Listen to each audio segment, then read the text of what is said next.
Snapshot. The Mariners are back at it today with a series against the Angels in Anaheim. Brian Wu gets the start first pitch at 6:38 p.m. Pre-game show starts at 5:30 right here on Seattle Sports. You can also listen to the game on the free Seattle Sports app. Lakers star Luka Doncic was forced out of yesterday's game with a strained left hamstring. He'll undergo an MRI today to determine the extent of that injury. Don't be talking Lakers. Snapshot, Don't be talking Lakers. brought to you by Miller Lite. When it's game time, it's Miller time. From the Quantum Fiber Studio This is Bump and Stacy. on Seattle Sports. Streaming through the Seattle Sports app and at seattlesports.com. Now, here are your hosts, Michael Bumpus and Stacy Ross. Happy Friday to everyone. We heard news, obviously, earlier this week the Seahawks would be the star of Hard Knocks later this summer. Now we heard a reaction from the GM himself. John Schneider joined Wyman and Bob yesterday to talk about the news, plus take us through the pre-draft process. So let's get to it. First, the opportunity to actually be on Hard Knocks. We're going to work with the National Football League and the teams that have been through it before to help us just make it a positive for the organization and have it not be as much of a distraction. I talked to Ryan Poles about it down there and a couple other people just about like what it looks like, and we'll have plenty of advice by the time we get there. But I think it's a great deal. You know, when the commissioner called me about it, you know, it made sense. I mean, you know, Sam Darnold, Spoon, Jack, we got some, you know, Leo, Mark, we got some cool characters on this team that are, you know, great stories. Got to make sure it's not a detriment, plus highlight what we feel are our best stories. And that's where we're starting the show. Bump, first, do you think it's going to be a distraction at all or a detriment at all? It's going to be a distraction. More cameras, more interviews. Players got to be pulled in this direction, in that direction. And granted, we asked them for time, too, during training. You know, us. Are we a distraction? We are. We're a distraction. We are a distraction. We are part of the distraction. But we're distraction that is expected every year. Mm-hmm. This is a new one. Yeah. So that's why John is doing his homework and trying to figure out, what is this going to look like and how is it going to affect my team? Is it going to be the reason why they lose 2 games next year? No.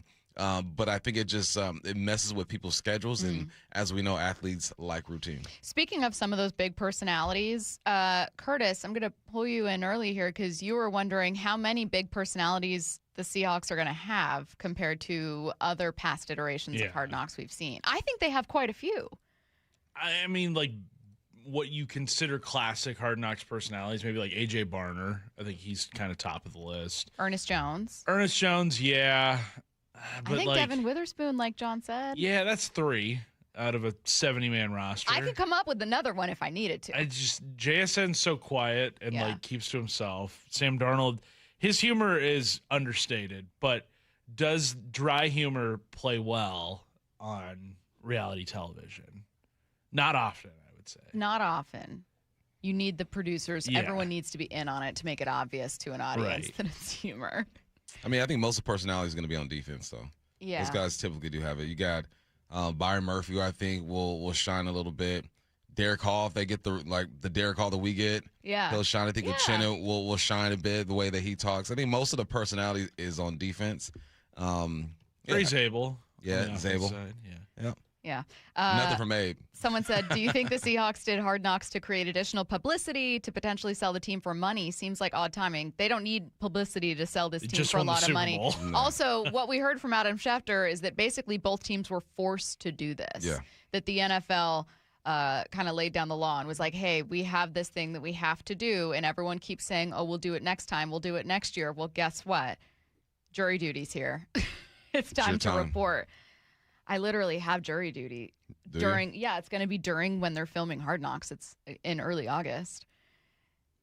Do you know how devastated I'm going to be if I have jury duty when the HBO cameras are there and then Bump and Curtis become the star of Hard Knocks? Can't you postpone it? No, this is the postponed jury duty. This is exactly how the Seahawks landed on Hard Knocks. Is they postponed it, and then the NFL was like, well, you have to do it now. So, unfortunately, we're so sorry, but you have to report. Here's some more from John Schneider. Yeah, I just always worried about telling our story, but I get it from a PR standpoint, marketing standpoint. You know, we're just very protective of like how we do things, what our culture looks like, right? And I guess we're going to make it as positive as we possibly can without sharing as much information as we possibly can. What kind of information would you be wanting to hide? And I mean that as a genuine question. The why to everything. The why to when they decide to blitz, how they line up against certain formations, the why to when they call this type of play. That's what you're trying to hide. And the how, I think, is important too, right? It's philosophy, their culture, something they built over here. Teams can try to mimic or just try to understand. And that's what Hard Knocks is it's an insight. You get to understand and learn a team. And they just don't want to give away any nuggets. But it's more the why. You want to hide the why, because once teams figure out why you do things, they're able to attack you differently. All right, let's get to a bit more from John Schneider on non-Hard Knocks related things. Oh, there's a draft coming up later this month. Don't know if you guys knew that. Where they're at in the pre-draft process and official visits. I think we're in a really good spot. I know I talked to Bob about like just personally feeling behind a little bit, and then now like I've been able to get through it with with Willie and Armani and Nolan and Pat and Matt Berry and Trent, like just all the way through, like where it's like, okay, we got all the way through it. Now it's like, all right, okay, now we're here. We have these questions, and then we'll be bringing the guys in for physicals and interviews and studying more of the Zooms yet. I still have we still have a little ways to go there. Getting some character questions answered, and then some of the questions that Pat and his staff, like what can we still figure out from workouts yet? But that's really winding down. We're pretty close to being done with that, but final decisions on who's going to come in. But I think we're in a really good spot, in terms of the prep, and we just looking forward to the guys to get back in and get in that room. Well, how weird it must be to prep with so few picks. I don't think they're sticking with 4. We'll get to that later in the show, but it must just be weird to do that much work knowing like, man, when are we going to actually get these guys? Yeah, but it's what they do. Yeah. It's you prepare for as many scenarios as you can predict, which you're not going to get all of them right? But when you have 11, obviously, what was that year they had 11? They've had it previously, but next year they're in line for 11 also. But I can imagine the year that they had 11, the prep is different, Yeah. right? But you're still going in depth. You're still looking at every position. You're still looking at top 10 guys here and there. It's just you just don't know officially if you're going to use those picks. I think that's the hardest part is the waiting game. You're waiting at 32, and as guys are being called off, you're scratching them off your board or whatnot and trying to figure out, is there a guy worth a 30-second pick? But it's nothing they can't handle. Yeah. I like this part of the conversation when it comes to evaluating red flags and character concerns on how it's easier to evaluate with red flags these days. We've gotten way more. We have way more information now. And with guys moving schools, NIL, all the trade portal stuff, there's just so many. We have access to so many more coaches. College coaches weren't moving as much, so they would just protect the program and they wouldn't give you all the information on the player. So you had to have really, really good, and our guys do a great job working from, whether it's our West Coast scout, it's like Josh speaking with Aaron or Ryan and Josh getting together and discussing the same player with a coach that left and now is in their area, or, the player's now in their area. The communication's great. We're able to dig more on the character, but it's just like your risk assessment, like, how you feel about it. Like, well, how can we help them? I think we've talked about this before. Like, how much can we help them once they come in the building? Mm-hmm. And you got to be careful there too, because sometimes you just can't. I wouldn't think there's too much you can hide now. No, there isn't, man. People have access to everything.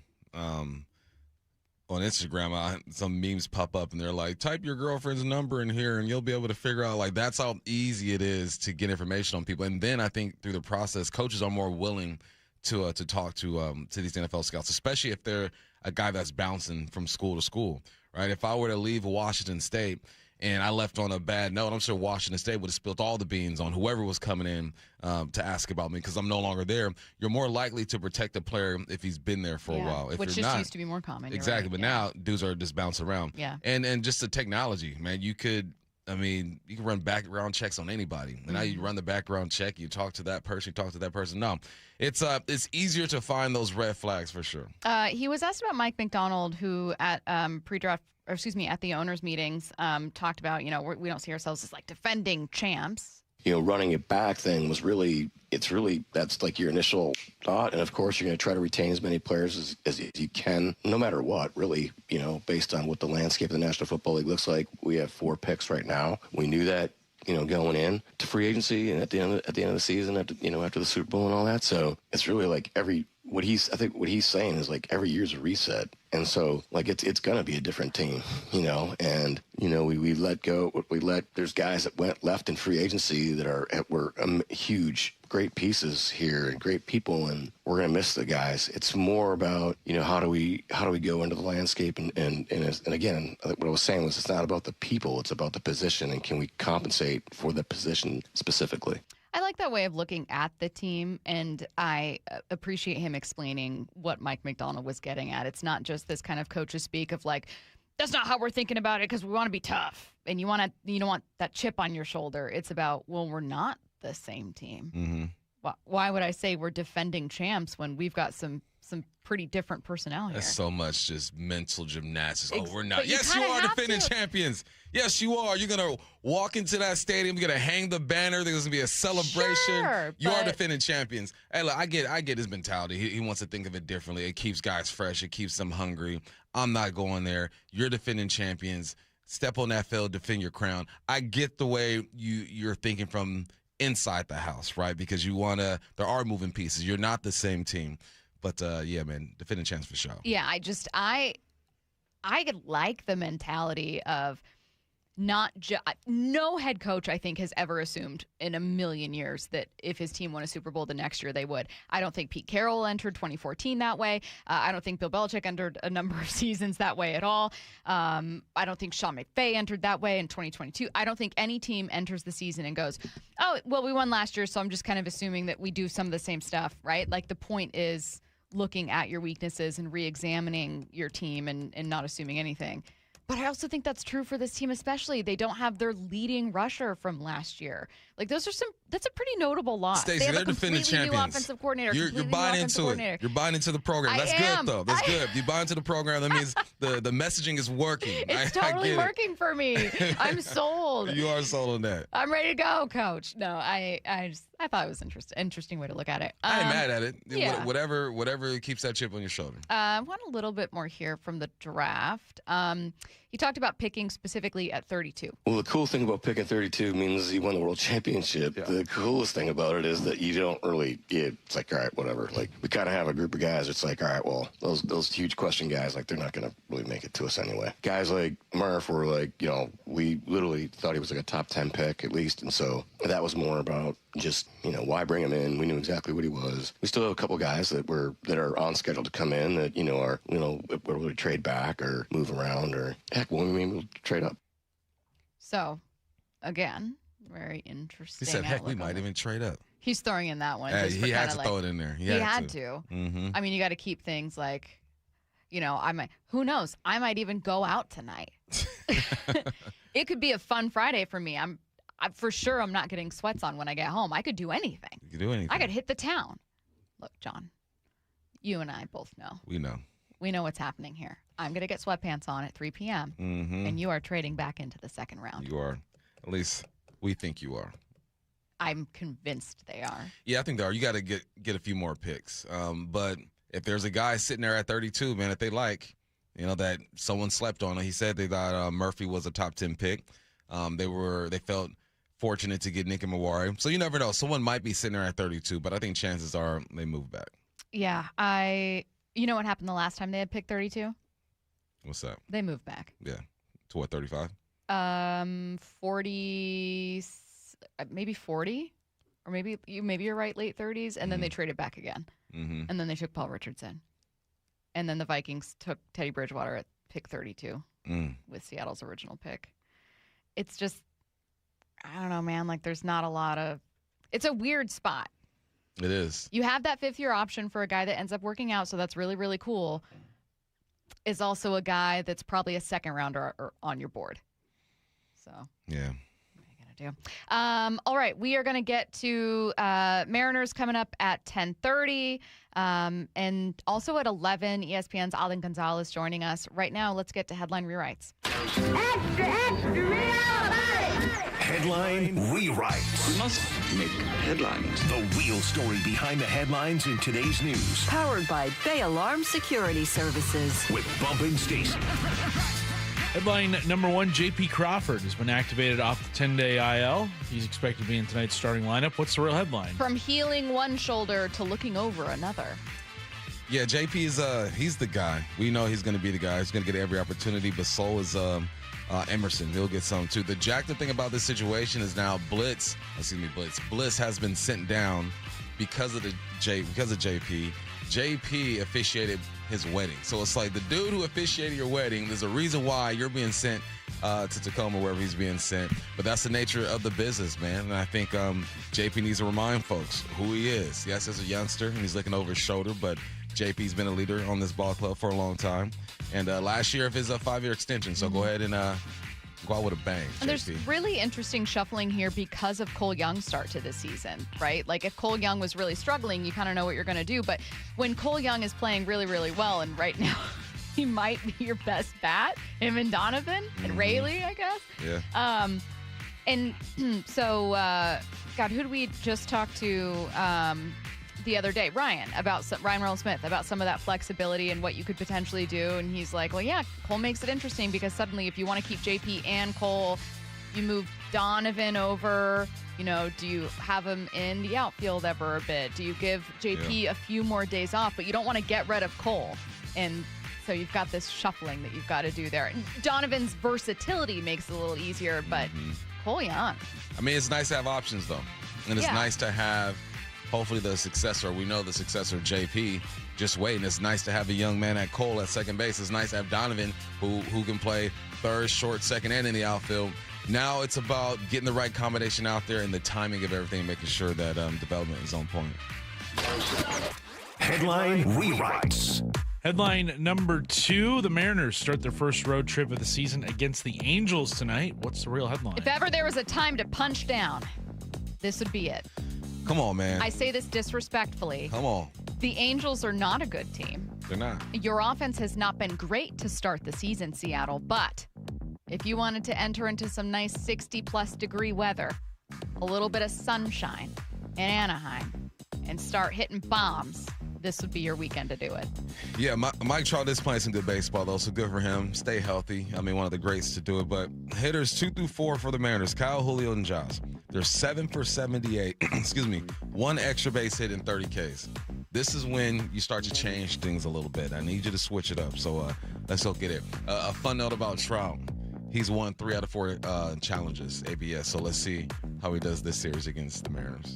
To start, I can't believe the Yankees had so many in that game. Really, 5 for 5. Dude, ABS has been amazing. Jose Caballero, his helmet is in the Hall of Fame right now. He's the first one ever to challenge the regular season. Yeah. We've seen so many cool firsts with ABS. A manager get tossed, a game end because of on ABS call. That's the one thing that I never like a game ending on. On the right call?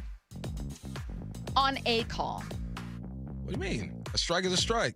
Yeah, was that anticlimactic to anyone else? I think that makes a it review? even more. They should have slowed it down even more. Anywhere. I hate a review a football game ending on like, oh, we ruled that was incomplete, or we ruled that his toe was out. Like, it's just a kind of like, I don't love it as a final play. I don't care. Get it I'd right. rather have like an obvious strike that's whatever, or like an overthrown ball on 4th down.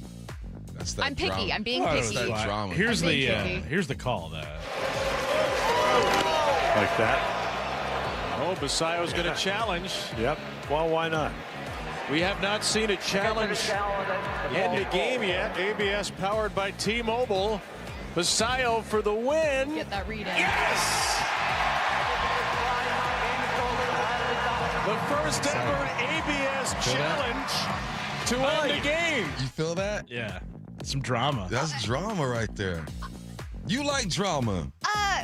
Okay, I could be sold on the crowd and interaction and crowd engagement. Here's the thing. I'm complaining about it now, going, it's not how I would like to end a game. If the Mariners won a challenge to end a game, bet right now I'm going to start the next show by going, you guys, what a way to end that game. Whoever said this wasn't a fun way to end a game. Do we want a World Series ending on it? That's what I was saying. No, I want Game 7. No. Mariners no, in the box. Actually, you know what? No, I want Game 7. I want Cal to do it. I want Cal to tap his head and be like, nah, bro. That game's over. And everyone stand up and we're waiting for it. And we're, boom, then we rush the field and we win the championship. We're not That's rushing what I the want. field. You're telling me a team desperate to get to a World Series, we finally get there, win it on the tiniest touch of pink, Yeah. where a ball is in the zone. Yeah. But that's how you want it to be won. I said I wouldn't mind it. I want it to be won with a walk-off home run. I wouldn't mind it, is what I'm saying. Like, I'll take a win any way I can get it. But that would be interesting. I don't know how I feel about that. I don't know how I feel about that one. I'll take a World Series how I can get it. Exactly. So you'll take that. I'll take it, but there are objectively way cooler ways to end the game. I'm just saying that's part now. That's part of ways to win. So let's just accept it. What's next? Headline rewrites. Headline number 3, the Final Four tips off on Saturday. Illinois takes on UConn in the opener, and then Arizona faces Michigan in the main event. Bear down. What's the real headline? This is either going to be the best or worst weekend of Curtis's life. I hope it's the best weekend. Me too, honestly, Curtis. Thank you. I wish that for you. Yeah, I want that for you. But if it's not for you, I wouldn't mind UConn winning that thing. Just because their coach is a psycho, and I love it. The fact that he headbutted a referee who had nothing to do. Yeah. He wasn't even mad at him. That's how crazy that dude is. That's and funny. I looked at him, I go, Coach, I can play for you, Coach. What you need me to do? I'll leave the radio station right now and just work for you, Coach. Like, I love that intensity. You don't see it like that anymore. He's old school. I love that. I can get behind that. I do. Do you have UConn advancing? I haven't looked at my bracket in so long. Oh, okay. I believe only 3 people have a chance at winning. Mora, me, and Michael Simeona. Yeah. Our digital side. I'll reframe it. What's your pick for either of these 2 games based on what you guys know about these teams? That's better than just asking about your bracket. Arizona, they are great in the paint. They're one of the best teams in the country in the paint. And I think that when you get into situations like this where it's going to be tight, right? You got the best of the best playing. That's how you win ball games. You get to the paint and you force free throws. With Michigan is just really explosive, right? They went on like a 30-10 run, I think, at some point against in their last matchup. UConn has been. The thing about UConn is they have 3 players in their program that have been there for 2 years, which is rare, right? They're dang near 10-year veterans when it comes to college basketball. And then Illinois is all about defense, man. They've held teams to like 55 points 3 times in the last 3 games. So I like the matchup. So I think Arizona, Michigan, to me, is like Seahawks and Rams. You know what I mean? Sure, like this is probably the national championship. And it was Broncos Patriots right before. Well, that's maybe a little disrespectful, but Curtis, I already know what. Well, Arizona has been. This is the best Arizona team I've rooted for in my entire life. Like, they're so good. It felt like Arizona and Michigan were going to meet at some point this season. It stinks that it's not the national title game because I think both teams, these are the 2 best teams in the country. But Arizona was going to have to get through Michigan at some point. And then just actually seconds ago, some late breaking news. The North Carolina head coaching search is going on right now. Tommy Lloyd, Arizona, has been kind of floated as an option there, but he is sticking in Arizona with a new 5-year deal. So kind of leaves North Carolina in a weird spot because I think that's who they were kind of waiting on his season to end. And Arizona with some cool momentum, even more heading into this with that kind of commitment, excitement. Yeah. I don't know, something to think about. You're listening to Bump and Stacy on Seattle Sports and the Seattle Sports app. Coming up next, what one MLB analyst had to say about Cal Raleigh's slow start. ESPN senior MLB insider Jeff Passan every Tuesday morning at 8:30 with Brock and Salk. Brought to you by your Western Washington Toyota dealers. Colt Emerson, 8-year extension. Free agent years are incredibly valuable. If you can get those at a discount when you have Julio Rodriguez and Cal Raleigh and Colt Emerson locked up for the better part of half a decade, you're in a really good spot. Get more on the Seattle Sports YouTube page and the Seattle Sports app. There's nothing better than having a big fish on your line. Make this the year you take that unforgettable fishing trip to Queen Charlotte Lodge. Time is running out for summer bookings. Experience a luxury resort and amazing fishing with your buddies, family, father, or son. King salmon runs, halibut, and lingcod are always plentiful. Book your stay at fishqcl.com and use code ESPN. Experience fishing first class. Experience fishqcl.com. Seattle Sports has your last shot to participate in the madness. Head to seattlesports.com/win to fill out your 4-team bracket. It's one final chance to join in on the Seattle Sports Bracket Bucks, presented by Muckleshoot Casino Resort. And the winner of the 4-team competition will win a $250 Visa gift card. Register and find complete rules at seattlesports.com/win. Seattle Sports Bracket Bucks, presented by Muckleshoot Casino Resort. By texting 64,000, you agree to receive recurring automated marketing messages from IQ Bar. Message and data rates may apply. No purchase required. Terms apply. Available at eatiqbar.com/policy/terms of service. I've got good news and bad news. Here's the bad news. Most protein bars are packed with sugar and unpronounceable ingredients. The good news? There's a better option. I'm Will, and I created IQ Bar plant protein bars to empower doers like you with clean, delicious, low-sugar brain and body fuel. IQ Bars are packed with 12 grams of protein, brain nutrients like magnesium and lion's mane, and zero weird stuff. And right now, you can get 20% off all IQ Bar products, plus free shipping. Try our delicious IQ Bar sampler pack with 7 plant protein bars, 4 hydration mixes, and 4 enhanced coffee sticks. Clean ingredients, amazing taste, and you'll love how you feel. Refuel smarter, hydrate harder, caffeinate larger with IQ Bar. Now you can get 20% off all IQ Bar products plus free shipping when you text radio to 64,000. Text radio to 64,000 to get your 20% off. That's radio to 64,000. Well, I'm sure by now you've heard interviews with a whole lot of people who took the First Mark Challenge and saved so much money on their insurance and got better coverage too. We call them First Mark victories. Well, I took the First Mark Challenge too, and I'm thrilled to say that First Mark is saving us thousands. Now, that's what I call a victory. You know, I was with the same agent for so long, I simply assumed they were working hard to get me the best coverage and save me money. But it wasn't the case, and you should find out too by taking the First Mark Insurance Challenge.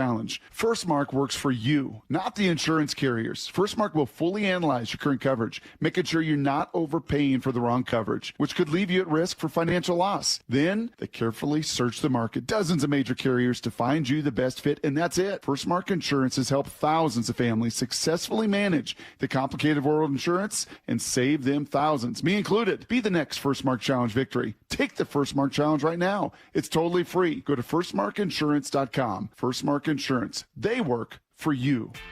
The Mariners' 50th season is underway, and it's not too late to come on board as a season ticket member. Lock in your Mariners Flex plan and choose your games, seats, and number of tickets as you go all year long. 6 seats in the bleachers one night and 2 right behind the Mariners dugout the next. It's all up to you. Plus, you still get all the perks of being a member, like guaranteed postseason access and discounts of 10% or more on tickets with no fees. Join the team today at mariners.com/flex. Heading outdoors or on the water this weekend? Check in with Joey and Nelly on the Outdoor Line from 6 to 8 a.m. every Saturday on Seattle Sports and the Seattle Sports app. Well, spring is all about getting ready for summer, isn't it? But do you have a room just sitting empty and you've dreamt of making it your own home gym? Hey, Brock Heward here, and working out in your own home, well, it is the best. We've been doing so for years, and you can allow Top Fitness to create your own home gym. Simply give them your room dimensions, and they'll do the rest. A complete fitness room design. It's no secret why everyone, from personal trainers to pro athletes, love Top Fitness. Top Fitness represents the very best brands in fitness, like Precor, Inspire Fitness, along with many others. They also have everything from flooring to weights that go in a home gym. And right now, get spring special financing with 0% interest for 12 months, plus mention me and receive an $150 credit towards any purchase over $1,000. Spring is here to get you in the best shape, so go get into Top Fitness with locations in Tukwila, Linwood, and Bellevue, or simply visit topfitness.com for more info. That's Top Fitness, your best place for home fitness equipment. You could file your taxes on a basic free service, which is fine. But are you okay with fine? Because when it's your money on the line, do you really want to guess if you missed a credit or hope the math is right? Get the confidence of TurboTax for free right on the Intuit Credit Karma app. Free Fed and free state for simple 1040s only. Around 37% of filers qualify. See details at turbotax.com/free. No schedules except for EITC, CTC, student loan interest, and Schedule 1A. Wesley Financial Group is not a law firm, and Chuck McDowell definitely not an attorney. This is Chuck. If someone talked you into buying something really silly and you want to get out of that silly little thing, my advice, get the facts. Call me and I'll send you our timeshare exit kit absolutely free. Inside, you'll learn how timeshare works and all your options for cancellation. Call Wesley now for your free exit info kit. 800-290-7100. That's 800-290-7100. From the Quantum Fiber Studio. This is Bump Stacy. Weekdays 10 to 2. On Seattle Sports and 97.3 FM HD2. Yes, I know we are talking about slow starts for Julio and Cal and Naylor, and it feels like we're talking it to death. Look, I'm not worried, Bump, nor do I think you are, nor do I think many listeners are, but it's just something that you start to watch. You know what I mean? Mm-hmm. Like, you're not feeling great about it, but you're not worried. So you're just watching, you're tracking, you're keeping an eye on it while you're enjoying an otherwise nice little weekend series for Seattle and Anaheim. But there is some stuff that I wanted to play with that in mind about what some other people said about Cal's slow start, whether or not they're worried, what they think's causing it, and maybe it helps everyone feel a little bit better. John Morosi was asked on Wyman and Bob whether or not the WBC might have played a role. It really is player dependent, and if you are a player that is very much into your routine, and I think for me, a big part of it with Cal is there was almost inevitably going to be a bit of a diminishment from what he achieved last year. Like that's right. It had never happened before in the history of the game. And then not only is the regular season extraordinary, but then you go all the way to the 7th game of the American League Championship Series, and then you come back and get yourself ready early. For all of those reasons, and by the way, I love that he played for Team USA. I realized that the end wasn't exactly the way I'm sure that he hoped it would be, with Will Smith starting in the final game and Cal not getting into that one. I'm sure there were some, I wouldn't say, maybe some disappointments about the way that the whole experience ended. But I'm sure if you said, hey, are you glad that you represented your country? I'm sure he would say 1,000% yes. Are you sold on the WBC being a factor for him and Naylor, by the way? Yes. Me too. I am, because it just messes up your flow. You have a schedule that you've stuck to. Cal's been a pro for a while. Naylor's been a pro for a while. Now, they could have gone through that and had a slow start, and we just attributed to that's just the game. Sometimes it happens that way. But since there was a glitch in the system and what they usually do, I think it affects them. With any sport, if you're a hooper and usually go out and you put up 300 shots a day for X amount of days and you don't, something's going to feel off. Mm-hmm. If you're a football player and usually work out 4 to 5 times a week, lifting weights 2 days a week, like something's going to be off. This is their preparation. So when your preparation is changed a bit, I think it can affect your performance and your mental. Here's what Ryan Rowland-Smith had to say about what he's seeing from Cal. Man, with Cal, I'm just kind of waiting for, is he going to get to that heater? Right now, his swing and miss rate on fastballs, anything 94 miles per hour and up, is around 90% swing and miss, which, look, it's something he'll correct. I just, again, I spoke to you guys when you guys were walking through the stadium yesterday, just about the WBC. Those guys are going to be a couple of weeks behind, I think. So also sharing that opinion with Morosi, but I thought, Bump, that the first part of what he said was important, because if all you're doing is just waiting, like when Cal hits 5 home runs, I'll feel great. That's probably not the best way, because you're probably going to continue to feel worried. But if what you're watching for are specifics with someone's approach, hey, I want his swing to look really natural and smooth, or like the timing to look good. Those are the things that for Ryan Rowland-Smith, it's worth tracking, that will be encouraging. So he's watching his swing and miss rate specifically on fastballs up and in. Right. I'm saying that hard hit. I just want to see his heart rate, right? Exit velo. Okay. I just want to square it up and hit it hard, and if someone is behind it and catches it, so be it. But to me, that's an indicator that you're seeing the pitches, your timing's on point, and your swing's in a good place. So that's what I'll be looking at when it comes to Cal and everyone else who's struggling. Same. I think that getting the K rate down, and then this is a very vague way to talk about it, but not looking quite as lost. I have no worries about Cal as a player, as a contributor, etc. Defense, fine. Like, I'm totally fine. I actually, he was getting some knocks for those 2 throws. One was an error. I don't know that the other was, but those 2 throws, they kind of just went into center field.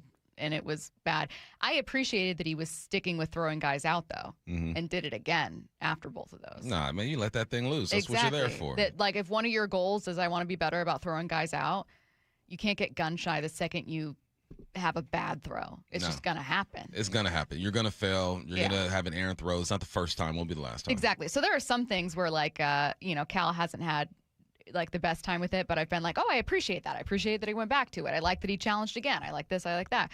So I'm watching those little things to kind of see, like, little wins. Let's get to what Cal had to say about it. This is on the first episode of the Cal Raleigh Show. It's a hard game. Things are so much different in March than they are in August. Ultimately, it is a marathon, but the way that we kind of like to preach it here is, try to win that one game at a time. Take it one day at a time, and then see where you get the next day. But ultimately, you can't stress over a couple games, and the good or the bad. I think people will read into the bad a lot, and they'll read into the good. And I think if you just kind of stay away from both of those things and try to be the most consistent player you are, then ultimately you'll be where you want to be at the end of the season. Cal was asked more generally about why it's important to stay level-headed early, but his own answer can apply to himself. Yeah, it's I think Cal.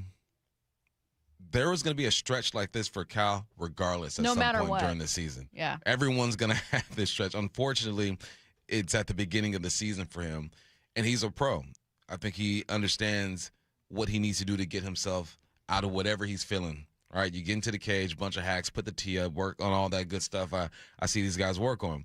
So, yeah, this is going to happen. It's inevitable. It's going to happen to every single player in the bigs this year.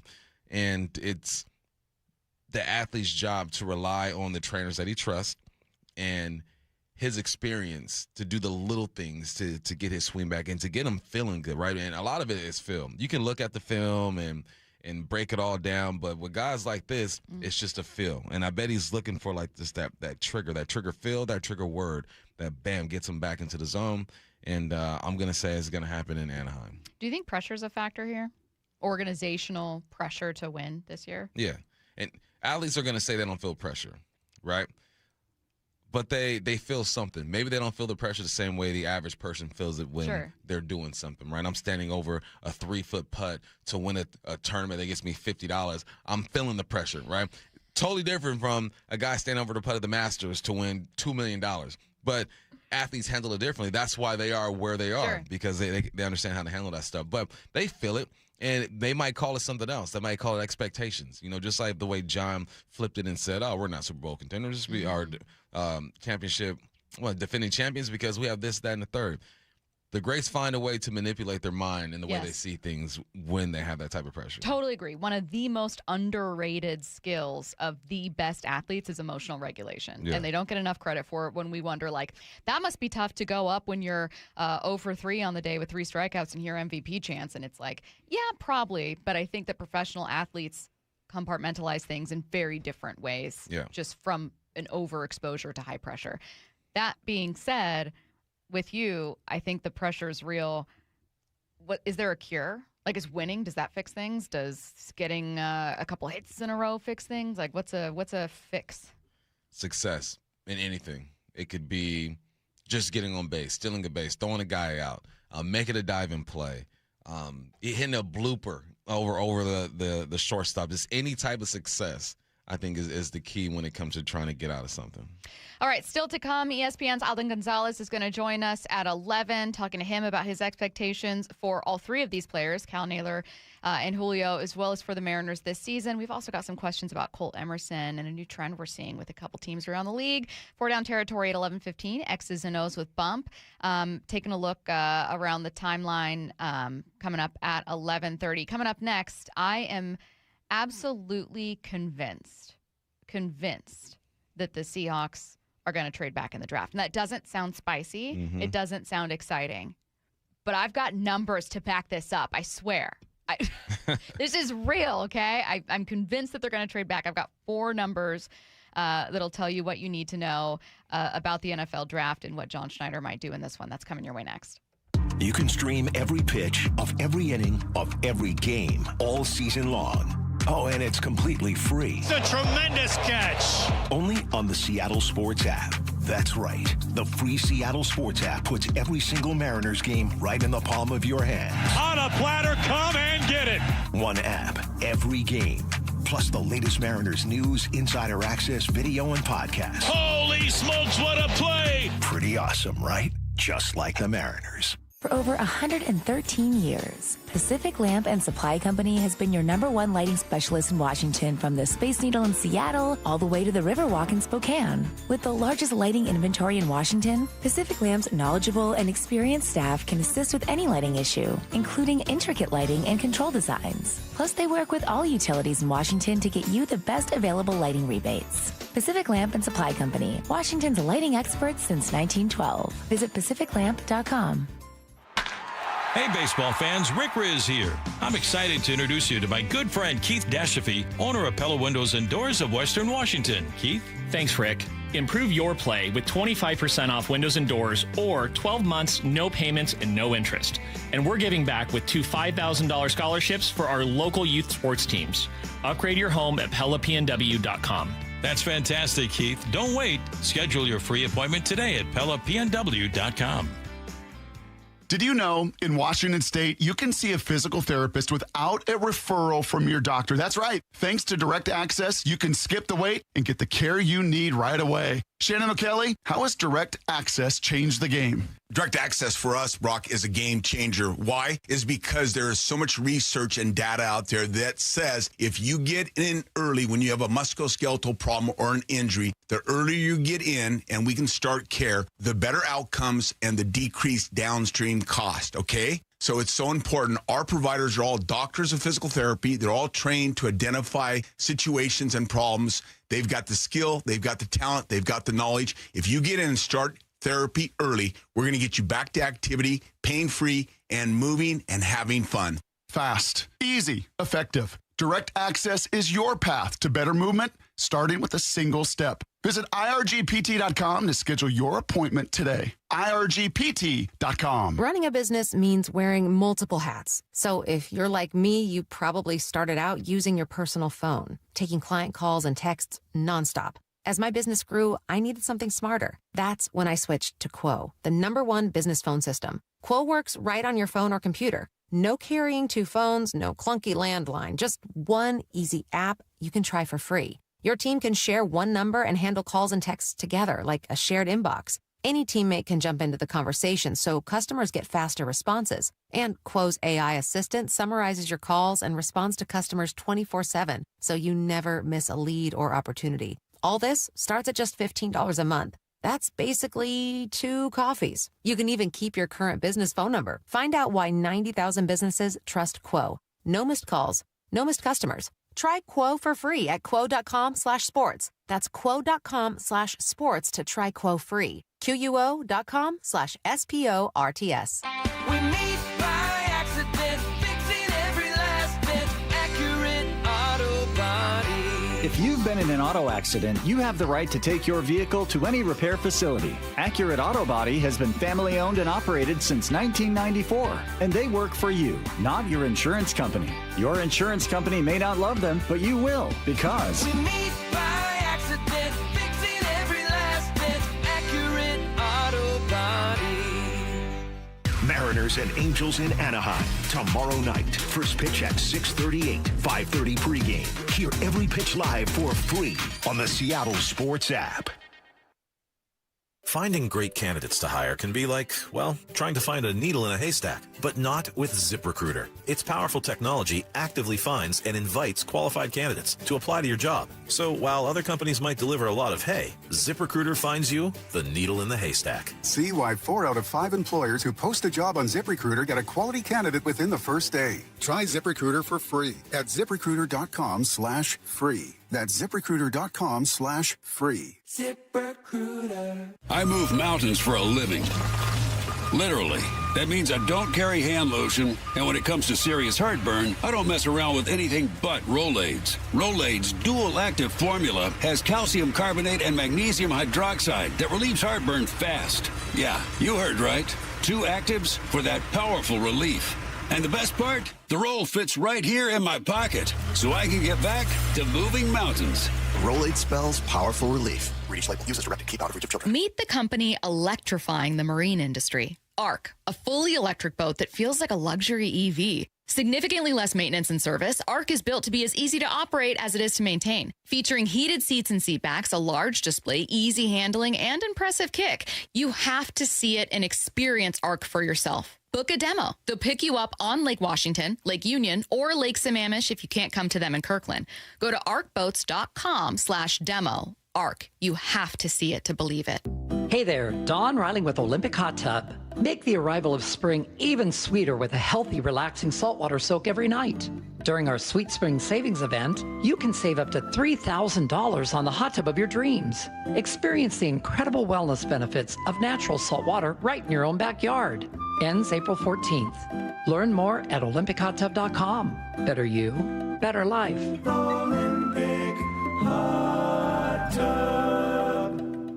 From the Quantum Fiber Studio. This is Bump Stacy. Weekdays 10 to 2. On Seattle Sports and 97.3 FM HD2. I think my favorite thing about what I'm trying to do over the next 10 minutes is to convince you guys of something that literally everyone thinks will happen. You know what I mean? Just like, so guys, hear me out. Hear me out. The Seahawks are going to trade back from 32. And then I'm just waiting for yeah, Stacey, we know. We get it. You're not convinced. No, hear me out, Bump. Hear me out. But really, I did want to look back at some draft trends that they've had because I think that even though we all kind of in our guts wonder if they're going to trade back and assume that they will, it is worth looking back at some draft trends that John Schneider has had, and I found a couple really interesting ones. So first, the smallest draft class in franchise history, we already know, is 3 players. So they have had a class before. John Schneider's had a class in 2021 where he did take under 4 players. It was a tiny class. It was just 3. Do you remember those 3 players? Dwayne Eskridge, yes. Trey Brown, yes. Forsythe. Yes. Those were the 3 players taken in 2021. So if anyone out there is like, well, they've taken 3 players before and they really liked him and whatever, keep in mind that was also the year in which they had sent that year's first-round pick and a third-round pick from that season to the Jets for Jamal Adams. So that was one of those first-round pick years where Pete Carroll immediately after the draft was like, well, our first pick was Jamal. We love him. You know, you don't get a shot at that guy. He went 6 overall. So that's some important context. Also, it was a COVID class, so there's this really weird thing of like, you don't know a ton about these guys or not nearly as much information as you would in other seasons, certainly not as much as they have now. Is a first-round pick, let's say it's 15 overall in 2021 as valuable as 15 overall this year? I don't know. So there was just some weird context around that one. If you take out that season, guess the fewest amount of picks that John Schneider's ever made in a year. 6. 8. 8. Ooh. Never made fewer than 8 picks. Are you being sold a little bit? Yeah. I was sold before you started the conversation. Exactly what I knew would happen. Yeah, I think they'll move back for sure. He does that. We've seen him do it only once. You mentioned, you laid it out perfectly. This is a John Schneider trend that he makes something out of nothing, and that's what he's going to do with that 32 pick. Move back, get 2 out of it, and start from the back of the line. Okay, so has never had a class smaller than 8 players, with the exception of 2021, in which they traded 2 picks as part of that Jamal Adams deal, and also it was a COVID year, and it was kind of weird. Everything was weird. I kind of like scrap that one. You know what I mean? It's like 2021. What? It's like 2020 and 2021 just didn't exist in general. All of us are not only 2 years younger than we really are, but that was just a weird draft class. In addition, the one time that John Schneider did sit with pick 32, he traded back. He sent that pick to the Vikings. They took Teddy Bridgewater. In return, he got a 2nd and 4th round pick. But then he swapped that 2nd rounder and one of his 5th to make it 3 more picks. So when a little bit later in the 2nd round, they ended up taking Paul Richardson, and then they got 2 more picks out of it. Those other 2 picks didn't really work. They were late. So just because he's adding on all these other picks, you're just looking at bites at the apple. You're not promised that they're going to work, and just they didn't. Like, I went back and I looked at all the results of those trades. Paul Richardson is the most successful player that you picked up from swapping back from 32. But the point is that you try to get as many chances as you possibly can. Yeah, it's a gamble. It's the lottery. You're trying to hit, and they've done a good job of doing that over the past few years. They found a whole bunch of starters, a whole bunch of main contributors. Mine isn't as spicy as yours. Mine is pretty simple. No starters will be drafted in this year's draft. None. And I don't think they need starters to be drafted. You need guys. This is like a developmental draft. It's like because they're gonna move back in this draft, they're gonna be in the 4th, 5th, 6th round. This is where we'll see true development. To whereas in other drafts, I need this guy to play. I need this guy to play. We're short at the tight end spot. We're short here. Whereas this draft, yes, we're looking at the running back position and we're thinking, what are you going to do there? I'm starting to believe that they really like the guys that they have in the building. Maybe they still draft a running back, not going to be a starter. I'm looking at the edge, and edge, we're still waiting to see what decisions will be made there. But if everything stays as is, you're not asking a guy to come in and be a contributor right now. I think this draft is different than the last 4 because you needed contributions early from young guys. With this one, this draft is just let's draft and let's develop. And these guys will see them on special teams, and maybe in a year or two, one of these guys are going to hit. But this is where the assistants come in. This is where the scouts come in because you're looking for guys who can contribute in the future. It's like a MLB draft this year. You know what I mean? We're going to draft this guy, but we probably won't see him in a couple years. That's the way I'm looking at this draft. Is that a bad thing? No, I think it's a good thing. One, you were picked 32 for a reason. You won the Super Bowl. And you don't need young guys to contribute now or right now because you already have guys in place. There's no real holes on this roster other than the running back room, I think. Even with Kobe Bryant being gone, Boye Mafe leaving, Reek and all that good stuff, I still look at the roster and think this is a division-type roster. Like, you compete for the division, and then you go from there. That's the way I look at every single season. There's no gaps. You can look at Ty Okada and say, well, he's a backup. No, he played more snaps than Julian Love last year. Played like 700-something snaps. He's available. I don't look at any spot on this roster and worry. So the way I look at this draft is this is a developmental draft. Draft guys to develop, and maybe you get a guy who gets 250 snaps on offense or on defense, but I don't think they need that. Or draft a guy to give you your version of. And it's so great because Ty Okada's the backup, right? Like that, those guys that we're constantly pointing to, going like he'll have one game that's absolutely crazy because he's filling in relief of someone else. But the entire point is that the best teams have a ton of depth. Yeah, and they got it. What makes those Super Bowl teams so special is that you, like the fourth guy that you're talking about when you're looking at a position group, is still pretty solid. Yeah, I mean they've addressed everything. The safety spot. Well, Ty Okada, we assume, is going to compete for the starting spot. You re-signed DeAnthony Bell, who did some good stuff while he was here, and then you got Rodney Thomas over there. The one spot that they hadn't made a move yet would be on the edge, and I think they'll address that in the draft. So you're looking at guys to come in and develop, and if one of them pops, good for you, but this is not the same urgency that we felt in these other drafts. I like that take. 360 says, why can't we move up? You can. I mean, he threw it out there, right? He did. He sure did. John threw it in his John Schneider show, just tossed in like maybe we move up. Yeah, it's a possibility. I don't think they are, but it's a possibility. I think because who would you move up for? Like we're looking Jeremiah Love. Yeah, we're looking at running back. Yeah, but you'd have to move up. Exactly. And who else needs a running back? We talked about it yesterday. Tennessee needs a running back. And they're 4th. Yeah, so Rams have been rumored to be interested in Love, too. At 13. I don't even think he falls to them. Nah. They could move up, though. Yeah. Depending on what they have. I'm not sure what draft capital they have. Now, the Seahawks are in line for having quite a few picks next year. So if you really wanted to move up and still keep as much this year, you could include a 1st or 2nd from next year. I don't know exactly what picks they have right now lined up, but it's a gamble. It'd be good for me. I'd love to be wrong about them trading back because it's better for me and my job, selfishly. You also get a player that's that much more intriguing. But I think that, Bump, you're right in that this is a developmental class. And frankly, I think I'm right. They're going to trade back and turn 32 into 2 or 3 more picks.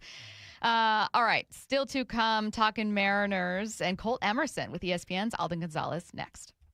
ESPN senior MLB insider Jeff Passan every Tuesday morning at 8:30 with Brock and Salk. Brought to you by your Western Washington Toyota dealers. Colt Emerson, 8-year extension. Free agent years are incredibly valuable. If you can get those at a discount when you have Julio Rodriguez and Cal Raleigh and Colt Emerson locked up for the better part of half a decade, you're in a really good spot. Get more on the Seattle Sports YouTube page and the Seattle Sports app. Seattle Sports has your last shot to participate in the madness. Head to seattlesports.com/win to fill out your 4-team bracket. It's one final chance to join in on the Seattle Sports Bracket Bucks, presented by Muckleshoot Casino Resort. And the winner of the 4-team competition will win a $250 Visa gift card. Register and find complete rules at seattlesports.com/win. Seattle Sports Bracket Bucks, presented by Muckleshoot Casino Resort. Stacy here. Sell your car to Wayscar Ford, and when they resell it, they share half their profit with you. That's right. Sell your car to Wayscar Ford, Isuzu, and Auburn. They'll pay you today for your car, and once they resell it, they'll share half their profit with you. WayscarFord.com. Listen every morning to Brock and Salk for Need to Know, powered by Marquee Data. Marquee IQ brings all your data together into one clear view. Stop running your business on highlights. Get the full picture. Visit datathatwins.com to learn more. Running a business means wearing multiple hats. So if you're like me, you probably started out using your personal phone, taking client calls and texts nonstop. As my business grew, I needed something smarter. That's when I switched to Quo, the #1 business phone system. Quo works right on your phone or computer. No carrying 2 phones, no clunky landline, just one easy app you can try for free. Your team can share one number and handle calls and texts together like a shared inbox. Any teammate can jump into the conversation, so customers get faster responses. And Quo's AI assistant summarizes your calls and responds to customers 24/7, so you never miss a lead or opportunity. All this starts at just $15 a month. That's basically 2 coffees. You can even keep your current business phone number. Find out why 90,000 businesses trust Quo. No missed calls, no missed customers. Try Quo for free at quo.com/sports. That's quo.com/sports to try Quo free. QUO.com/SPORTS. Taxes was feeling so stuck. Sitting in traffic, squeezing into a parking spot, all to squeeze in getting tax help during your lunch break. Now Taxes is a TurboTax expert who does your taxes for you, while you go about your day getting real-time notifications about their progress and the most money back guaranteed.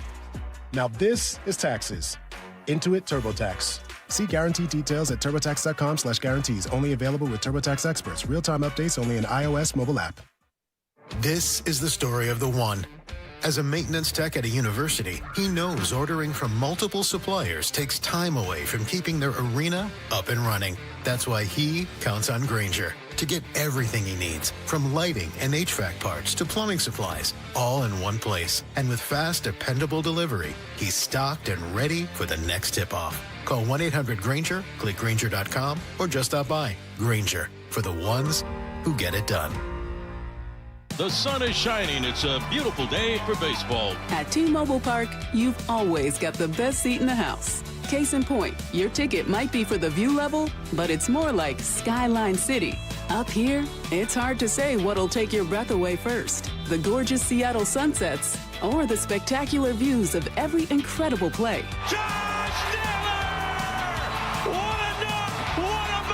If you like value with a view, it's the perfect place to take quality time with the family to a whole new level. Literally. A bases clearing, 3-run double. Everybody on their feet here at T-Mobile Park. Mariners baseball. Trident's up. The Mariners are back in town starting April 10th for a 4-game series against the Houston Astros. It all starts with Ichiro replica statue night on Friday the 10th, presented by BDA. The first 40,000 fans take home this must-have collectible, with 20 scoring ones signed by Ichiro himself. Get your tickets at mariners.com. Dino was suffering from a rotator cuff tear in his right shoulder. Part of the pain is like taking off my shirt. I couldn't even really button my pants.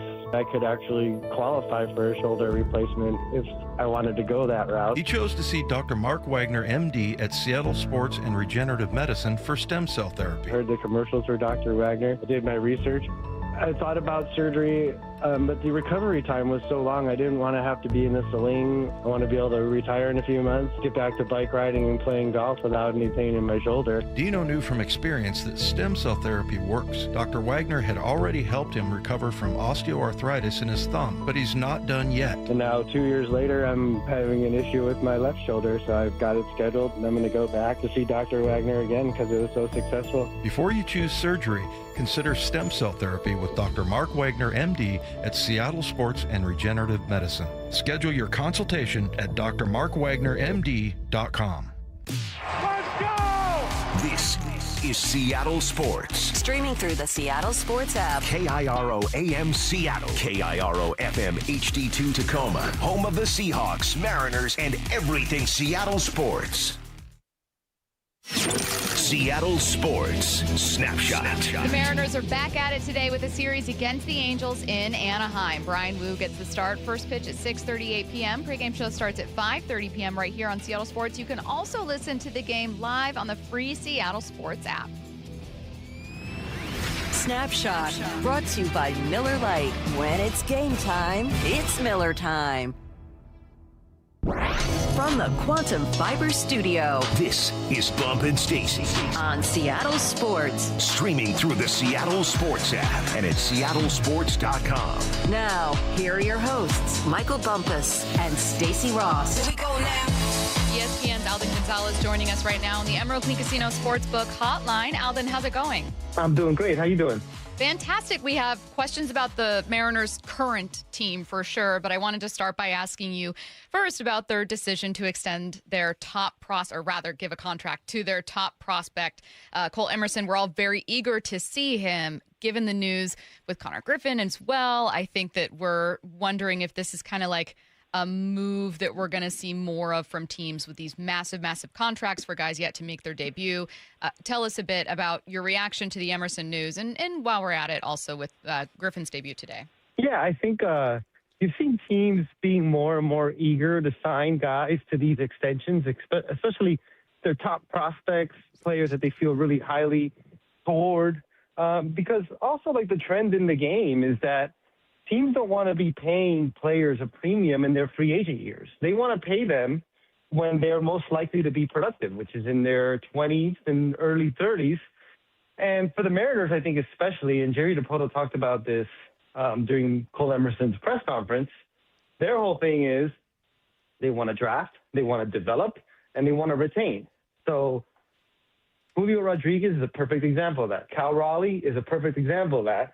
And I think, to me, this extension for Cole Emerson speaks to how highly they think of him. They see him in that category as somebody who could be sort of a face of the franchise type of guy. And, you know, we're gonna see Cole Emerson this year. More than likely, he's going to be their shortstop next year when J.P. Crawford's contract expires. And Seattle's not going to be the type of franchise that, if he does everything he's supposed to and he gets this like $300 million contract when he becomes a free agent, they're not going to sign him to that. Their best chance of keeping guys is to extend them early.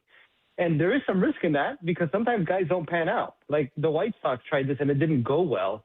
But the Mariners are being very selective about this, and they're choosing it with the right guys. So like I said earlier, because they did it with Julio and Cal, and now they chose to do it with Cole Emerson, to me says a lot about what they think of him. Connor Griffin, kind of the same thing, right? Signs a big deal. 19 years old, with the first teenager since Soto, I believe, to get the call up. Like, and I'm not saying they're the same type of player, but the way that Bobby Witt Jr. developed, where like it's clear he's like one of the top 5 players in the game already. That's what Connor Griffin is supposed to be, and we'll see if it happens. But it's a cool thing in Pittsburgh, right? That they already have arguably the best pitcher in the world. They might soon have one of the best position players in the world. So I just hope ownership steps up, and kind of like what happened in Seattle, where they were able to develop good players and ultimately build a championship contending team. This is the foundation of one. And the fact that they're young in their careers and not making as much money yet, this is the time to spend around it. So I just hope they do that. We've been wondering what's up with a slow start for three key players for Seattle: Josh Naylor, Julio Rodriguez, and Cal Raleigh. That's probably the place, Alden, that a lot of fans around baseball find themselves, which is it's way too early to panic about anything, but you also can't help but feel nervous when guys are off to like uglier, slow starts. We were wondering if you thought the WBC has anything to do with slow starts for any guys around baseball. Is that anything you're seeing or hearing about?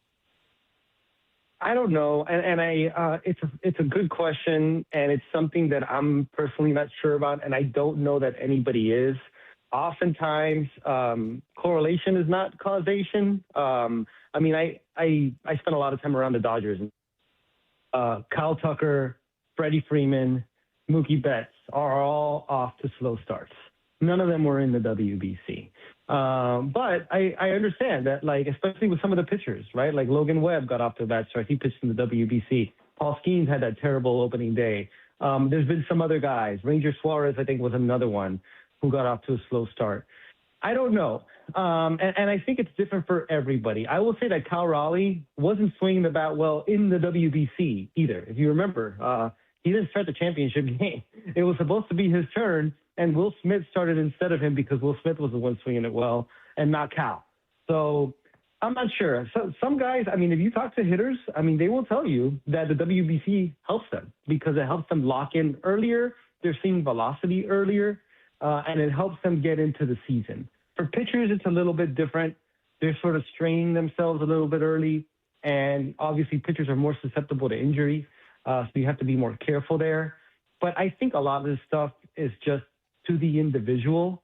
It's hard for me to just blame the WBC. And I will say, too, like, if you talk to those players, even though they are struggling, when the next WBC comes around, I'm sure they'll participate because they all love doing it. Tell me about this other team in California down there, the Angels. Mike Trout seems like he's off to a good start. He's got 2 bombs in 7 games. And naturally, we look at the Angels and we overlook them a bit. Right now, we're staring them right in the eye because we're coming off a series where the Yankees just beat us up. What's there to know about this Angels team? Well, they're still a very flawed team, I got to say.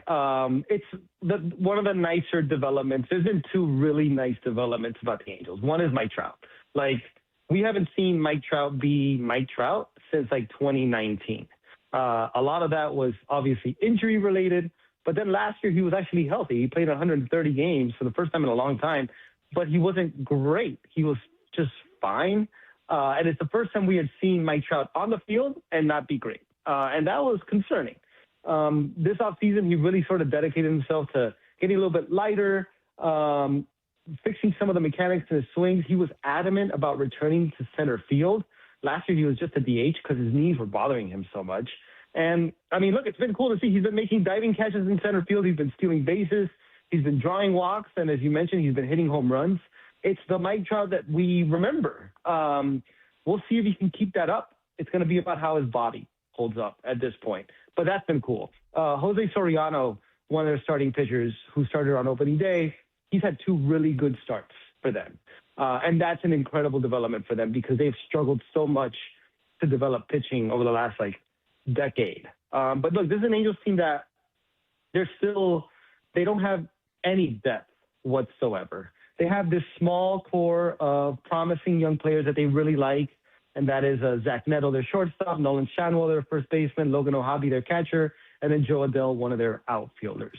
But around them, there's not a lot. They've struggled to develop pitching, and then they haven't spent a ton of money on their payroll.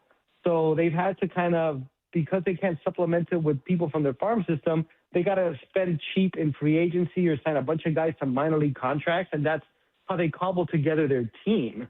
Can they surprise people? Sure, but there's a reason why everybody's kind of picking them to be one of the bottom 5 teams in baseball because they just don't have the depth. Who's the most important player this year for the Mariners, and what kind of season are you expecting from him?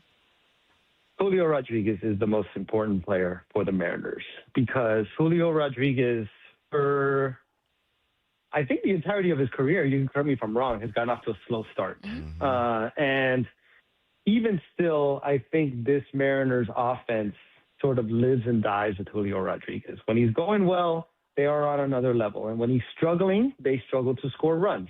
Julio Rodriguez is the best center fielder in the American League, but we have yet to see him put together a full good season. Not to say that he's not going to slump every once in a while, because everybody does.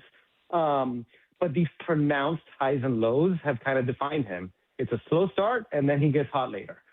If he could get going earlier this year and sort of put together maybe his best offensive season, I think that's going to be key to the Mariners.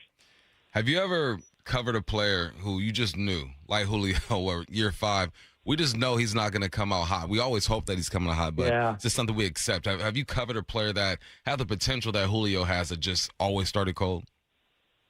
No, that happens. I can't think of anybody offhand, but that does happen to a lot of guys. There are a lot of players who will tell you that they struggle out of the gate. I mean, it really is a thing. And Julio's first season in the big leagues, that was the most pronounced of them. I think his April and May were brutal, and then he had this historic month of June and goes to the All-Star game and competes in the home run derby. And that's just what it's been every year after that. And that's the thing too. I wondered if hey, maybe playing for the DR and the WBC might help him lock it. And it hasn't yet, but it's just a week, that happens to guys. You look at a lot of guys' careers, some guys have terrible second half, and you would much prefer a guy to have a terrible first half than a terrible second half. But I don't think this is forever. It doesn't have to be. Julio is a very gifted player. I expect him to be better in first half eventually. And given what this year means for the Mariners and for Seattle, I really hope it is this year. Speaking of that, sky-high expectations for this team. Alden, you've talked with a number of players, so I'm sure at some point you've covered this kind of topic, but how do you find that players deal with the weight of expectations, especially if they're somewhat new? This is the first season where this group of Mariners are entering with any kind of serious World Series expectations, and we've also been wondering, okay, if it's not the WBC, if it's not just a slow start, is it pressure? Are guys feeling a kind of pressure, just given the guys that are struggling? Have you learned anything about how players handle that or talk about it or what they tell you about it? I think this is I think experience helps in this. I think when you have younger teams, they could struggle with this. I will say that for the Mariners, and I'm not going to say that they're struggling with the pressure. It's been a week. They played the Yankees. They're really good. This is a group that is the vast majority of these guys have been in the big leagues now a long time. Okay. And they've all been in the big leagues together for a long time. I think being in the pressure-packed moments of last October helped them. But look, I think at the end of the day, they're just more talented than everybody else. I think when you take their roster and their team compared to everybody else in the American League West, in my mind, it's not close. It really isn't. And I believe that, and this is why you play 162 games, it's a large enough sample size that the cream is going to rise to the top. The Mariners have so much more pitching depth than anybody in their division. Their lineup should be so much better than everybody else's in the division. This is their year. In my mind, something, I don't know if this makes Mariners fans feel any better, but in my mind, something really bad would have to go. Something would really have to go wrong for them not to finish at the top of the American League West, because I think the Rangers are very flawed. I think the Astros don't have anywhere close to the starting pitching depth that they need. Plus, they have an older lineup. And I don't think the A's are ready, and I don't think the Angels are a good team. The Mariners are the class of this division, and I expect that to show itself before the season ends. I've really enjoyed the ABS, man. I saw Sal Perez had 3 or 4 that he's won. Gino won a few. I love it, man. What do you think of it? And are they or should they start keeping stats of ABS winners? They do. They keep them. That's all tracked. Nice. Every box score has challenges from every game. And I think Baseball Prospectus or maybe somebody else has them all in a database. So I think that's searchable.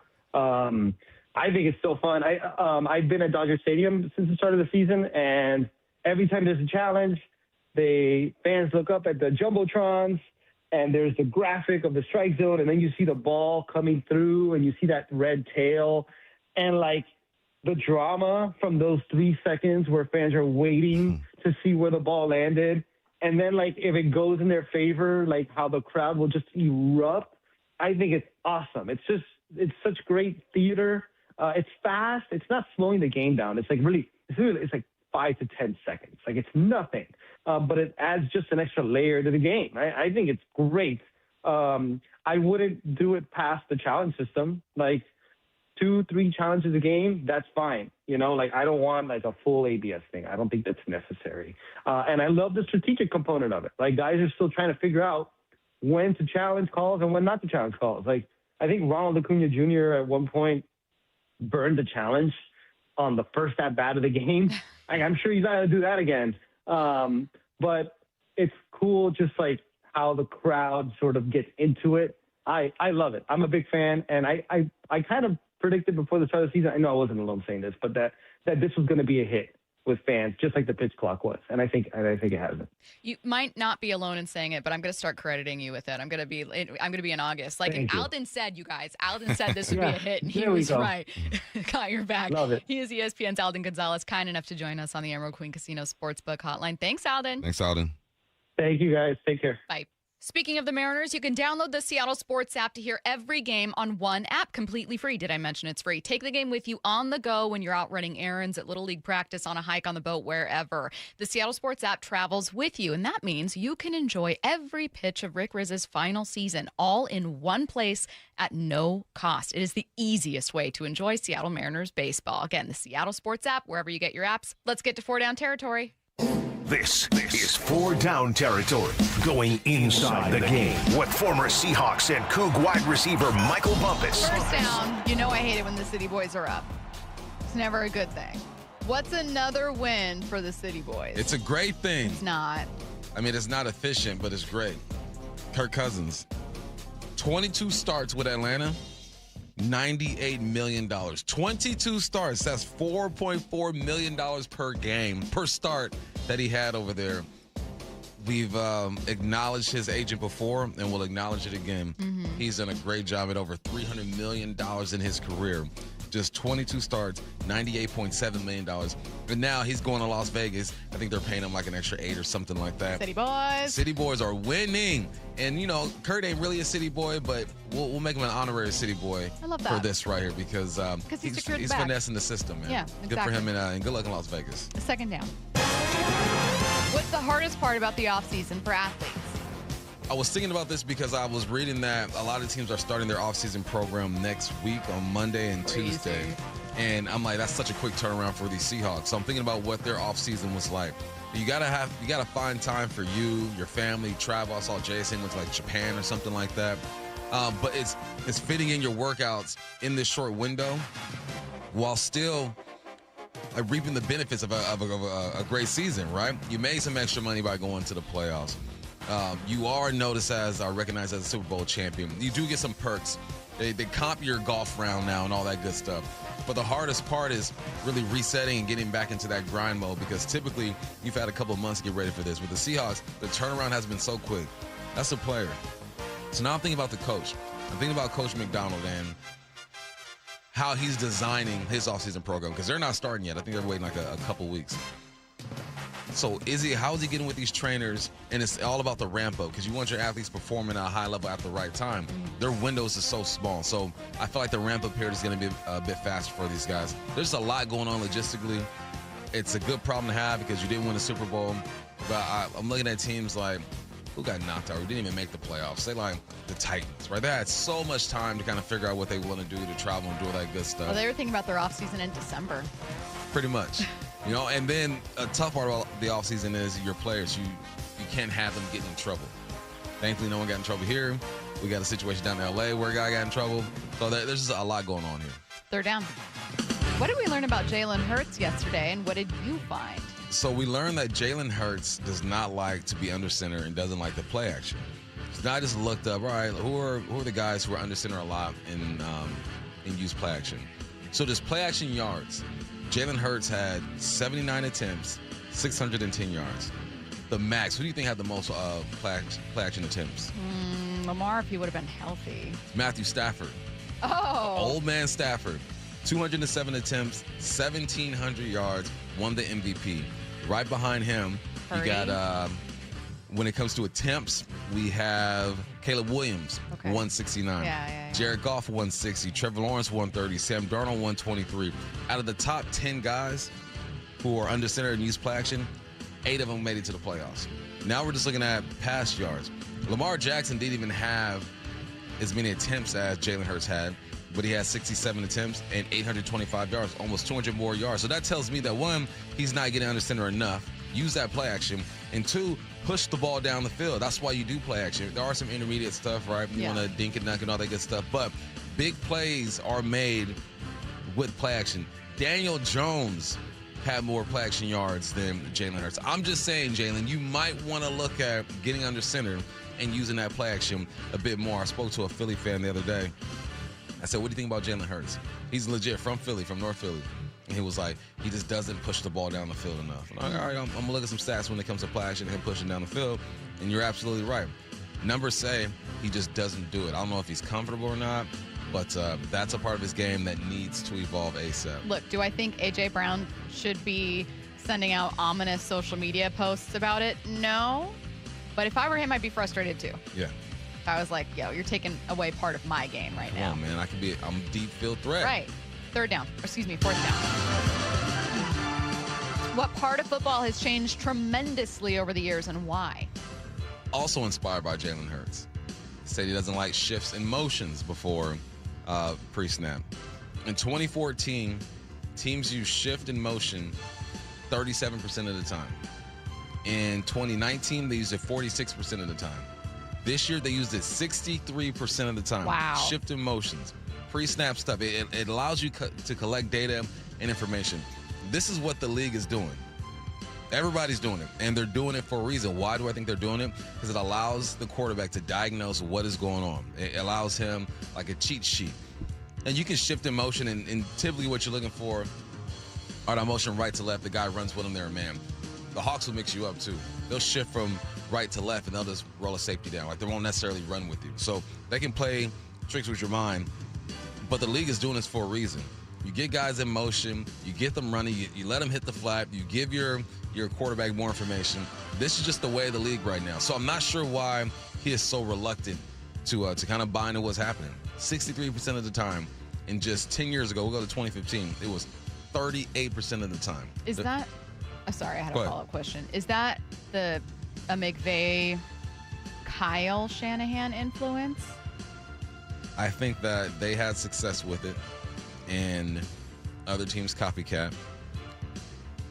So yes, I do believe. Yeah. It's they're the influencers. I'm sure there are other guys doing it as well, but someone has to lead the charge, and those are the two names. Like, because when did McVay 2017 get his deal? 17. I think. So in 17, the league was doing it 40% of the 16, time. 17. You get to 23, you're already doing it 56% of the time.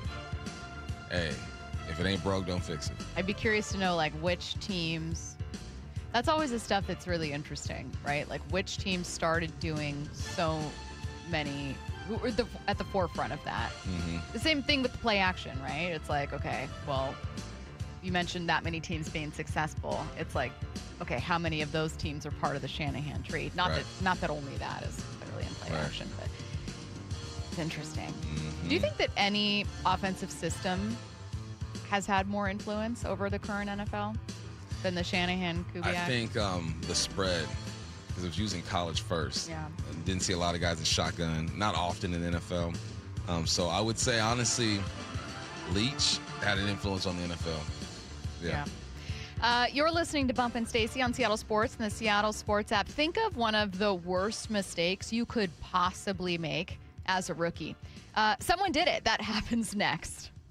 You can stream every pitch of every inning of every game all season long. Oh, and it's completely free. It's a tremendous catch. Only on the Seattle Sports app. That's right. The free Seattle Sports app puts every single Mariners game right in the palm of your hand. On a platter, come and get it.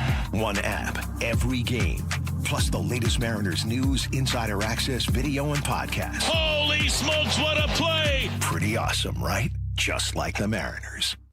Stacy here. I need to tell you guys about what I did last week. So on Friday, I got to demo the Arc Sport from Arc, which is a fully electric boat that's built to be a wake boat. Carter from the demo team at Arc picked me up right on Lake Union, which is already very cool. The first thing I noticed was how sleek it looked. I felt like I was in a luxury EV, but on the water. Now, the fully heated seats and touchscreen dash with all the different camera angles were my favorite features because I'm always freezing cold and I love a touchscreen. But something tells me that for people who spend a lot more time on the water, you're going to love other things like the retractable tower and Arc software.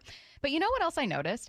We were the only ones on the water. And it was beautiful outside, but it's also early April, so that means most people have their boats winterized, but not Arc. No winterization, oil changes, or transmission service means significantly less maintenance, so you can actually take advantage of an unexpectedly sunny day like I did. You really have to see and experience this boat for yourself, so do it. Book a demo. It's easy. They'll pick you up on Lake Washington, Lake Union, or Lake Sammamish if you can't come to them in Kirkland. Go to arcboats.com/demo, fill out the form, and you're going to be out on the water. Arc, you have to see it to believe it. Wesley Financial Group is not a law firm, and Chuck McDowell definitely not an attorney. This is Chuck. If someone talked you into buying something really silly and you want to get out of that silly little thing, my advice, get the facts. Call me and I'll send you our timeshare exit kit absolutely free. Inside, you'll learn how timeshare works and all your options for cancellation. Call Wesley now for your free exit information kit. 800-791-0000. That's 800-791-0000. Spring brings brighter days and more time to show off your Cole styles. School drop-off, a chance for your outfit to shine in the morning rays.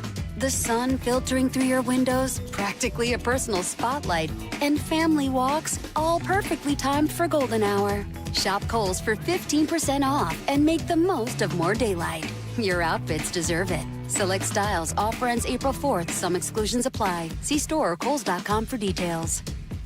By texting 64,000, you agree to receive recurring automated marketing messages from IQ Bar. Message and data rates may apply. No purchase required. Terms apply. Available at eatiqbar.com/policy/terms of service.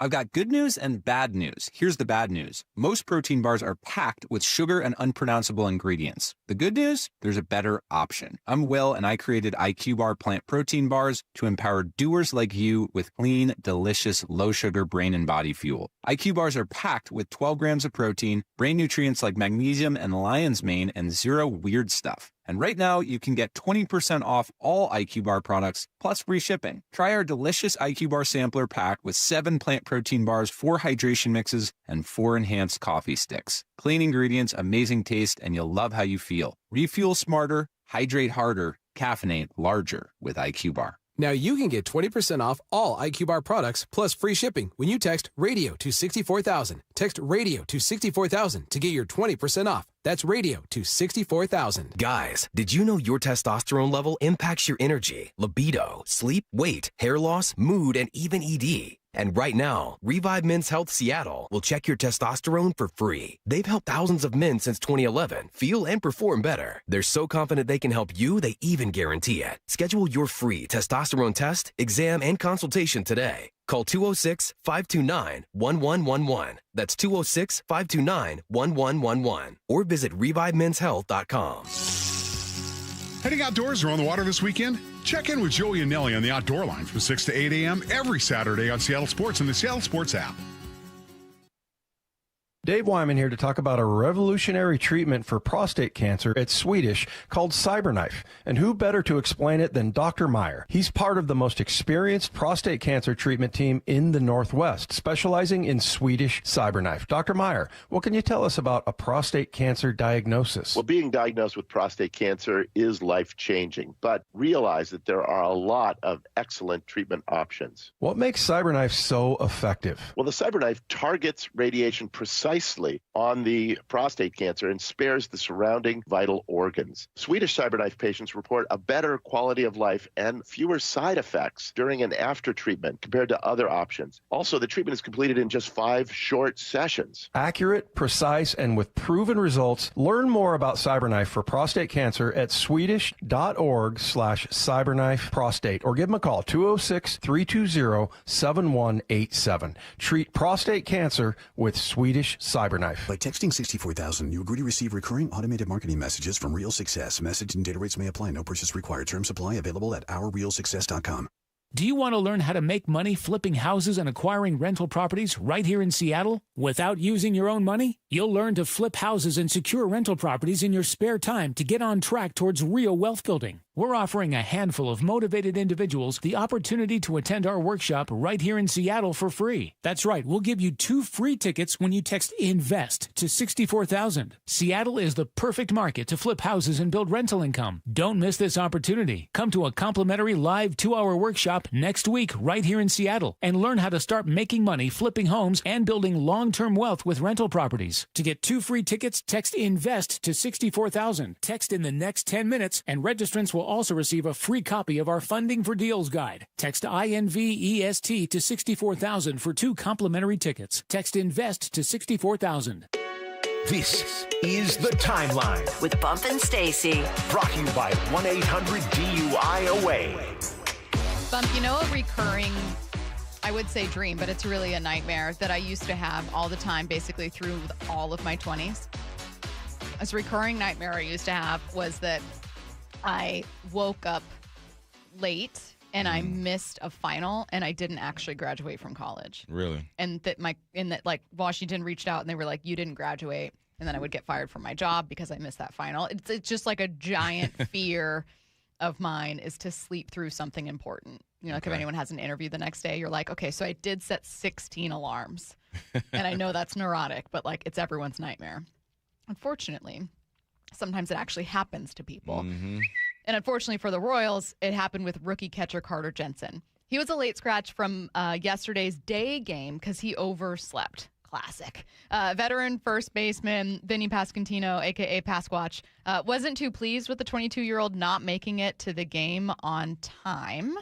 Yeah, I mean, you got a 36-year-old catcher who's preparing to DH today, and then his world gets a little rocked that an hour and a half before the game, he's not going to be DHing. So you credit to Salvi today for being ready. First and foremost, we're glad Carter's okay, right? I mean, that was kind of the initial thought when you're trying to get a hold of his parents and everything like that to just make sure everything's okay. But once you find out he's okay, it's like, all right, it's a growing moment. He's really young. There are some things that cannot happen, and that's one of them. So he's going to have to wear it on the chin the same way anybody would have to. So it can't happen. And, you know, hopefully it doesn't happen again. There's 28 more seconds. It's one of those things that you can't afford mistakes like that in this game. So just gotta move forward the best that he can. I know he feels really bad. I know that it was not bad enough. Favorite drive to the field this morning, but it wasn't our favorite morning either. Trying to figure out what was going on. So he'll learn from it, grow up a little bit, and we're here for him though. It's not like anybody's mad at him. Things happen, but you got to learn from mistakes like that and maybe get another alarm clock or something. You know how close Vinny was to saying it's not like anyone's mad. We're just disappointed. He was on the verge of saying that. Look, baseball, you play a lot of games, so there's a lot of opportunities to oversleep, but I've never overslept for one game in my life. Never. I sleep paranoid. I set like 5 alarms. Yeah. I wake up 10 times on my own. There's no way you oversleep for a game. What did you do the night before, young man? I have missed an alarm one time ever for work. And it was when it was still me and Jake. So this was like early, like my first year or so doing this. And it was to show prep. I've never missed the start of the show. Granted, our show starts at 10. So I think this is like, if I was in the morning, it'd be a little bit easier. Mm-hmm. You actually have that alarm waking you up. Yeah, for sure. Before the sun gets up every morning. But this is unfortunately mostly like a 22-year-old mistake that I can buy. Like I get why Vinny is a little annoyed because this is one of those things where it's like, well, everyone else got here on time. I know that everyone makes mistakes, but like younger people typically have a little less foresight. Yeah. And you're dealing with, Vinny's a grown man. He probably got kids, he's to be the young guy in a league that most of the time has older adults, right? Like 26, 27, 28 plus. Salvador Perez getting ready to catch. Salvador Perez. And my man could have used a day off. You know what I'm saying? Salvador been in the game for a long time. He's been 36 for 20 years. Yeah, there's you're dealing with grown men. And when you start dealing with grown men, guys who are responsible, You get a little heat, and he should get heat. They should poke fun at him. They should haze him a little bit for this. Now, we did hear from Carter. Now, let's everyone listen to Carter here with a very disappointed look on your face. This is embarrassing. I need at least like 6 to 8 alarms. It's not good. Okay, so that was from earlier in spring training. From earlier in spring training. Oh, he was late in spring training too? No, it was like a social media video where they asked players, how many alarms do you need to wake up? Yeah, so it's like a walk and talk, like he's interviewing, and he says, it's really embarrassing. I need like 6 to 8 alarms to wake up. Carter, then you got to go to bed sooner, my friend. You do, my friend. Like, I hate to say it. Adjust. But I fear that you are looking like your age right now. You must adjust. Yeah, like he would. The 22-year-old. What'd you do last night is what I'm like, come on now. I mean, sometimes it's just, look, I know someone, my very best friend, if she did not set an alarm, no matter what time she went to bed, she could sleep in until 1 p.m. Really? Yes. And I've never understood it, ever. But some people just have a different internal clock. Like they just are naturally late sleepers, naturally go to bed later. Maybe that's him. But you need 3 phones. I mean, you got a contract. Buy a couple extra phones, set those alarm. I don't know. Big Ray once told me he doesn't use an alarm to wake up. His body just naturally wakes up at the right time. And I'm like, how? That's crazy. First off, Big Ray, I love you to death. As many times as Big Ray came in, like 2 minutes before the show comes on, my homie needs an alarm clock. He's like, that's my natural alarm. Got me here on time. And did I miss a show? And did I miss a show? This was his best year, though. Big Ray, this was his best year with that.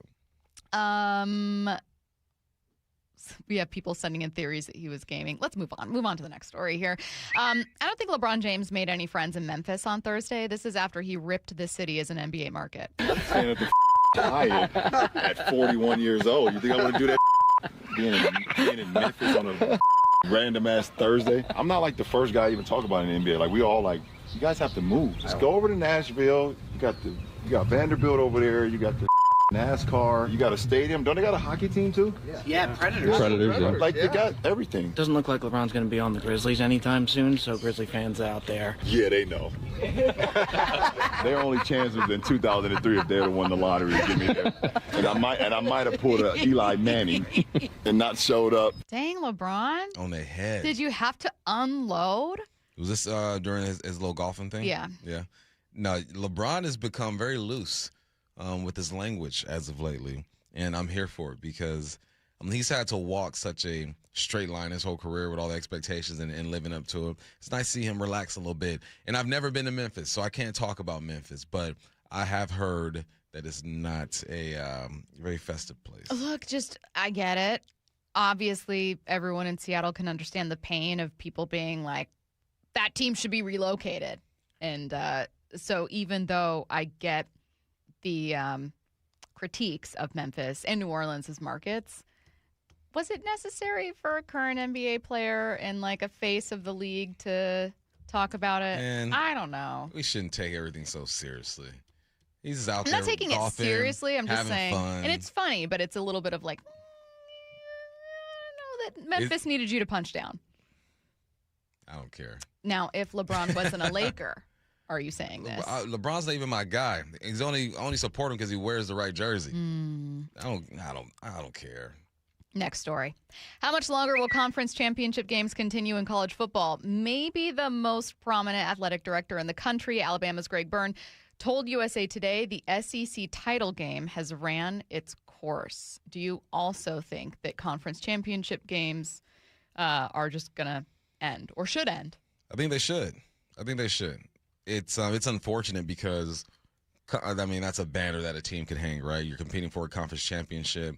You got teams that you're familiar with, but the way that the college football playoff is set up, no, I don't think there should be conference championships. Because what if a team, the fact that you use that against you if you lose, but it propels you if you win, that's why it's not fair. Yes. So just have the teams duke it out. No conference championship game. You have a conference champion, and have the committee do their thing. Yeah, I get the idea of having a tradition there of wanting to feel like you won it. But, and he points this out, with expanded playoffs, it's kind of unnecessary already. Yeah. Like you're clearly in the playoff, and it's all it does is hurt you or give you that extra game. Just win your league by winning the most games. I would simply win my league. Time for the IRG injury report, brought to you by IRG Physical and Hand Therapy. Good news for the Mariners. J.P. Crawford, who's been dealing with that shoulder injury, has been activated off the 10-day IL. He'll be in the Mariners lineup tonight against the Angels. First pitch at 6:38 p.m. Pregame show starts at 5:30 on Seattle Sports and the Seattle Sports app. Brian Wu on the mound for this one. We asked Alden Gonzalez of ESPN, who joined us earlier this hour, whether or not he thinks the Mariners can handle the pressure they're facing this year. Hear what he said next. ESPN senior MLB insider Jeff Passan every Tuesday morning at 8:30 with Brock and Salk. Brought to you by your Western Washington Toyota dealers. Colt Emerson, 8-year extension. Free agent years are incredibly valuable. If you can get those at a discount, when you have Julio Rodriguez and Cal Raleigh and Colt Emerson locked up for the better part of half a decade, you're in a really good spot. Get more on the Seattle Sports YouTube page and the Seattle Sports app. Welcome to IRG Sports Injury Update. We're with Shannon O'Kelly, physical therapist and president of IRG Physical and Hand Therapy, and his guest, Dr. Wayne Weil, MD, orthopedic surgeon with Orthopedic Specialists of Seattle. Dr. Weil, thank you for joining us. Dr. Weil, you're a hand surgeon. You see a lot of hand injuries. Tell us about an injury called the hook of the hamate injury. Ken Griffey had it in 1996, and other baseball players. This occurs. Pretty common. What is it? Yeah, so the hamate bone is a small bone in the hand, and the hook is a part of that bone where the flexor tendons wrap around to go to the ring in the small fingers. And typically in a baseball player who's batting in a swing and a miss, the forces across that hook of the hamate can cause a fracture. And that can cause hand pain with power grip and twist activities. Certainly batting can be painful afterwards. And normally for a hook of the hamate fracture, the blood supply isn't great in that area, so they typically don't heal on their own. And instead of trying to fix them with a screw, what we can do is actually just remove a portion of the fractured bone and get people back to playing baseball pretty quickly in about 4 weeks after surgery, sometimes even a bit quicker. That's excellent information. So the reality is, most likely if you have a hook of the hamate injury, you're going to have significant pain with grip. It can be treated. It's usually excised or the hook is taken out, and then you can return to playing 4 to 6 weeks. Fair to say? Fair to say, yeah. Excellent job. Dr. Weil, thank you for your information. Thank you for your time. If you have questions regarding any hand injuries, you can contact Dr. Weil at Orthopedic Specialists of Seattle. With over 40 neighborhood clinics around Washington, IRG has you covered. Let IRG be your family's physical therapist. Find the location nearest you at irgpt.com. That's irgpt.com. Are you stuck staring at your W-2? Are tax refund worries holding you back? You probably have FOMO, the fear of messing up. The fix? Using TurboTax on Intuit Credit Karma. They find every credit and deduction to help you get every refund dollar you deserve, or your money back. It's time to overcome your fear of messing up and get your taxes done right. Start filing today in the Credit Karma app. This is the story of the one. As a maintenance tech at a university, he knows ordering from multiple suppliers takes time away from keeping their arena up and running. That's why he counts on Grainger to get everything he needs, from lighting and HVAC parts to plumbing supplies, all in one place. And with fast, dependable delivery, he's stocked and ready for the next tip-off. Call 1-800-GRAINGER, click Grainger.com, or just stop by. Grainger, for the ones who get it done. When you see a Gravely mowing the grass, you're looking at over 100 years of ingenuity in action. You're seeing a rugged, durable machine professional lawn service companies have relied on for generations. Or maybe you see a homeowner who demands the best, cutting their own lawn like the pros, whether mowing or on a trailer between jobs. When you see a Gravely, you're seeing greatness at work. Take your lawn mowing up a notch with a Gravely. See the full line at your local dealer. Mariners and Angels in Anaheim tonight. First pitch at 6:38, 5:30 pregame. Hear every pitch live for free on the Seattle Sports app. If you don't care about saving 50% off your wireless bill for the same 5G coverage that big guys are charging a fortune for, maybe you care about keeping jobs in America. Pure Talk does. They've pledged to run their entire operation from this country, including all their customer service.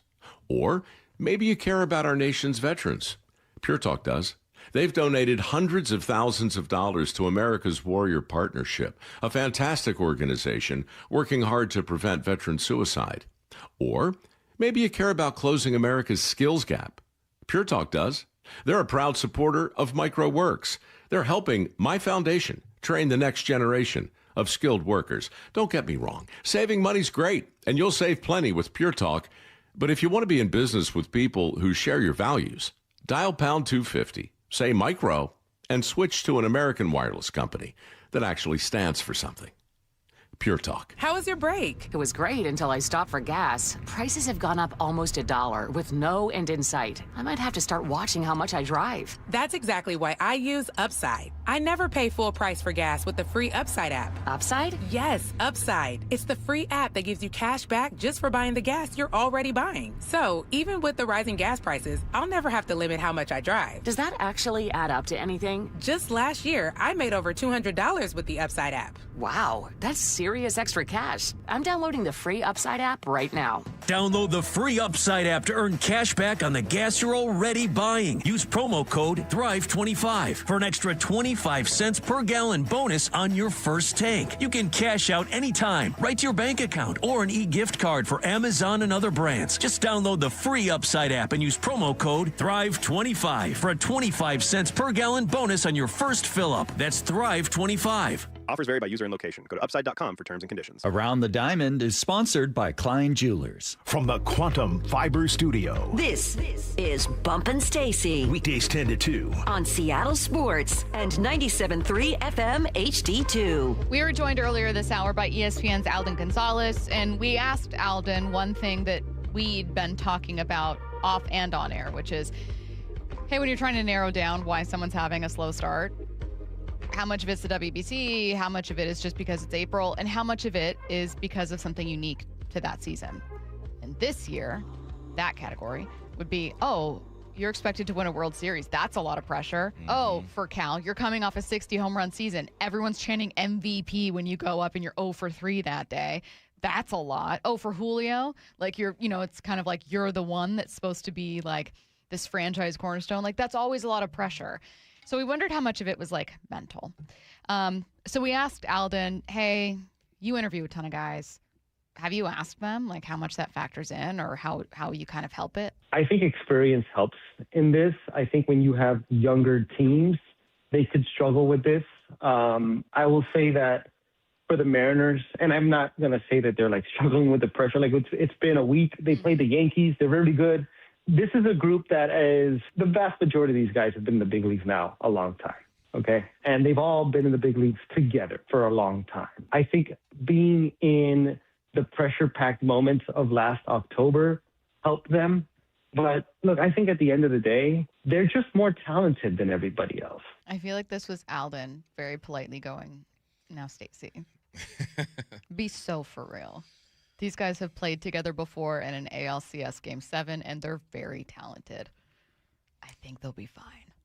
Yeah, I think we all think they'll be fine, but that doesn't mean that opening day didn't feel different for them because of what they did last year and what fans were expecting. It doesn't mean that, when they put on the uniform, they feel a different sense of urgency. Mm-hmm. I think they'll be fine.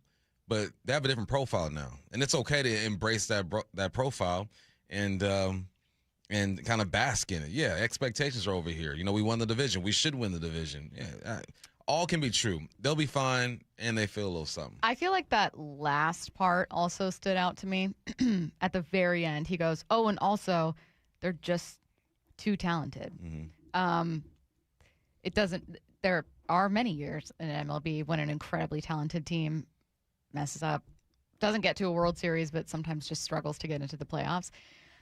But the reason I also wanted to focus on that bump is I was engaging with a listener earlier who's convinced that, like, not have seen enough, but convinced, like, this team just isn't that good. We have all this hype. This is an overhyped team. And I thought it was important to have a national perspective of someone going, no, they're a pretty good team. Like, just accept it. It doesn't mean that you're promised a World Series, but hey, Mariners fans, I know you got a lot of pain. It's okay to accept that you have an incredibly talented and fairly complete roster that should be competing for the American League. When a lot of people are saying the same things, people who are higher up, ESPN, Sports Illustrated. Thank you, Stacy. You got it. And all those other names that we have on this show and on other shows, if they're all saying the same things, some of it must be true. I mean, you look at their lineup with Julio and Josh and Cal and Donovan and Dom is coming on. It's not even really. It doesn't even really start with them. It starts with the guys on the mound, right? You look at the guys on the mound. In that rotation, how can you not look at this team and say, yeah, this is a very talented team? Talent doesn't mean that you live up to expectations, though. You still got to go out and play. There have been talented teams, more talented teams that have not won the World Series, that not won the Super Bowl or NBA Finals. You still got to go and you have to execute. But on paper, the talent is there. Now can they get their groove going, get the bats going, and stay healthy on the mound? Exactly. I think it was just maybe a good clip to pull from Alden. And frankly, Alden went on to talk about all the things that he loves about the Mariners and being like, this is a team that should win their division comfortably. Right. And no, there's no bad hubris or karma in saying that, where it's like going to come get you. It's okay to look at a team, to look at the division, and then make your predictions about what you think will happen. We all do it every single year. But I think that when you're at this point in the season where because you know baseball, that it's way too early to read into anything. Mm-hmm. But you also know, because you know baseball, that things don't look quite right. It's natural to try to figure out, like, well, what's it mean, right? We're just like, everyone's a problem solver naturally. Well, what's it mean? So I think it was good to hear Alden say, like, look, I'm fairly confident that these guys can handle the stress of this. This isn't a super young team that's never been there before. I know these are sky-high expectations for the only team not to get to a World Series, so I get that context. But, like, these guys very recently felt a ton of pressure. Yeah. And nearly got themselves to a World Series. They're familiar with it. I mean, they've been to the playoffs twice, like the core. Julio's been there twice. Cal's been there twice. Randy once with us, once with another team. I'm not sure what Donovan's background is. But, no, this is a team that has some miles. They've had some experiences, and experiences allow you to tap back into something mentally, physically, spiritually, whatever. Mm-hmm. There's nothing like experience, and they have that. They've done a lot in a short amount of time. So they have their methods and their ways of dealing with pressure and dealing with slumps. Yep. And they're just in a little, I wouldn't even call it a slump right now. No, I mean, the rotation looks great. It's just slow. You know, the bats are just a little slow right now. I'm not even going to call it a slump. Well, I think the bats you're watching closely are slow. Yeah. Right? Like, and that matters. This team gets to a World Series if Julio, Cal, and Naylor are good. That's kind of like the secret sauce here. Like, that's got to happen. And also, obviously, if your rotation does what you think it should do. Like, that's those are the two ingredients you need. I said it yesterday, too. Rotation has been solid. Yeah, great. The non-big dogs have been solid. You're just waiting on the big dogs at this point, right? Other things that you need to happen for this team to have success is already in motion. It's unfortunate that the 2 through 4 are struggling right now. Yeah. But once they even show just a little glimmer of what they were last year, be careful because they're going to get hot. Absolutely agree. And again, it's saying it's early in the season is like saying water's wet. Every single person speaking right now and listening knows that. I think people are mostly, because we get so many questions, I think people are mostly just trying to figure out, why might someone start slow? What am I looking for with these players as a sign of progress? Those are completely fair questions in April. Yeah. I am going to be looking for a lower strikeout rate. What are you looking for? Hard hit contact. Just hit the ball hard. Right? Barrel that thing Good up. contact. Exit velo. I've said it earlier, I just want to see them square one up. If there happens to be a body on the other end of that catches it, so be it. But seeing the ball go through the net does something for you. Let's go around the diamond. The Mariners start their first road trip of the year in Anaheim against the Angels tonight. Pregame is at 5:30 p.m. First pitch at 6:38 p.m. on Seattle Sports. Brian Wu on the mound. That's Around the Diamond, brought to you by Klein Jewelers in Edmonds. You're listening to Bump and Stacy on Seattle Sports and the Seattle Sports app. You know, there's something we heard earlier this week that's still sticking with us. That's next. Brock and Salk, morning 6 to 10. The Mariners have signed their best prospect, Colt Emerson, young shortstop, just 20 years old, yet to play a game in the big leagues. 8 years, $95 million guaranteed. There are some wins in here for the player, and I think a lot of wins in here for the team as well. It's a win for the player to make generational money, and it's a win for the organization that if he becomes half the player that you believe he can become, that deal is going to be very favorable to your budget. On Seattle Sports.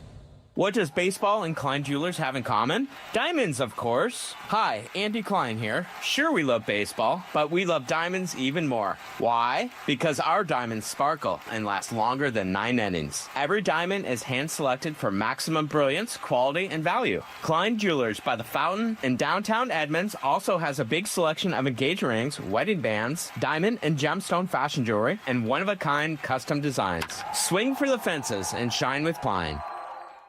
Seattle Sports has your last shot to participate in the madness. Head to seattlesports.com/win to fill out your 4-team bracket. It's one final chance to join in on the Seattle Sports Bracket Bucks, presented by Muckleshoot Casino Resort. And the winner of the 4-team competition will win a $250 Visa gift card. Register and find complete rules at seattlesports.com/win.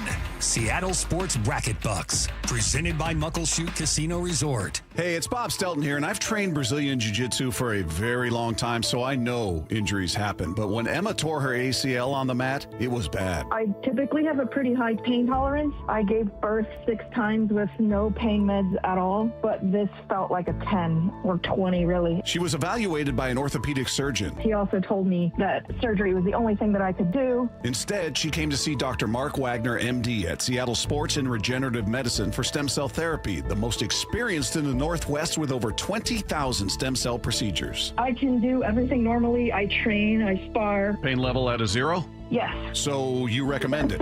Yes, actually, I asked him if it was okay for me to take copies of his pamphlet, so as soon as somebody gets injured, I can just hand them a copy. So whether it's a hip like I had or a shoulder, elbow, ankle, wrist, knee, whatever it is, before choosing surgery, see Dr. Mark Wagner first. Go to drmarkwagnermd.com. That's drmarkwagnermd.com. This April, the Pacific Northwest is All Elite. Experience the action and excitement of All Elite Wrestling live. On Wednesday, April 15th, 2 huge shows, one incredible night. AEW presents Dynamite and Collision. As the dust settles after AEW Dynasty, the best wrestlers on the planet return to Everett for the first time in almost 2 years. AEW Dynamite and Collision, live from Angel of the Winds Arena, Wednesday, April 15th. Tickets on sale now starting at just $20 at AEWTIX.com. Your windows and doors play a huge role in your home's efficiency and comfort. Choose Lake Washington Windows and Doors for windows that are up to 25% more energy efficient than Energy Star standards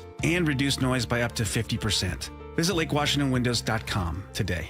Running a business means wearing multiple hats. So if you're like me, you probably started out using your personal phone, taking client calls and texts nonstop. As my business grew, I needed something smarter. That's when I switched to Quo, the #1 business phone system. Quo works right on your phone or computer. No carrying 2 phones, no clunky landline, just one easy app you can try for free. Your team can share one number and handle calls and texts together like a shared inbox. Any teammate can jump into the conversation so customers get faster responses. And Quo's AI assistant summarizes your calls and responds to customers 24/7, so you never miss a lead or opportunity. All this starts at just $15 a month. That's basically 2 coffees. You can even keep your current business phone number. Find out why 90,000 businesses trust Quo. No missed calls, no missed customers. Try Quo for free at quo.com/sports. That's quo.com/sports to try Quo free. QUO.com/SPORTS. Guys, did you know your testosterone affects everything in your system, including how you feel and perform every day?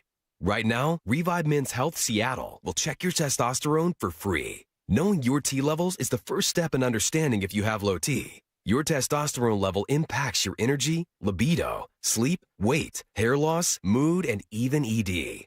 Maintaining an appropriate T level can change your whole life. Most men start to see changes in their hormone levels in their 30s. Experience and results matter. So what are you waiting for? Get your T levels checked today by local, experienced, and trusted men's health experts. They've helped thousands of men since 2011. They're so confident they can help you, they even guarantee it. Call Revive today and schedule your free testosterone test, free exam, and free consultation. Call Revive Men's Health at 206-529-1111. That's 206-529-1111. Or visit ReviveMen'sHealth.com. Join the dugout every Tuesday from 1 to 2 on the Bump and Stacy Show, powered by Top Fitness. Top Fitness is your #1 place for home fitness and exercise equipment, with locations in Tukwila, Linwood, and Bellevue. Visit TopFitness.com. Let's go! This is Seattle Sports. Streaming through the Seattle Sports app. KIRO AM Seattle. KIRO FM HD2 Tacoma. Home of the Seahawks, Mariners, and everything Seattle sports. Seattle Sports Snapshot. The Mariners are back at it today with a series against the Angels in Anaheim. Brian Wu gets the start. First pitch at 6:38 p.m. Pregame show starts at 5:30 right here on Seattle Sports. You can also listen to the game on the free Seattle Sports app. Snapshot, brought to you by Miller Lite. When it's game time, it's Miller time. From the Quantum Fiber Studio, this is Bump and Stacy on Seattle Sports. Streaming through the Seattle Sports app and at seattlesports.com. Now, here are your hosts, Michael Bumpus and Stacy Ross. Here we go now. It's a Friday, and that means looking back at some of the best sound we heard from the week. These aren't just our interviews. It's some great sound we heard kind of sticking with us after this one. For instance, earlier this week, we heard a really fascinating stat from Ryan Rowland-Smith. I actually played this a little earlier in the show, so if you've been listening all 4 hours, a little bit of repeat here. However, Bump and I thought it was fascinating. We've been talking about it since this interview. Man, with Cal, I'm just kind of waiting for, is he going to get to that heater? Right now, his swing and miss rate on fastballs, anything 94 miles per hour and up, is around 90% swing and miss, which, look, it's something he'll correct. I just, again, like, I spoke to you guys when you guys were walking through the stadium yesterday, just about the WBC. Those guys are going to be a couple of weeks behind, I think. That's a wild stat. And maybe someone who knows way more about baseball than I do can be like, no, it's actually pretty normal. But something about a swing and miss on pretty much any fastball over 94, 95 miles per hour feels like a lost approach. Again, a phenomenal player. Like, I'm not questioning anything long-term, but that is a concerning stat for right now, for short-term. Yeah, this means his timing is off. He's not seeing it. And, who'd you play? I don't want to say his name. It turns into a bad word. Schlittler, thank you. And all he did was throw fastballs. I know, I'm scared. I get it. We talked about his cutter, his four-seam, two-seam, sinker. Like, he had so many types of fastballs that I would imagine if I'm Cal and I'm struggling, it's like, man, I can't see anything. This one's dipping right. This one's left. This one's high. This one's sinking. You know, it has to be frustrating, especially when you're in a slump like this. And typically, Cal's been good at hitting the fastball. It just says time is off. He's not seeing the ball. Yeah, I like the way that Mike Salk explained it this morning. I hopped on with his show for like 10 minutes, and he was like, it's really a two things are true at the same time thing right now for the Mariners, which is, it is a long season, and that Cal, Julio, and Naylor are great players. Yeah. And given the choice, you're like, absolutely, I want these guys on the Mariners. Are you kidding me? Yes.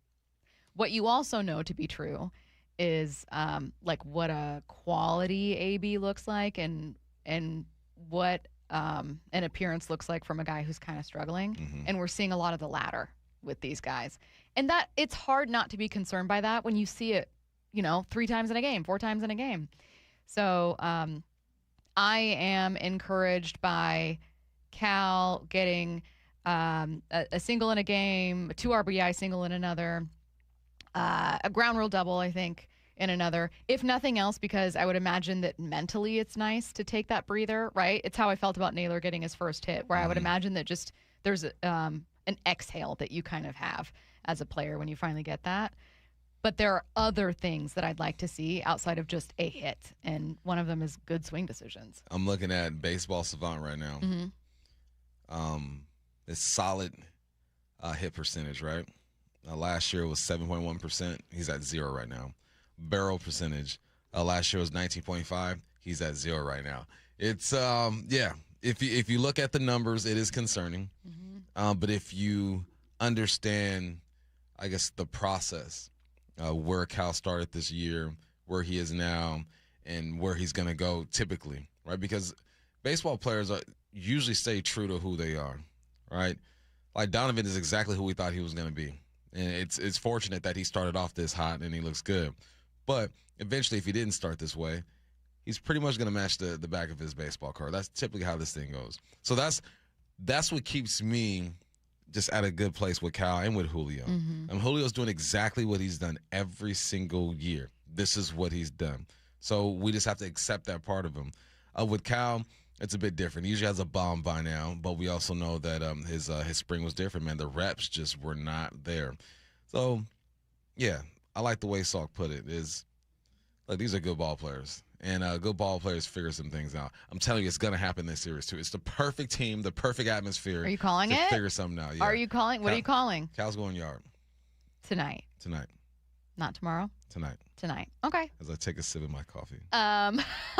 I would like to see. I am just watching for Cal to just have some different outcomes. A walk. Maybe you actually, I'm stealing this one from you, but like a hard hit, just like a line out where you're like, man, good defense. You know, like those are some of the outcomes that I'm looking at for Cal that I would still count as a success. You know, 1 for 3 where the one is a single, but then you had a hard hit ball, like you said, in a walk. I'm good with that. Or just hitting the ball hard, man. You know, like say you go over, but you hit the ball extremely hard. Sometimes you're unfortunate and just goes to the wrong spot. But yeah, just square it up. Someone said you guys need to walk away from the ledge. Go look at Judge. I don't think anyone's doubting that everything will be fine. In fact, the last segment, I just ranted about anyone who's worried that the team isn't clearly very good, that you need to accept that this is a very talented team. But I think also, like, look, man, part of what you have to do is respond to questions and concerns that you see from people. And I see a lot of people comment and say stuff like, man, Cal's swing just doesn't look right. And look, if it was Cole Young's swing that doesn't look right, I'd go, well, he's young, he's figuring it out. Cal having a great season is integral to you getting to a World Series. Julio having a good season is incredibly important. These are things that matter. So no one's panicking. I don't know a single person panicking, but people are observing and wondering what's happening. You just like I said earlier, we're all naturally just problem solvers that want to know answers. Yeah, we're just looking at what we've seen so far and trying to make sense of it. That's what you do. That's what our job is. That's what you do. Just sit here and be like, all right, Cal's struggling. What do we see? What do we think? How does he get back? Is he going to get back? Yeah, he'll get back. This is a good team. Yeah, it's conversations surrounding the first 7 games that we've seen. You know, we spent so much time talking about Cal. We haven't even focused too much on the fact that JP is back, presumably going to be in tonight's lineup. That usually is released, Curtis, around 2 p.m. for a 6:38 start. But everything that we're assuming, he's back from the 10-day IL. Aaron Goldsmith on with us talking about JP and kind of the job not being guaranteed next season, but still has plenty to play for. Even if he is not a Mariner next year, and Randy Arozarena is in the same boat, he's a free agent at the end of the season, there's still a lot to play for, right? You're on 2 fronts. One, this is a team with World Series aspirations, so there's one. And the other is, whether it's with the Mariners or whether it's with one of the 29 other teams, both those guys are playing for a contract next year. So there's plenty of motivation on either side, whether it's from the team perspective or an individual perspective. So, again, there's clear incentive for JP to play well. But I don't know. I found myself like really, really hoping it would happen, not just for the Mariners' sake, but for his sake. Thought what would happen? For JP, like you never know if the team, if he ends up somewhere else next year, which we're kind of assuming, you never know if the team you end up on next year is as close as the Mariners are this year. You want to take advantage of that. JP has been a contributor to this team for 7 years now. Signed a 5-year deal. This is the last year of his 5-year, I believe. Hopefully, maybe he's the spark. Maybe he's because sometimes all it takes is a little something. Like Rivas has been there for a couple of times for the squad. When Caballero was here, he was at. Who's my guy? Haggerty was at a couple of years for the guy. So maybe JP being inserted into this does something for this team. And it's nice to see a familiar face walk through that clubhouse door too. A guy who has been grinding in the minors and trying to get his thing right. But yeah, JP has a lot to play for though. This is when, as an athlete, you kind of get selfish. I remember getting blown out by teams. and be like, I'm still going to get my 120. I don't know what y'all doing. So if JP, this is kind of like, look, worst come to worst, I'm going to go out there and ball. I don't know what y'all are doing, but at the same time, I'm going to bring some type of leadership to this team and maybe loosen things up a little bit because he hasn't been around. Speaking of that now battle at shortstop, Jerry DiPoto had this to say about how they envision Colt Emerson contributing this season. We're going to find out. Like I told him today, we have no hard date. We had no plan as to, we get this done, it's tomorrow, it's next week, or it's even this month. But, I suspect that he will be a big leaguer sooner than later, and he will contribute heavily to this season. And I thought that was the case before we signed him.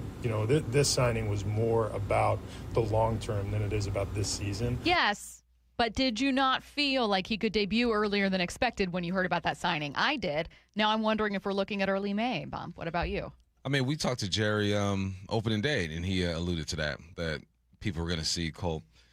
Yeah, I think it can happen early. I think it will happen early. And I think because of JP's shoulder, I know he's gone through his rehab and he's doing his thing, but you got to make sure these guys are here for the long run too, right? So if JP feels anything, you sit him down, you give Emerson a chance to do his thing. I think you do that with Cal as well. There's so much depth with that infield right now, at least at second, shortstop, and third, that you're allowed to be a bit more sensitive to some injuries or some discomfort that guys are going to have. And it's a 2-for-1. You get a guy a day to rest, and you get this young man some room to grow a bit. I have loved all of the guests that we had on our show this week. And we have returning guests that we love talking to, like Ryan and Jordan.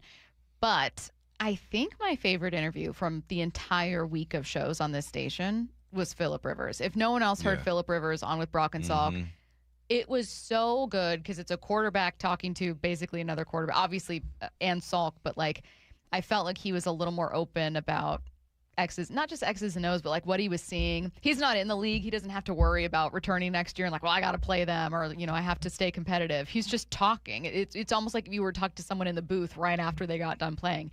It was very cool. This is a section that we pulled. Here's where I thought that Seahawks defense, a handful of these teams have really improved. The Jaguars, I thought, were this way as well, is – when there's one guy disguising or there's a guy that's like, oh, he's jacking with you and all that, but the other guys aren't in sync, it's kind of like, hey, man, I know you're not coming because this dude over here already told me what the coverage was. You know what I mean? And so, but this Seahawks defense, the Jaguars, and I say the Jaguars, again, they were really good, but because I played them, I got to see them up close, in that week 17 game. But they were in sync and doing it together, and it's like, man, these guys are on it. It did look like man, and everybody made it look like man, not just two guys. Or these guys, I thought it wasn't just Witherspoon giving the disguise. They were all giving it. I thought that was so cool to talk about, what made it especially difficult is how much the entire defense sold those disguises. Everyone's on the same page, and they all have the same patience, too. When you're selling something to a quarterback, your rotation has to be late. Getting to your spots have to be late. Not even late, but just in sync and on time. A little bit late pretty much puts you in sync and on time, though. No, it's cool to hear because when he's talking, I literally put myself behind the line of scrimmage and I envision everything that he was talking about. One clip he's talking about number 3, Nicky Mawari, and Spoon. Which one's going to blitz? A safety rotation, trying to find Leo, and it really puts in perspective the information that quarterbacks have to take in a short amount of time. And if you can get a guy like Phillip Rivers, who's seen almost every defense that's been thrown out there, get him to second guess himself.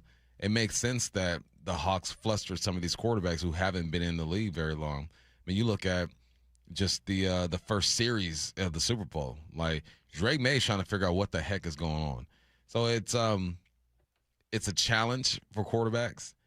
Eventually, there will be tips that the defense will give out that quarterbacks will pick up on. But I'm sure that McDonald's going to find some way to adjust to keep things difficult. I think it's just one of those things, too, that helps you appreciate the coaching and teaching that Mike McDonald does, because that doesn't happen on accident. Yes, this is an incredibly talented. They have good players, and that's part of it. Personnel is a massive piece, if not the biggest piece of the pie. But this makes sense. I remember our first interview with Mike McDonald, him talking about how much he valued teaching and why that was so important. And you're like, oh, this is why. Because the same message is communicated to and understood by all of your players when you're a good teacher. And when you're a good teacher, you guys start to pick up on just the bigger scheme. I can be a safety and I know my responsibilities. But because I know my other safety's responsibilities, that guy's responsibilities, linebacker responsibilities, D-line responsibilities, it allows me to play more free and even help out and see when guys are beat or someone's in the wrong spot. It's good to understand what's going on around you. You always start when you teach. You always start, okay, just learn your position, and then you start to branch out more and more and more and more. And I think that's an indication of a team that understands the whole philosophy is by the way they play and how everything is moving there in sync. All right, one more here on the Seahawks. This was also an interview with Brock and Salk. It was their weekly segment with Daniel Jeremiah, a draft expert. And we're all looking at the Seahawks at pick 32, assuming that they trade back. But he was asked, well, what if, Daniel, they trade up to get someone like Jeremiah Love? No, it's a fair point. To me, I just think there's the rare guys, the rare running backs, and I think this kid falls into that category. And I do think there is a difference in how that offense runs when you have like a premier guy. It's going to look different. I mean, I just go back to the Saquon example, and I rate him just below Saquon. But Saquon Barkley's, what he was with the Giants, you can argue against the running back position. Then he goes to a team with a good offensive line, and you're like, this guy's a 2,000-yard rusher and leads a team to a Super Bowl. That's the type of impact you can get. So that's where I could say this kid is, he's in the right company of backs. Now, maybe you absolutely love the running back room Seattle has, but I thought it was really intriguing to hear a draft expert say, sometimes you see a player so rare in his talent level and such a perfect fit for what you want to do that it's incredibly tempting to move up. Especially when you lost the Super Bowl MVP. Yep. And you're looking at a running back room that just doesn't have a lot of snaps. Yes, Jeremiah has no snaps in the NFL, but he is the best running back in college football, and he's a contributor right now. Running back, tackles, D-lines, you can expect huge contributions early in their career, and he's going to be that guy. Wherever he goes, he'll be a 1,000-yard rusher easily. But will the Seahawks say Jeremiah to Love? Did you just do that now? I was thinking of it while you were talking, and I was like, do I launch it? That's pretty good. It wasn't bad. It wasn't good, but it wasn't bad. It wasn't bad at all. It's a good way to end it, I thought. Don't forget to download the Seattle Sports app. Every game, one app completely free, so you can take the game with you on the go. The Seattle Sports app travels with you so you can enjoy every pitch of Rick Riz's final season all in one place at no cost. Did I mention it's free? It's the easiest way to enjoy Seattle Mariners baseball. Let's get to headline rewrites. Extra, extra, Headline rewrites. We must make headlines. The real story behind the headlines in today's news. Powered by Bay Alarm Security Services. With Bump and Stacy. Headline number one, J.P. Crawford back today. He's been activated off the 10-day IL with that shoulder injury. What's the real headline? From healing one shoulder to looking over another. Yeah, JP is back, but he feels that pressure, and sometimes pressure is good. He might elevate his game. He's playing for this team and for himself as well, because I'm sure he'll get picked up by another squad next year, so he wants to continue to add value. The mess up part about this is that Bliss has been sent back down to the minors, and JP officiated his wedding this offseason. It's funny how the sports world is. It cares nothing about your offseason shenanigans. Yeah, sometimes it is what it is.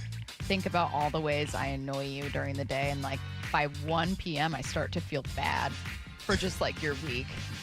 For my week? Pressure can be good. It creates diamonds. Oh my God. What a journey you take Monday through Friday. I do it to you too. What a trooper. What's next? Headline rewrites. Headline number two, the Mariners start their first road trip of the season against the Angels tonight. What's the real headline? If ever there was a time to punch down, Mariners, this is it. This is it, man. Trout's playing some good ball.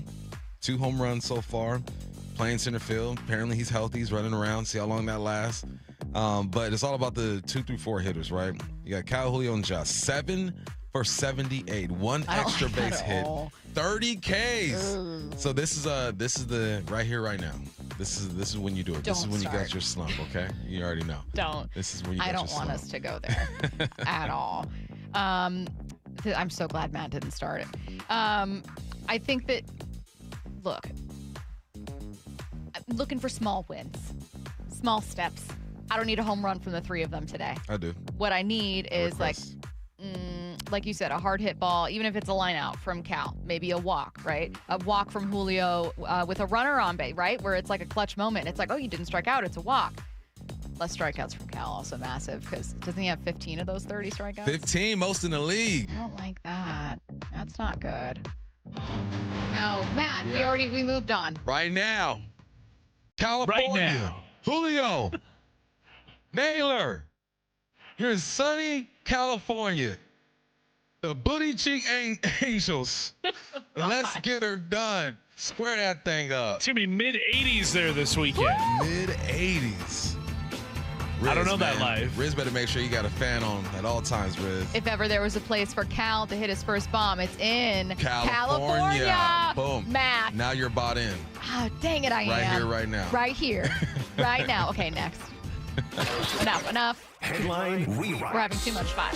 Headline number 3, the Final Four tips off on Saturday. Illinois taking on UConn in the opener. That'll be around 3 o'clock. And then Arizona facing Michigan, both number 1 seeds in the main event. What's the real headline? This is either going to be the best or worst weekend of Curtis Rogers' life. Yeah, with this one, the Arizona-Michigan game is Seattle and Rams in the NFC Championship. That was I think a good comp. whoever wins this one will win the whole thing.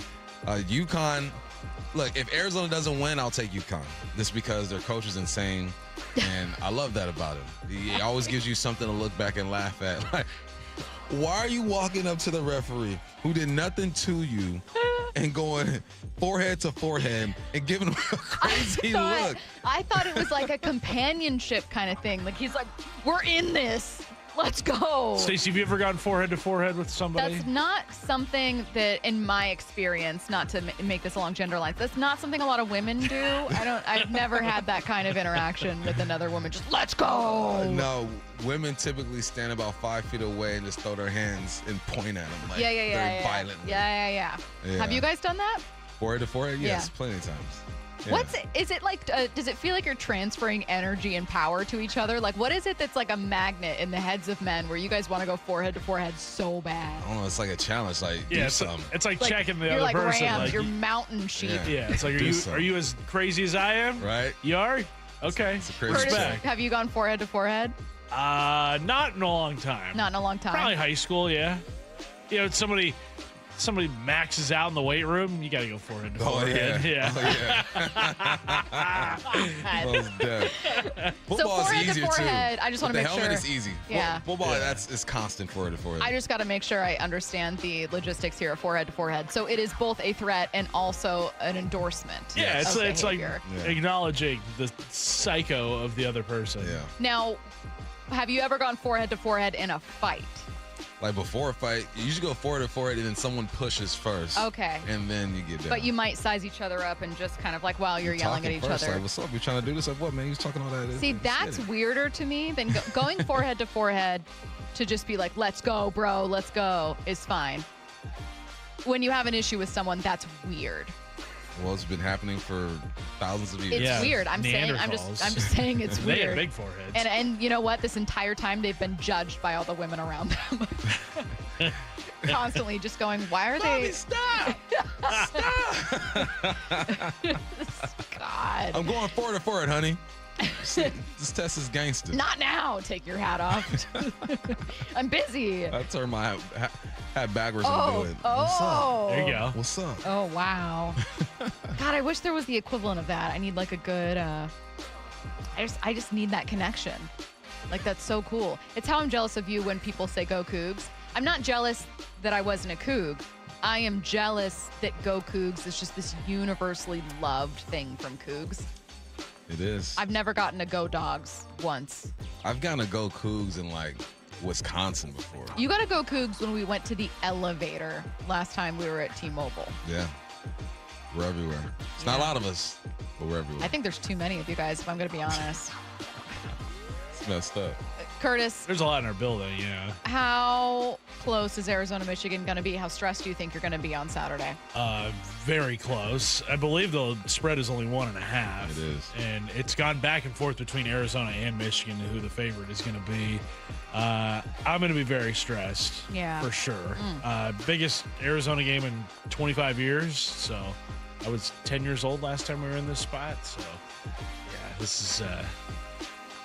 I'm either going to be floating Saturday night or It's going to be a quick bedtime for the girls. Well, we're rooting for you. We're all Arizona fans What's tomorrow. wrong, Dad? Go to sleep. Yeah. It's 7 p.m. You're listening to Bump and Stacy on Seattle Sports and the Seattle Sports app. Coming up, the latest on Puka Nakua's return to the Rams and Aaron Rodgers' return to the Steelers. Taking a look around the NFL next.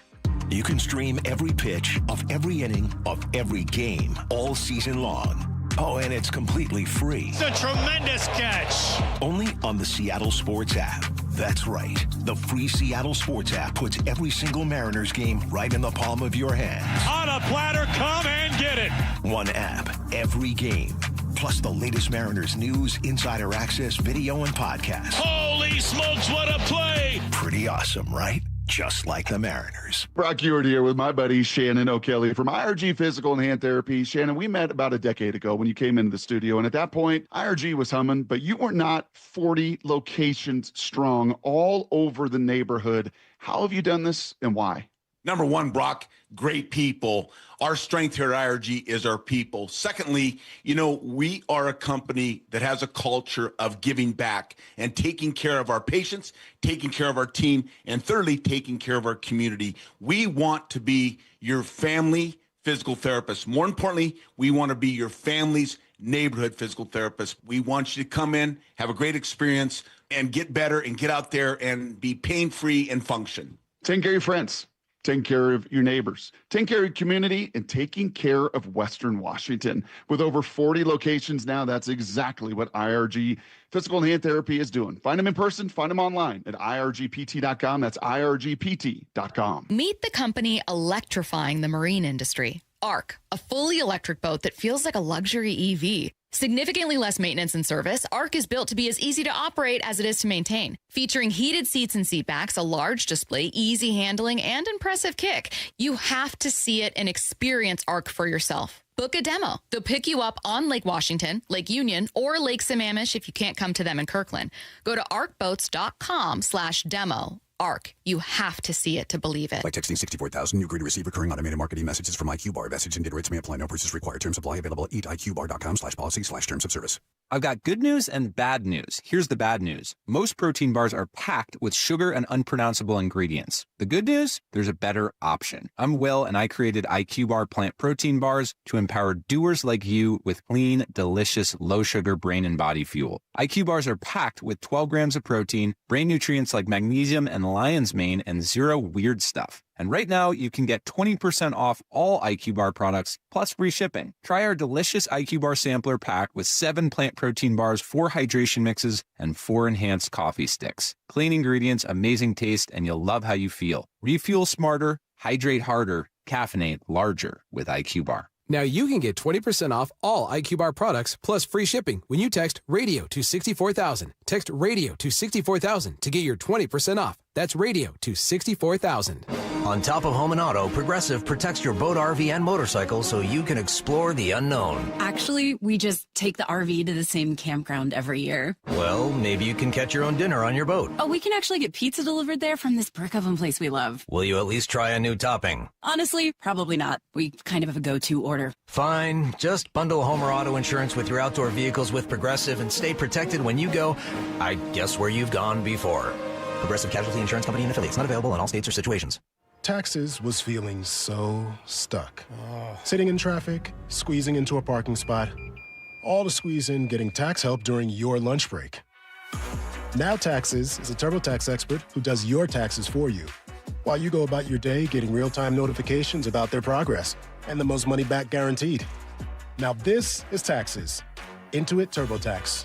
See guarantee details at turbotax.com/guarantees. Only available with TurboTax experts. Real-time updates only in iOS mobile app. Mariners and Angels in Anaheim tonight. First pitch at 6:38, 5:30 pregame. Hear every pitch live for free on the Seattle Sports app. Not sure how to tackle your taxes? Are you sweating the small print? You may be experiencing FOMO, the fear of messing up. The answer? Using TurboTax on Intuit Credit Karma.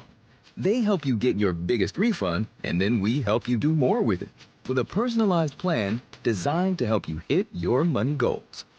It's time to take your taxes to the max. Start filing today in the Credit Karma app. Wait, everything on this IHOP value menu is just $6? I told you it was amazing. A huge plate of pancakes, bacon, and eggs is just $6. Wow. There's also French toast, a ham and cheese omelet, and oh, they got a BLT and fries now. Okay, we're coming here every day. You don't have to tell me twice. Feast for just $6 with the IHOP value menu. $7 in some locations, available every day for a limited time at participating restaurants in the U.S. Hours may vary. No substitutions. Not valid with other discounts or promotions. Prices may vary. From whiplash to herniated discs, there are a few car accident injuries we've all heard of. JP Pendergast with Pendergast Law explains that even the most common injuries differ from one another. Pre-existing conditions, health history, beginning of treatment. There are hundreds of factors that make every person and every injury unique.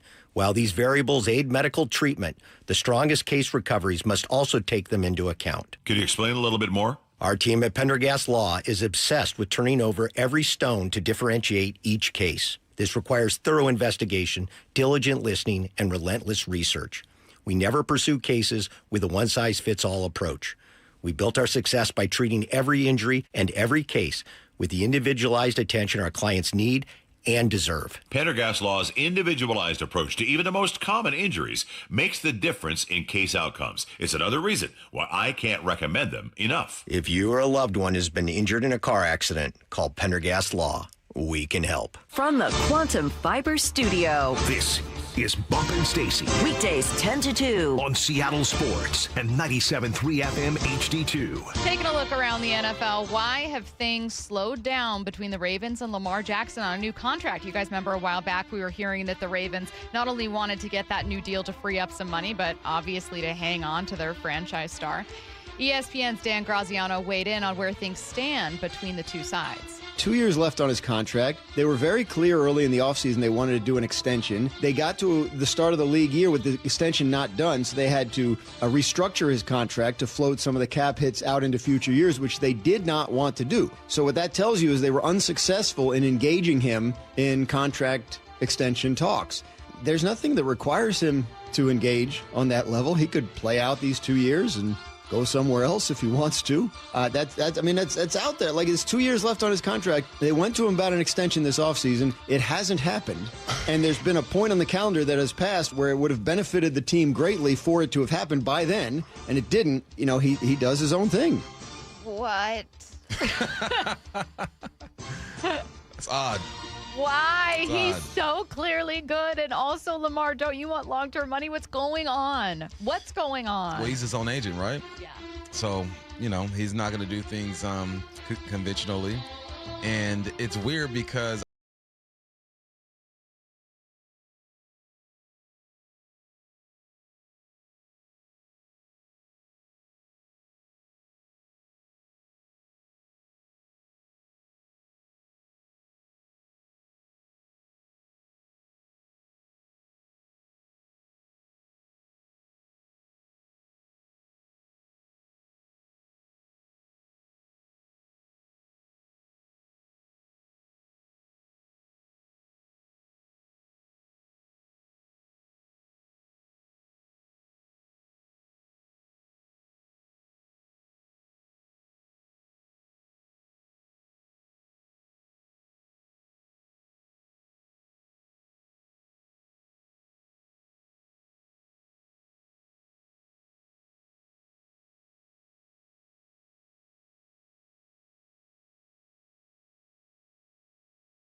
purist where one quarterback is allowed to be like S tier at a time.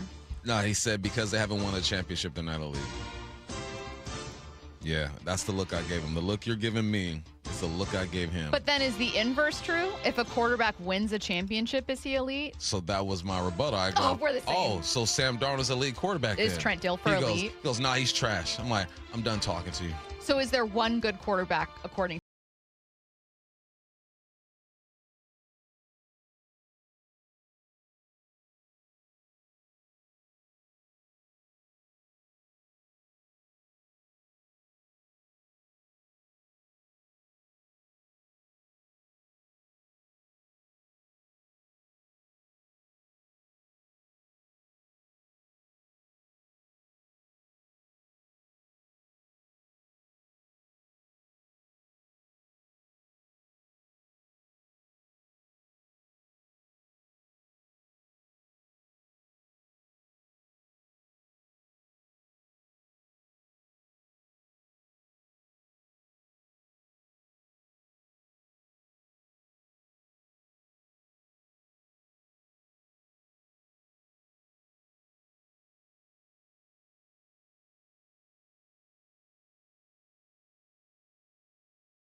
overall pick. I wouldn't really say that the mentality of trying to be the top pick. I'm just trying to be the best me possible.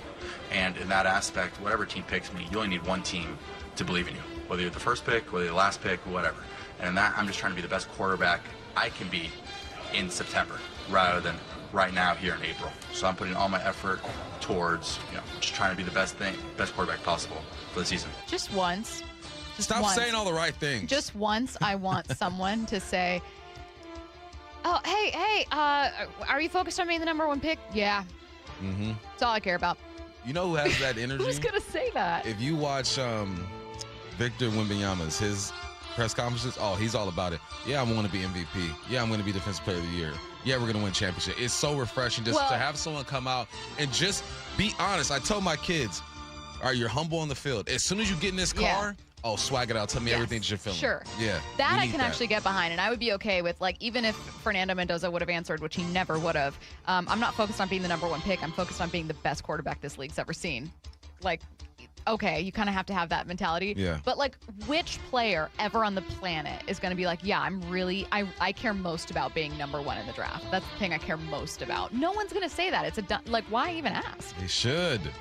I want someone to say it. No one's ever going to say it. Why not just be like, yeah, I deserve to be the number one pick. I should be the number one pick. Come get me. You know why? Because we're so soft. He's not humble enough. He needs to be more gracious. Kill that noise. Be a savage. Say you want that. What would you say? So if you're Fernando Mendoza. If I knew I was be number one. Yeah, so let's do it. If I'm like, hey, okay, oh my God, hey, so how do you feel about maybe being the number one pick? Is that what you're focused on? Yeah, I worked my whole life to be number one pick. And I'm glad that I have that opportunity. And I should be the number one pick. That's a great answer. I could get by. Honestly, I'd run through a wall for that guy. I'd be like, draft him tomorrow. While it's highly unlikely Mendoza ends up not. I messed this up. Curtis, sorry. I'm butchering. I got it. While it's highly likely Mendoza ends up with the Raiders, ESPN's Tim Hasselbeck thinks it'll be tough sledding for Vegas in the AFC West. First off, just look at the division that he's going to get drafted into. I mean, it's probably the toughest gauntlet of quarterbacks in any division that somebody would have to come in and face. When you're talking about, Bo Nick's been a playoff, quarterback each and every year. There's Patrick Mahomes. And then you obviously, are dealing with the Chargers. So I just think when you look at that and you say immediate success, when you're talking about 6 games a year against those types of quarterbacks, and then the fact that they've been a really bad team, they haven't been good. There's a reason, even internally, that they felt like, look, let's trade Max Crosby, let's get 2 first-round draft picks and try to rebuild this around a young quarterback. So I don't think it's immediate success. I do think there'll be growing pains like there usually is for quarterbacks. But I do think that with everything that is happening there in terms of head coach, quarterback, investing in a center, and what the future could look like, I do think he should be an excellent pro. Yeah, there's absolutely not going to be immediate success for the Raiders. No. The Raiders aren't a very good team right now. That's why they tried to trade Max Crosby. That's why I'm saying Kirk Cousins, go in there and teach this man. I think Kirk Cousins is the perfect mentor for Mendoza. Let him start this season. Show Mendoza how to take some L's because they're going to take it. Keep showing him how to prepare. Take him to Coles with you. This is a match made in heaven, honestly. This is perfect 1-2 combo at the quarterback spot. I love thinking of the adventures that these two are going to go on. Like I said, I love the thought of them going to Tournament of Kings, going to a couple shows out in Vegas, some good concerts. Maybe there's a Panera or something. I don't know. They're just going to have a lot of magic acts a lot out of there. Magic David acts. Copperfield. For sure. Their minds are blown. Wow, that's so neat. I can't wait. When might Rams? Today's not my day.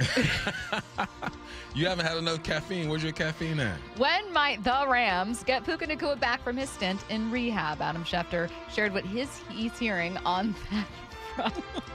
He's been in rehab in California. His attorney told the California Post yesterday he's been there for a while, since shortly after the Super Bowl. He is expected to be there for a while, and obviously the Rams and Puka Nacua are trying to get him the help that he needs at this point in time. Obviously, there are a whole lot of issues tied to this on the field, off the field. He was involved in a case on New Year's Eve where he was accused of biting a woman. She filed a lawsuit against him. He's trying to get the help that he believes he now needs, and obviously there are huge implications for the football element element of this that the Rams are aware of, but they said it's most important right now for Puka to get the help that he needs as a person, and all the football stuff, the contract, that all can wait until after he's out. Yeah. We saw Jackson Smith and Jigba already become the highest paid wide receiver in football. Puka Nacua is that level of talent, and everybody believes that Puka is going to get paid, but the Rams obviously want him to get the help and treatment he needs first before they move on to the contractual element of this. And when teams are doing contracts, they look at the entire picture. They need that person to be a leader on and off the field. They need him to be an example, and you're going to make him one of the highest paid players in the league. I know that I'm asking you what sounds like a very stupid question, but I'm genuinely curious.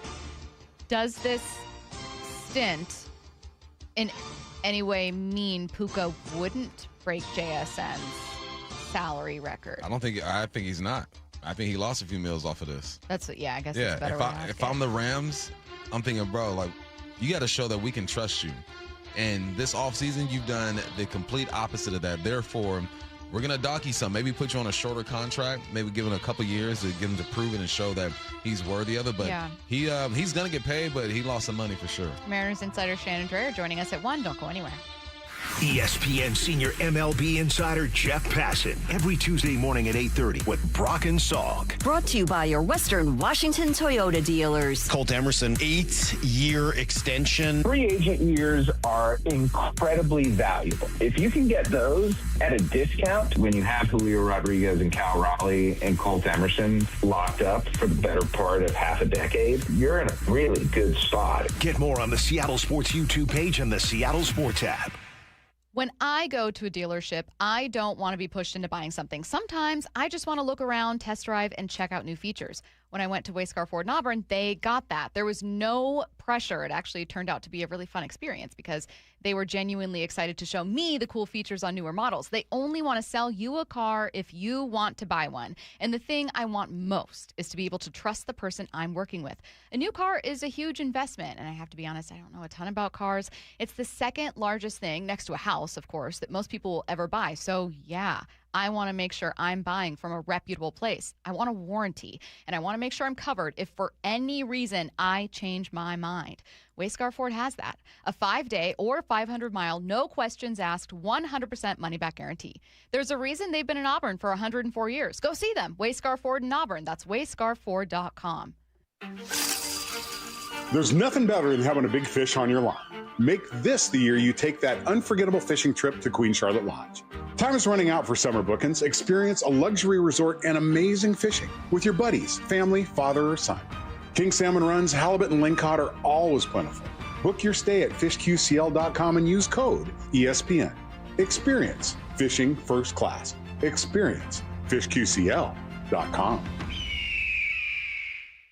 Seattle Sports has your last shot to participate in the madness. Head to seattlesports.com/win to fill out your 4-team bracket. It's one final chance to join in on the Seattle Sports Bracket Bucks, presented by Muckleshoot Casino Resort. And the winner of the 4-team competition will win a $250 Visa gift card. Register and find complete rules at seattlesports.com/win. Seattle Sports Bracket Bucks, presented by Muckleshoot Casino Resort. Running a business means wearing multiple hats. So if you're like me, you probably started out using your personal phone, taking client calls and texts nonstop. As my business grew, I needed something smarter. That's when I switched to Quo, the #1 business phone system. Quo works right on your phone or computer. No carrying 2 phones, no clunky landline, just one easy app you can try for free. Your team can share one number and handle calls and texts together like a shared inbox. Any teammate can jump into the conversation, so customers get faster responses. And Quo's AI assistant summarizes your calls and responds to customers 24/7, so you never miss a lead or opportunity. All this starts at just $15 a month. That's basically 2 coffees. You can even keep your current business phone number. Find out why 90,000 businesses trust Quo. No missed calls, no missed customers. Try Quo for free at quo.com/sports. That's quo.com/sports to try Quo free. QUO.com/SPORTS. Hey there, Dawn Riley with Olympic Hot Tub. Ready for family fun and fitness year-round in your own backyard? During our Sweet Spring Savings event, we're adding Endless Pools factory discounts with our already incredible savings. That means you can enjoy up to $16,500 off your dream swim spa. Don't wait. These amazing savings end April 14th. OlympicHotTub.com. Better you, better life. Olympic Hot Tub. Mariners and Angels in Anaheim tonight. First pitch at 6:38, 5:30 pregame. Hear every pitch live for free on the Seattle Sports app.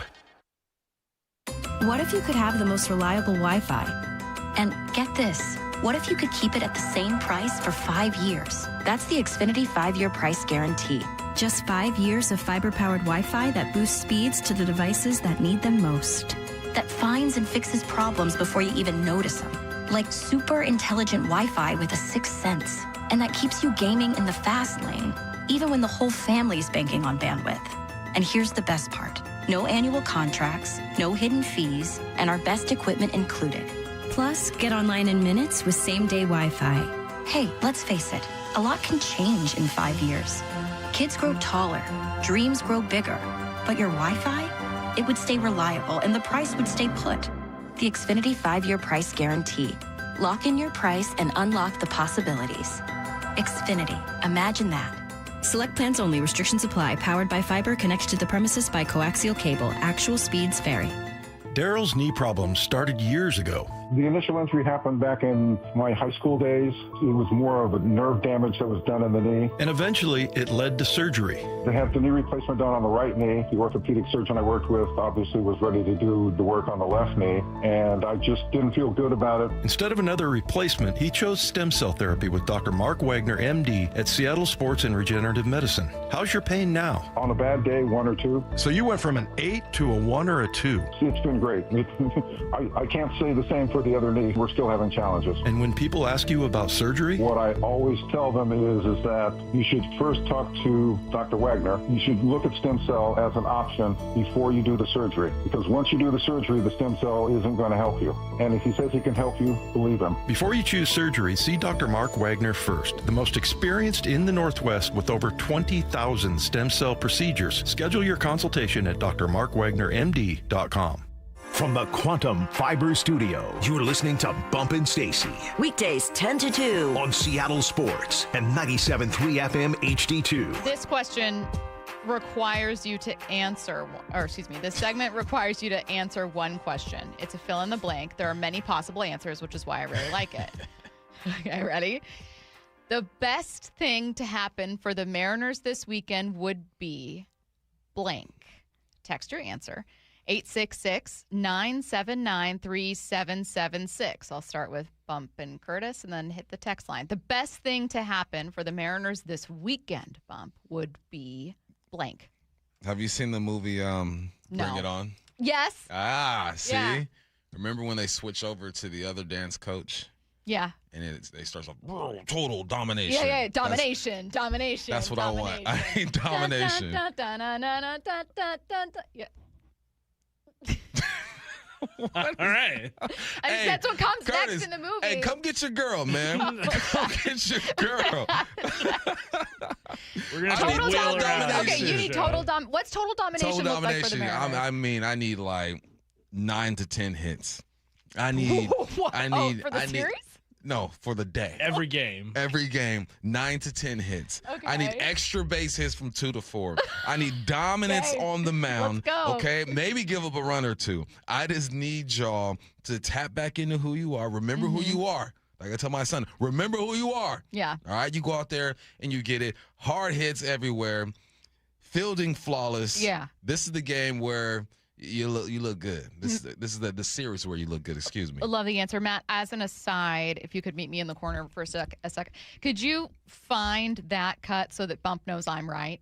The total domination. I didn't say you were wrong. That's exactly what it sounds like. You were just, I had something to say, and then you just told him. I'm sorry. I'm sorry. You got into your whole thing. You guys know the last 15 minutes have been tough for me. Hey, we'll get through this. I don't know what happened. We'll do this together. Only the last 15?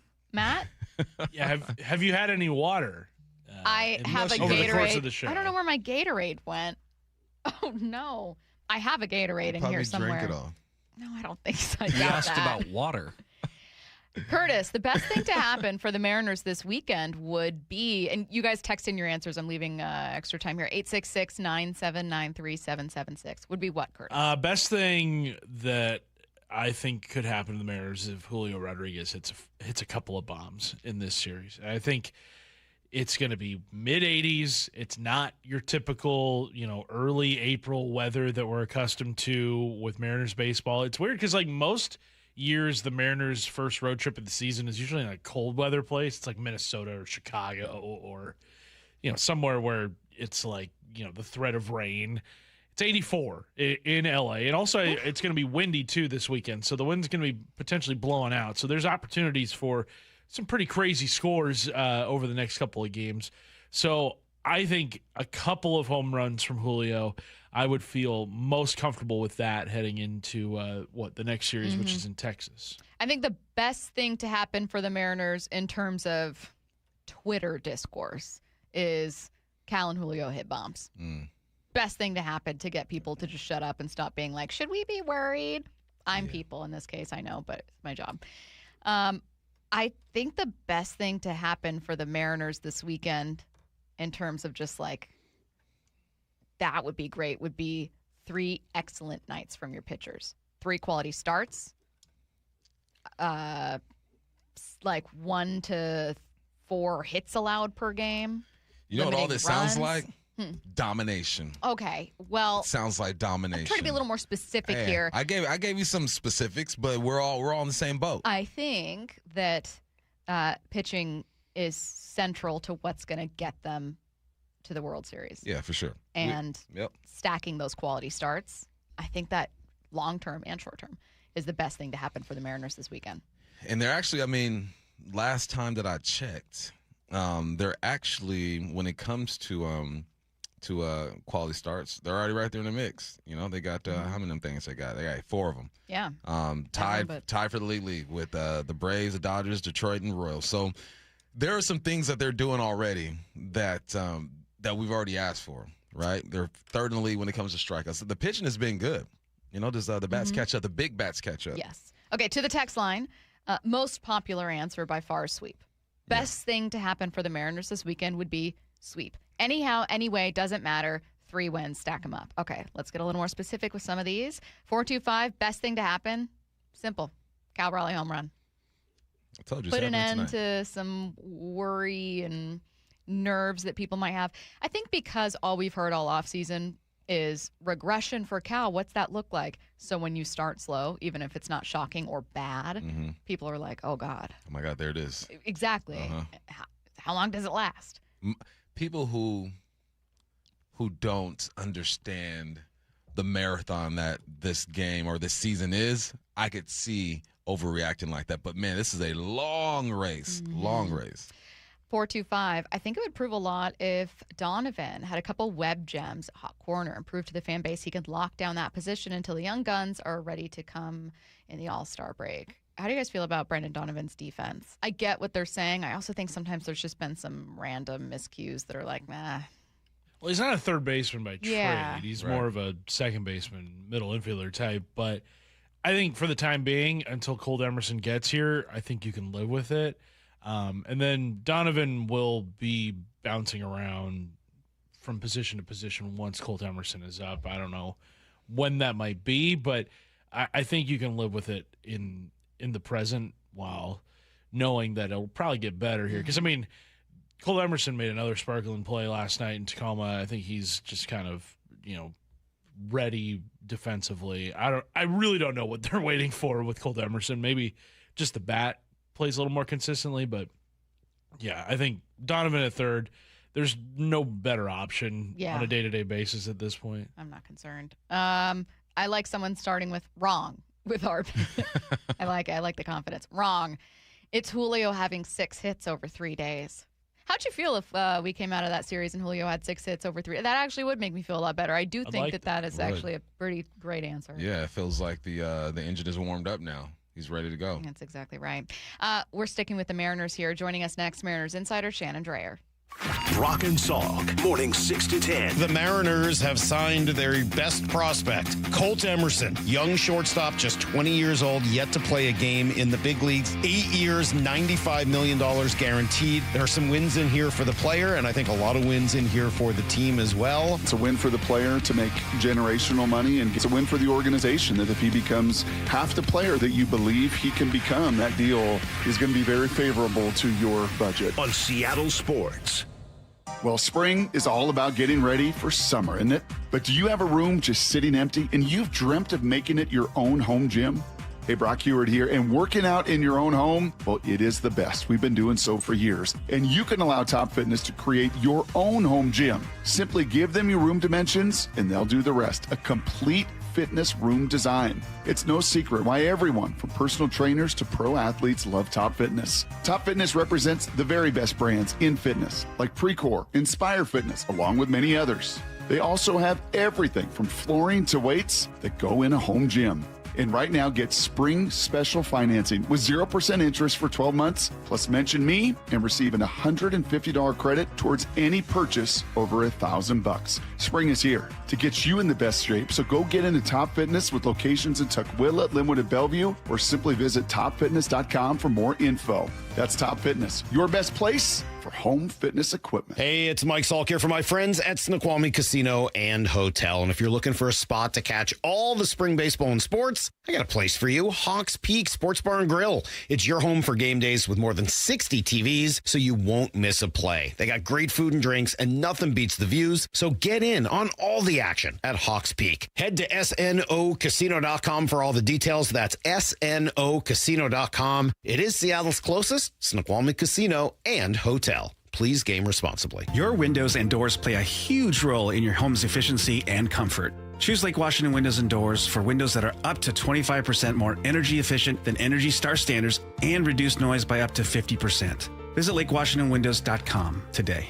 Visit America's Car Museum now, where history roars to life. If you loved Ford versus Ferrari, see Shelby Cobras and GT40s in the birth of the American supercar. Cruise-ins, drive-ins, race simulators, fun for all ages. Plan today at americascarmuseum.org. Guys, did you know your testosterone affects everything in your system, including how you feel and perform every day? Right now, Revive Men's Health Seattle will check your testosterone for free. Knowing your T levels is the first step in understanding if you have low T. Your testosterone level impacts your energy, libido, sleep, weight, hair loss, mood, and even ED. Maintaining an appropriate T level can change your whole life. Most men start to see changes in their hormone levels in their 30s. Experience and results matter. So what are you waiting for? Get your T levels checked today by local, experienced, and trusted men's health experts. They've helped thousands of men since 2011. They're so confident they can help you, they even guarantee it. Call Revive today and schedule your free testosterone test, free exam, and free consultation.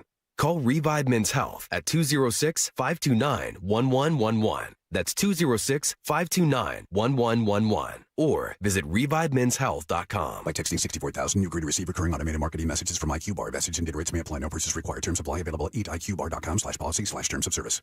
I've got good news and bad news. Here's the bad news. Most protein bars are packed with sugar and unpronounceable ingredients. The good news? There's a better option. I'm Will, and I created IQ Bar plant protein bars to empower doers like you with clean, delicious, low-sugar brain and body fuel. IQ Bars are packed with 12 grams of protein, brain nutrients like magnesium and lion's mane, and zero weird stuff. And right now, you can get 20% off all IQ Bar products, plus free shipping. Try our delicious IQ Bar sampler pack with 7 plant protein bars, 4 hydration mixes, and 4 enhanced coffee sticks. Clean ingredients, amazing taste, and you'll love how you feel. Refuel smarter, hydrate harder, caffeinate larger with IQ Bar. Now you can get 20% off all IQ Bar products plus free shipping when you text radio to 64,000. Text radio to 64,000 to get your 20% off. That's radio to 64,000. This message comes from Viking, committed to exploring the world in comfort. Journey through the heart of Europe on an elegant Viking longship with thoughtful service, destination-focused dining, and cultural enrichment on board and on shore. With small ships that bring travelers closer to the destination, there's more time to explore. And every Viking voyage is all-inclusive, with no children and no casinos. Discover more at Viking.com. Here's a tale of Becky. Didn't know what to do with new meds prescribed and no real cost clue. She squinted at prices, that can't be right. Then tapped GoodRx and saw the light. She could get a deal. Book telehealth if she feels. Learn about those meds without any stress. That one little app does all the rest. Even my horse downloaded it. Dang, save time and money on prescriptions. Check GoodRx. GoodRx is not insurance.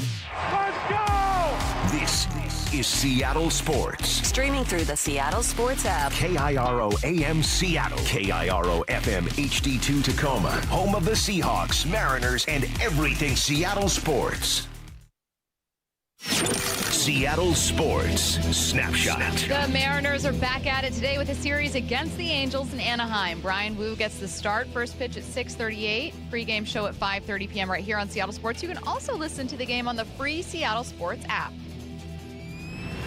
Snapshot, brought to you by Miller Lite. When it's game time, it's Miller time.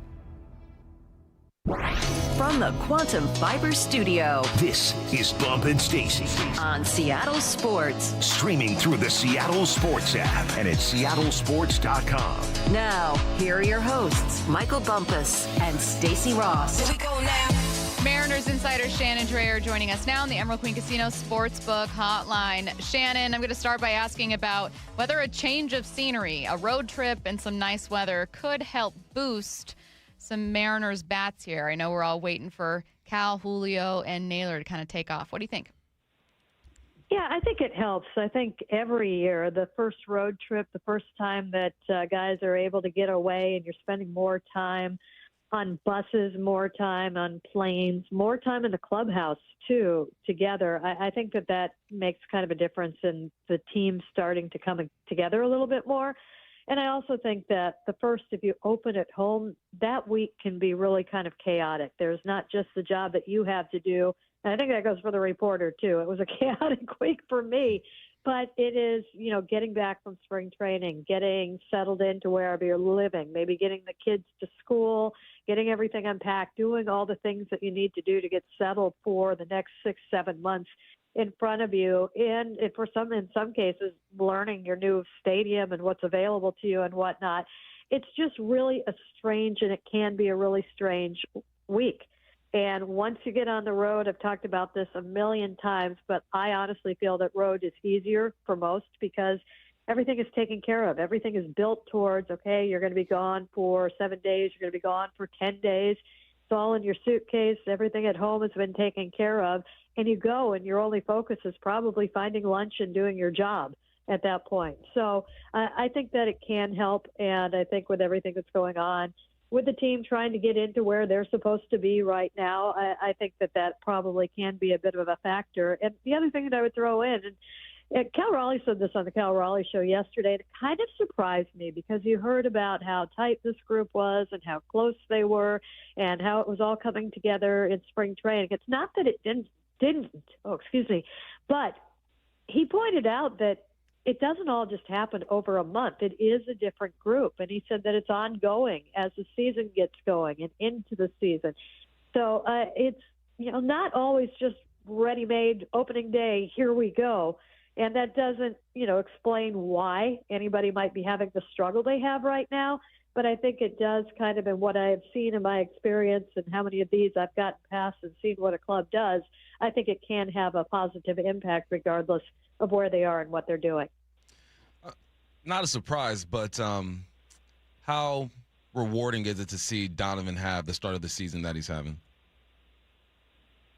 It's good because there's curiosity because, again, you don't always – spring training is usually not too indicative of what you could see over the course of a season, but to see him come in and do what he's been able to do at the plate, I think is huge for this team. I think that not only just getting a bat or an infielder this offseason was important, I think it was important that they got a leadoff hitter. And I think it still remains to be seen, will we see him against both left and right? But what we have seen so far, I think, is what you're looking for in that regard in the at-bats at the very least and setting that tone. So love what you see from him. If there's going to be a little bit of extra pop this year, I mean, why not? You look at him and you have to remember he's still, 2 years away from free agency, which means he's only been in the big leagues for 4 years. So he is still a player that could be developing a little bit and could be coming into his own a little bit more. So I'm really looking forward to seeing what he does as the season goes on. If Colt Emerson is called up, let's say sometime relatively early spring, like May-ish, and Cole Young is still performing well and JP looks good, what kind of shuffling options, including Donovan, does Seattle have for trying to get appearances for all of those guys? Yeah, it'll be interesting, and this is one of those ones that normally you don't try to think about too hard because things always happen, but it's probably worth thinking about, and I think it'll be a very delicate matter. I mean, you're not going to bring him up. I suppose they could, but let's suppose a month from now he is lighting the world on fire and the team is struggling. Do you want to bring up your prized prospect with the appearance of he's here to save the team? Is that fair to put on him? Okay, let's suppose they're going great guns and he's going great guns, and you bring him up and you displace somebody who has been a part of the team having success. Well, how does that work? You know, how does that work in the clubhouse? And how does that work in the fact that you are bringing up a young player and there's a good chance that he is going to have the ups and downs that young players have at the plate? So I think it's a really hard thing outside of if there is an apparent need, if there is an injury, or if there is, definite underperformance in a spot. You have the flexibility to do just about anything because Donovan can legitimately play left field. I just don't know how he's going to be brought up, what is going to either prompt the move that he is coming up to play third base or he is coming up to, move Donovan around, or how that is going to work. That I am not quite sure yet. Shannon, we heard a story about Royals rookie catcher Carter Jansen, waking up late, missing team meetings, and now had to sit down, and the veteran catcher had to go in and play. You've been around this team for a long time. Has something like that ever happened with the Mariners? Doesn't happen. Does not happen. It shouldn't happen. It shouldn't happen, especially with a rookie. I have seen the occasional, very occasional veteran, perhaps, but it was more kind of the superstar variety, be a little bit late for a road trip, something like that. But for a games or a team meeting, absolutely not. It's like the one job that you have to do is get yourself to the park. Right. Everything else is taking care of you. And it was something that, the first year that I started doing this, I was blown away by, because nobody is ever late, or at least you don't see it, and let alone it being a rookie. The rookie should be one of the first ones there, not just because you've got to be on time, but they should also be there because, you are probably going to be doing things earlier to give the veterans their space a little bit later when they come in. So, yeah, that is almost unheard of. You know what's funny? I hear about it more in the NFL than I do in MLB, and there's way more opportunities in MLB for these guys to do it. So that's crazy. Yeah, no, they are ridiculously on time. Staying with this topic, while it doesn't sound like any Mariners rookies have ever overslept and then been scratched from a lineup, you have covered a lot of these guys from their rookie season and even from when they were prospects. Who's changed the most or grown the most? Wow. That one I would have needed a heads up on. I'm not trying to go around the whole diamond because you are growing players right now. You could say Cal because of the role that he stepped into, but I had him earmarked to be kind of the captain of the team and everything that he is doing right now. Kind of along those lines, maybe JP a little bit in that, remember he did start for a short time in Tacoma after the trade before he was brought up. And I think that when he came to the club, it's a pretty dramatic story. He was, just almost done. The experience and the struggles that he had in Philadelphia, he thanks the club and said that they basically saved him in coming and getting him. And now you see him, as they've called him, captain for the last few years. You see him take over the infield. You see him come in on the pitching conversations quite a bit. And then you also see him take the young infielders, even the ones that will probably take his spot, under his wing as well. So to watch him, go from a big question mark because of where he was when they traded for him to learning more about him and seeing him turn into, a real community guy, buys a house in the area, spends a lot of time in Seattle. I think that has been special to watch. And, I think that he is somebody I think it would be very hard to keep him past this year, but he is somebody who really deserves his due for what he has done for this club. He was instrumental in really kind of helping keep guys together through some of the toughest times, and that includes during the pandemic. I have a lot of respect for what he has done in that regard. And it's usually a little bit quieter, I think, than what you see in some other players are a little bit more not as he's so cool in everything that he does that sometimes you forget that he's there. But he does all of those things. And when you look at he's the longest tenured shortstop for the Mariners, I think when it's all said and done with his Mariners career, he's going to be at the top of a lot of lists, and I think that you'll be looking at special things for him in terms of recognition down the road. Shannon, we saw Colt Emerson get his deal done, and now Pirates prospect Connor Griffin is getting his deal done and will make his debut. Two young guys that are getting paid without really seeing the bigs yet. Do you think we'll see more of this, and do you think this is good or bad for baseball? Well, the trend is certainly to do that right now, so I would say yes. I think you'll see more of that. I don't think it hurts baseball at all. I think that deal is a little bit bigger in that the final number is not more incentive-based or not more option-based, even though it's kind of, it's what it can be. It could end up being very similar to what Colt Emerson got. So I do think that I understand the Mariners' reasoning for doing it. And I think Jerry Dipoto, he doesn't ever want to be limited by what's available in free agency. So why not, when you think of everything that they have put into rebuilding the minor leagues and what they put into the draft and all of the analysts that they have brought in to help with everything, and the high-performance staff to help with everything, and the fact that there is a very definite Mariners way now and how you're going to grow those players, why wouldn't you do that? And so I think that it's good for the Mariners that you can grow the player that you want. And as far as baseball goes, I think there's still always going to be superstars. I don't think that's going to change because, the only thing that would be bad about that would be, well, maybe you don't have the excitement in the off season. Well, those guys are still going to be out there. So I think it's got to be good. I'm kind of indifferent to it and the impact that it has. I can't see it being bad for baseball in any way, and it certainly, I think, is good for the Mariners in the way that they do things. Who are you going to have your eye on, especially in this series against the Angels? And when it comes to that player, what in particular are you watching for or tracking? I'm going to watch the middle of the order. Yeah.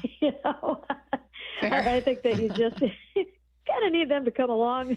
Yeah. What am I watching? Hits. Hits are good. Yeah. We like hits.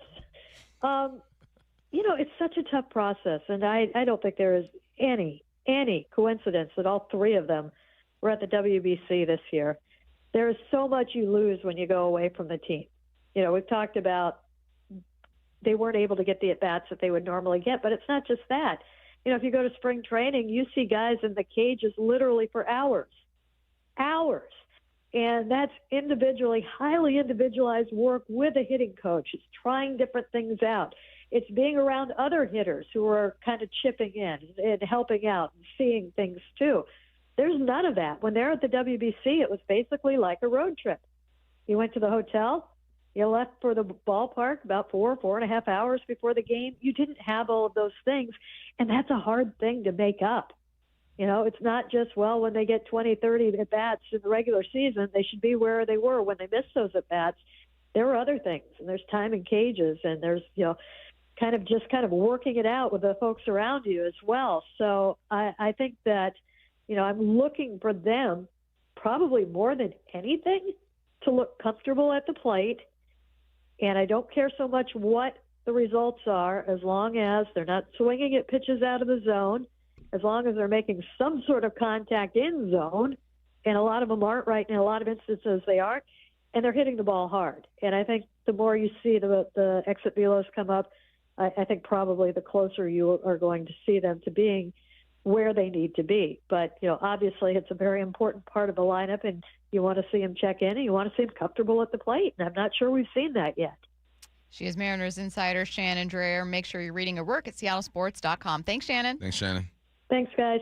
Speaking of the Mariners, don't forget you can listen to every single game on one app completely free, the Seattle Sports app. You can take the game with you on the go, out running errands, at Little League practice, on a hike, on the boat, wherever. The Seattle Sports app travels with you, so you can enjoy every pitch of Rick Rizz's final season all in one place at no cost. It's the easiest way to enjoy Seattle Mariners baseball. Let's get to 4 Down territory. This is 4 Down territory, going inside the game with former Seahawks and Coug wide receiver Michael Bumpus. First down. This question. What's another win for the City Boys? City Boys are up. Let's get it. Thanks to Kirk Cousins. I saw this and I couldn't wouldn't believe count him as a City Boy. Hey, he's honorary. I mean, he be wearing Honorary City Boy. Hey, when he was in Atlanta, he was wearing chains, beanies, shirtless in Minnesota. He adapts his environment, honestly. That's what Kirk Cousins does. But City Boys are up because of him this time. Okay, what do you do? He made $98.7 million while with Atlanta Falcons and started 22 games, right? That's $4.4 million a start. My man went out there and did the same. You know what?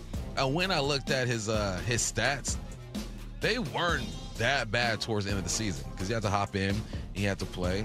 They tried him out first, and then Cousins comes in. Penix comes in and doesn't do his thing. He won the last 1, 2, 3, 4 games. Remember Atlanta went on that run and we're thinking that their head coach just saved their job? He tossed 5, 6, 7 touchdowns and 2 interceptions. That's not a bad finish. You beat Tampa Bay. You beat the Cardinals. The Rams were sitting people, I want to say. I don't know about that one. No, they did. No, they beat them straight up. Yeah, beat the Rams they still straight were up. in it. Yeah, and then beat New Orleans. Let's not forget, Kirk Cousins is going to run. But I saw that number, 22 starts, $98.7 million. It adds to just the legend of Kirk Cousins and how he's been able to get so much money out of the NFL. Good for him. Good for his agent. And let's not forget, he went out hot. He was playing some decent football and beat a playoff team in the Rams along the way. I think the Bucs went to the playoffs too, right? Bucs go to playoffs? For the NFC South. No. They lost. They got backed out because of... So is the Panthers going instead because the Falcons won. I forget what kind of tiebreaker scenario got the Panthers there instead. But he was playing some good ball. But big up City Boys, man. Keep making your money, Kirk. Second down. What's the hardest part about the offseason for athletes? Hardest part, especially for the Seahawks, right, is trying to figure out what to do with your time exactly. I follow a lot of these Seahawks on Instagram and whatnot. They're traveling. Jason went to Japan. Guys are going other places. Your window of opportunity, like just to chill, is so small that time management is everything. And this is when guys get into the most trouble, is during the offseason, where you don't have to be anywhere. We're seeing this happen with a young man down in L.A. He had to just check into rehab because he couldn't handle himself. And then it's, all right, how do I fit my family time in, my personal time, and then get back on the grind? How do I ramp up my training? When you play all the way until February, your offseason is extremely short. We're talking about the Hawks starting their phase 1 of OTAs the end of this month. Everyone else is starting at the beginning of this month because they've been sitting for a while. So it's all time management, man. The older you get, the better you get at this. But Seahawks, thank you for staying out of trouble. I haven't heard anything about any of y'all. Third down. What did we learn about Jalen Hurts yesterday, and what did you find? So a lot of these were assumptions, right? Well, we got sources that say Jalen Hurts isn't comfortable under center and using play action. And I went back and I looked at guys who were under center and using play action.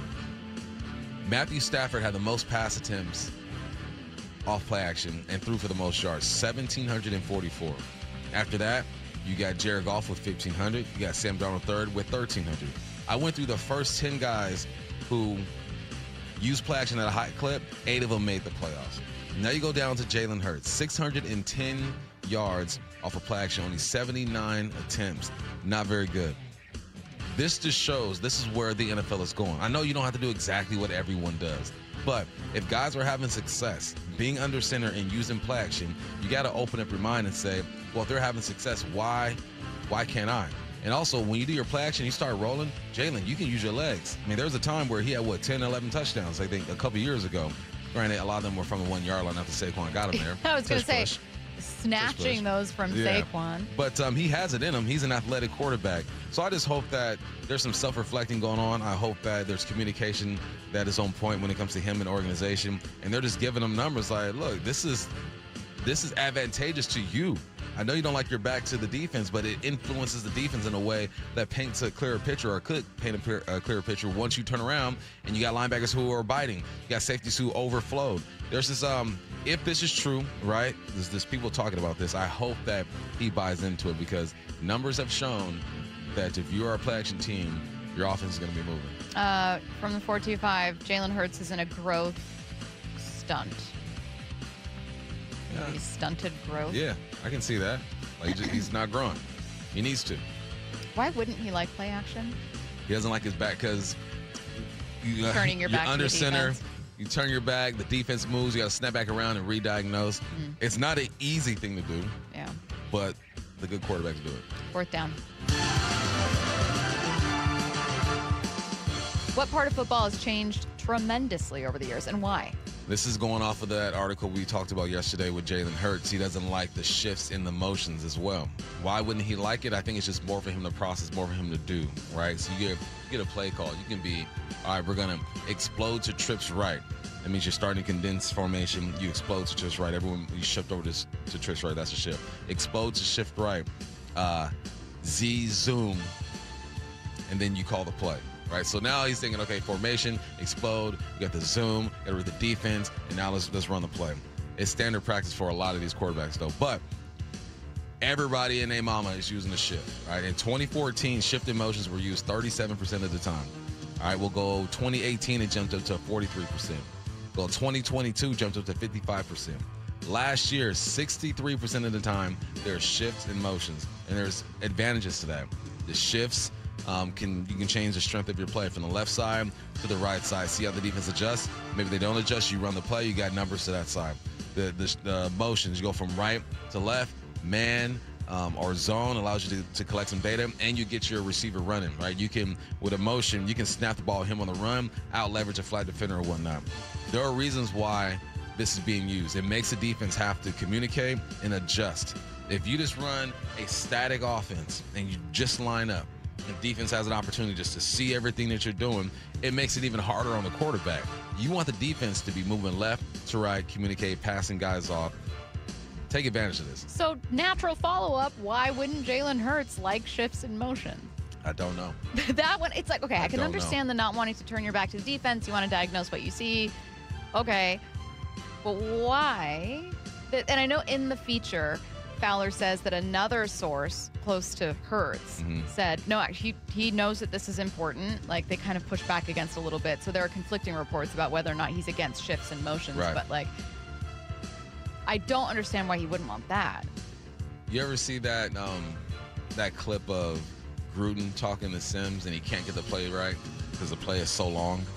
And we was with the Bucks. You haven't seen that clip? There's a clip where Gruden's getting at Sims and the play's so long, and Sims, he has to repeat it back to him, and he can't repeat it back to him. There's a lot that goes into it. Oh, so maybe it's just the steps, comprehending exactly what's going on. I'm not calling him like he's not a smart guy. Well, you know, you're trying to guess, like, what would be the only difficult thing or negative thing about this? Well, technically, there's more there. Yeah. I don't understand why he wouldn't. Me as a coordinator, as a quarterback, the more information I can give my team prior to the snap, the better. I want them to feel like they know exactly what the defense is doing, where everybody is, and how to attack them. And also, I want the defense to not be comfortable. You don't like running shifts in motion. That defense is going to sit back and diagnose everything you're doing. It's I don't know. We'll see if Jalen Hurts steps it up in that department. You're listening to Bump and Stacy on Seattle Sports and the Seattle Sports app. What I need to know coming your way in 15 minutes. Get your questions in now. 866-979-3776. You can stream every pitch of every inning of every game all season long. Oh, and it's completely free. It's a tremendous catch. Only on the Seattle Sports app. That's right. The free Seattle Sports app puts every single Mariners game right in the palm of your hand. On a platter, come and get it. One app, every game. Plus the latest Mariners news, insider access, video, and podcast. Holy smokes, what a play! Pretty awesome, right? Just like the Mariners. ARC is revolutionizing the boating industry. Here's why. It's like driving a luxury EV on the water. A team of industry experts and engineers constructed the ARC Sport, which is a fully electric wake boat, to be easy to operate and to own. The ARC Sport has 500 horsepower, zero emission, and custom software created by a team of engineers behind top EVs that lets you access multiple video feeds, depth information, surf settings, and more on touchscreen displays. It's software that gets better with time, not worse. The ARC Sport sends tens of thousands of data points every second back to HQ so it can keep improving performance before you even notice an issue. And no noise, no fumes means just good times. It's not just for sport either. A luxurious interior, dual thrusters, a retractable hardtop tower, and this was my favorite feature, fully heated seats. It's great for someone like me who's always complaining about being cold. It keeps wake surfing thrilling, amazing, enjoyable, and effortless with the new wave of boating. Go to arcboats.com/demo to book your demo of the ARC Sport. That's arcboats.com/demo. We meet by accident, fixing every last bit, accurate auto body. If you've been in an auto accident, you have the right to take your vehicle to any repair facility. Accurate Auto Body has been family owned and operated since 1994, and they work for you, not your insurance company. Your insurance company may not love them, but you will, because We meet by accident, fixing every last bit, accurate auto body. Worried about tariffs, imports, hidden fees on your trees? Relax. At Big Trees, the only thing growing faster than our trees is your relief, because trees don't come with tariffs. What you will find is a massive nursery open to the public with hundreds of locally grown trees ready for planting. Come visit our nursery today or online at bigtreesupply.com. That's bigtreesupply.com.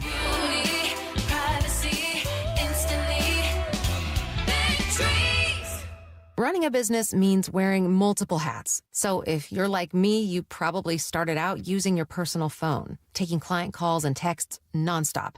As my business grew, I needed something smarter. That's when I switched to Quo, the #1 business phone system. Quo works right on your phone or computer. No carrying two phones, no clunky landline, just one easy app you can try for free. Your team can share one number and handle calls and texts together like a shared inbox. Any teammate can jump into the conversation, so customers get faster responses. And Quo's AI assistant summarizes your calls and responds to customers 24/7, so you never miss a lead or opportunity. All this starts at just $15 a month. That's basically 2 coffees. You can even keep your current business phone number. Find out why 90,000 businesses trust Quo. No missed calls, no missed customers. Try Quo for free at quo.com/sports. That's quo.com/sports to try Quo free. QUO.com/SPORTS. At Uline, the prevailing opinion is, if you don't live it, you don't believe it.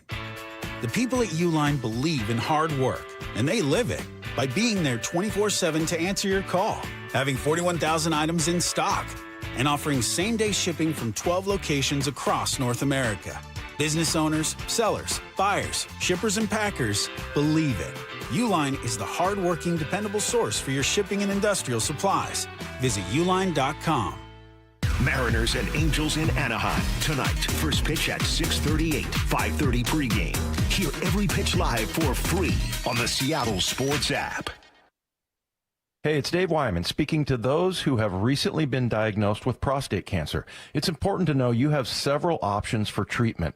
I'm here with Dr. Meyer, medical director of the Swedish Radiosurgery Center, to talk about one of the best and technologically advanced treatment options, CyberKnife. Dr. Meyer, why is CyberKnife one of the best procedures to treat prostate cancer? Well, treatment for prostate cancer can affect men's quality of life. It can affect their romantic life. It can affect their urine and bowel function. And the CyberKnife does the best job of preserving that function while having excellent cancer control rates. What do your patients think of the CyberKnife treatment experience? Well, at the Swedish CyberKnife, our patients are really satisfied with the experience. They report very few side effects, and we are seeing excellent cancer control 10 years later. To learn more about CyberKnife for prostate cancer, go to swedish.org/CyberKnife-prostate or call 206-320-7187. Treat prostate cancer with Swedish CyberKnife. How was your break? It was great until I stopped for gas. Prices have gone up almost $1 with no end in sight. I might have to start watching how much I drive. That's exactly why I use Upside. I never pay full price for gas with the free Upside app. Upside? Yes, Upside. It's the free app that gives you cash back just for buying the gas you're already buying. So even with the rising gas prices, I'll never have to limit how much I drive. Does that actually add up to anything? Just last year, I made over $200 with the Upside app. Wow, that's serious extra cash. I'm downloading the free Upside app right now. Download the free Upside app to earn cash back on the gas you're already buying. Use promo code THRIVE25 for an extra 25 cents per gallon bonus on your first tank. You can cash out anytime, right to your bank account, or an e-gift card for Amazon and other brands. Just download the free Upside app and use promo code THRIVE25 for a 25 cents per gallon bonus on your first fill-up. That's THRIVE25. Offers vary by user and location. Go to upside.com for terms and conditions. From the Quantum Fiber Studio, you're listening to Bump Stacy. Weekdays 10 to 2. On Seattle Sports and 97.3 FM HD2. I have a bit of interesting trivia. We're going to talk about the Seahawks draft for a second here. But, Curtis, I might need you for this one. You are an encyclopedia and a weirdo. So I was looking at John Schneider's history taking edge rushers. When you talk about value you're going to find in the first round, what are the positions people normally, not always, but normally target? Tackles, edge rusher, and, of course, quarterback. Now, you're also going to obviously find great wide receivers, cornerbacks, both of which Seattle's found. But, like, typically, if you're thinking of elite edge rushers around the NFL, a lot of them were fairly early first-round picks, Nick Bosa, Myles Garrett, et cetera. But I was looking at John Schneider's history with edge rushers. You know what's really interesting? Since taking L.J. Collier, who's a weak side DN, but I think that's like the last time he took any defensive end in the first round, if I'm not mistaken. I believe so, yeah. And then prior to that would have been Bruce Irvin, technically an outside backer, but was he a DN coming out of college? Either way, like, it's not typically been a position where Seattle's taken it in the first round. I was thinking about that a lot, looking at the mocks that Seattle had. Who's in? Yeah, a lot of mocks have them going defense, almost all the mocks I see, and especially corner, but a few of them have them taking an edge. And I think that's interesting because it's not been something John Schneider's targeted in the first round. It's weird. It's a vital position for an amazing defense, but that's not really where they found that talent. I think that John has changed the way he looks at the draft. And I think when you've done something for 14, 15 years, you should change the way you look at it because players change, needs change. Obviously, you have a different head coach now, different coordinators, different offense, different defense, right? Your team is always evolving, so your approach to the draft should evolve as well. Yeah. And I think that he's shown that over the past several seasons that he's willing to do some things that he hasn't done before. So because that's the trend, I would not be surprised at all if that's the case where he goes and grabs an edge. But also what that would tell me is that, there's some uncertainty at that position. I think you're going to bring in undrafted free agents that play the edge and play other positions, right? You're gonna bring some guys in, but we're going to learn a lot about John within when's the draft? 3 weeks from now? 4 weeks 23rd. Yeah, we'll learn a lot, but I think everything's on the table now. There was a time where we felt like it was going to be just for need. No, anything's on the table now. We've seen multiple approaches, and I think that when you're sitting at 32, your game plan is just to wait and see. If you're sitting at 9, you're sitting at 20, you have a bit more idea of what guys are going to do and how your approach is going to be. But at 32, which is a privilege, Super Bowl champs, defending champions, you got to wait and see what happens. Yeah, someone texted in Frank Clark, who's a second-round pick. I just think it's interesting, and I don't think it's a coincidence that so many of those picks have been late. including LJ Collier, who I want to say is like 29-ish. Right, Curtis? That sound right? 29. Thank you. But yeah, it's just, maybe if Seattle had a few more 2, 3, 4s in there, they'd have found a Nick Bosa-esque type guy. But yeah, no edge rushers really taken that high. Well, and is the value of edge rushers, because there haven't been a lot of edge rushers at the end of the first round that have really popped. TJ Watt, the best example. I was just going to say at 30. Yeah, 30. He was after the Rashad Penny pick, if I'm not mistaken. But for the most part, the end of the first round seems like kind of almost bad value for edge rushers. Whereas, I mean, we've seen it here in Seattle over the last few years where, you get Boye Mafe in the second round in 2022. The next year, Derek Hall in 23. You've had better luck in the second round. I mean, heck, Frank Clark was back in, 2015, I want to say. Yeah, same as Tyler Lockett. Yeah, so, you've had a lot better luck in the second round going after those kinds of guys rather than that at the very end of the first round. Now, that gets me to the next point that I want to focus on here. Picking at 32, and I think they're probably going to trade back into the second round and look to bulk up that team, might mean, Bump, that we see something a little bit different with this draft compared to past classes, which is what? This is what I characterize as a developmental draft. I don't think they're going into this draft looking for starters. You look at the past several drafts. All right, in the last year's draft, obviously you go the first round, you're going to be a starter. You got Gray Zabel, Emma Warrior, who's a starter, Torrey Horton, who was a starter until he got banged up, which I think influenced getting Rashid Shaheed. Obviously, you got Byron Murphy, Christian Haynes, who was considered a starter for a second, but then got up out of there.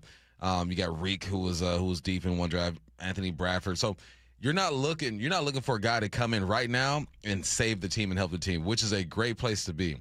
It means that even though you've lost 4 of your starters or 4 contributors, you're not really flinching. We have guys, but obviously you need to bring more guys to fill in some voids.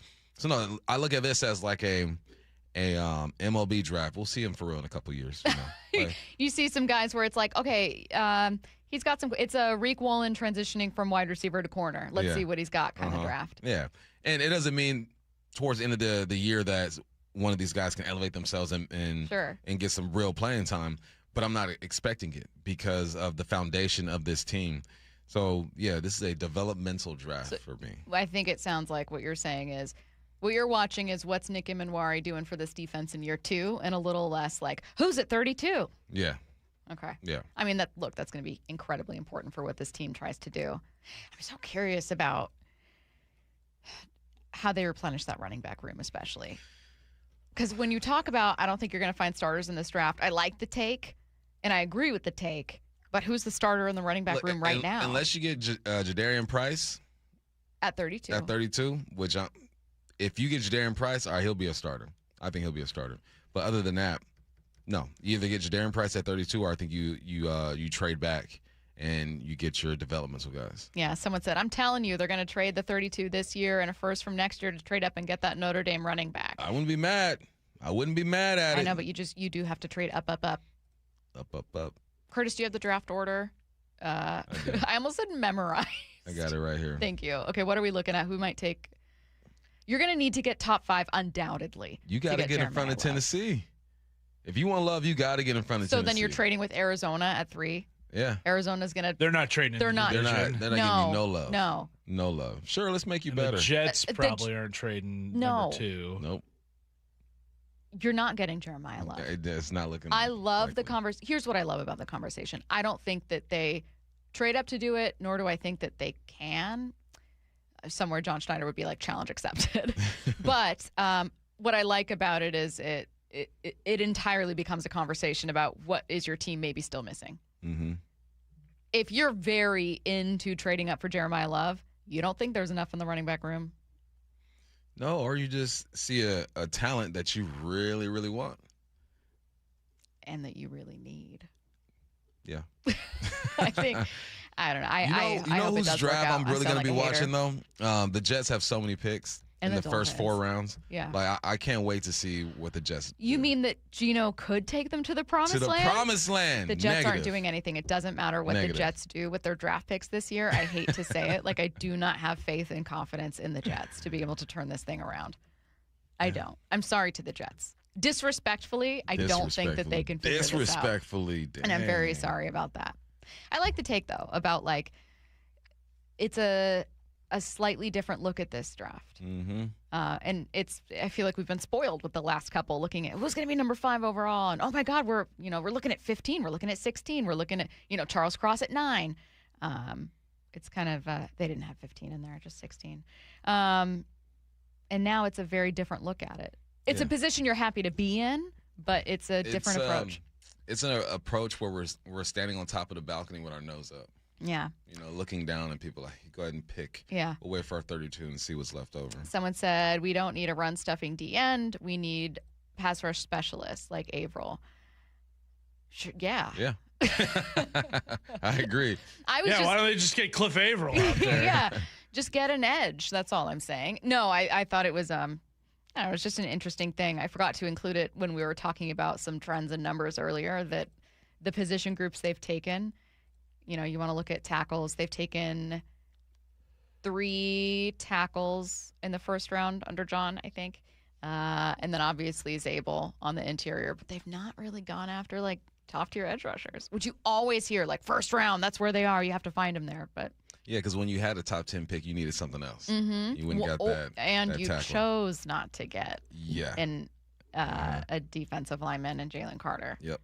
So that remains a very fascinating decision. I mean, it's worked out. Worked out for both. Worked out for both of them, and Spoon's about to get paid. Get your questions in for What I Need to Know, 866-979-3776. Brock and Salk, morning 6 to 10. The Mariners have signed their best prospect, Colt Emerson, young shortstop, just 20 years old, yet to play a game in the big leagues. 8 years, $95 million guaranteed. There are some wins in here for the player, and I think a lot of wins in here for the team as well. It's a win for the player to make generational money, and it's a win for the organization that if he becomes half the player that you believe he can become, that deal is going to be very favorable to your budget. On Seattle Sports.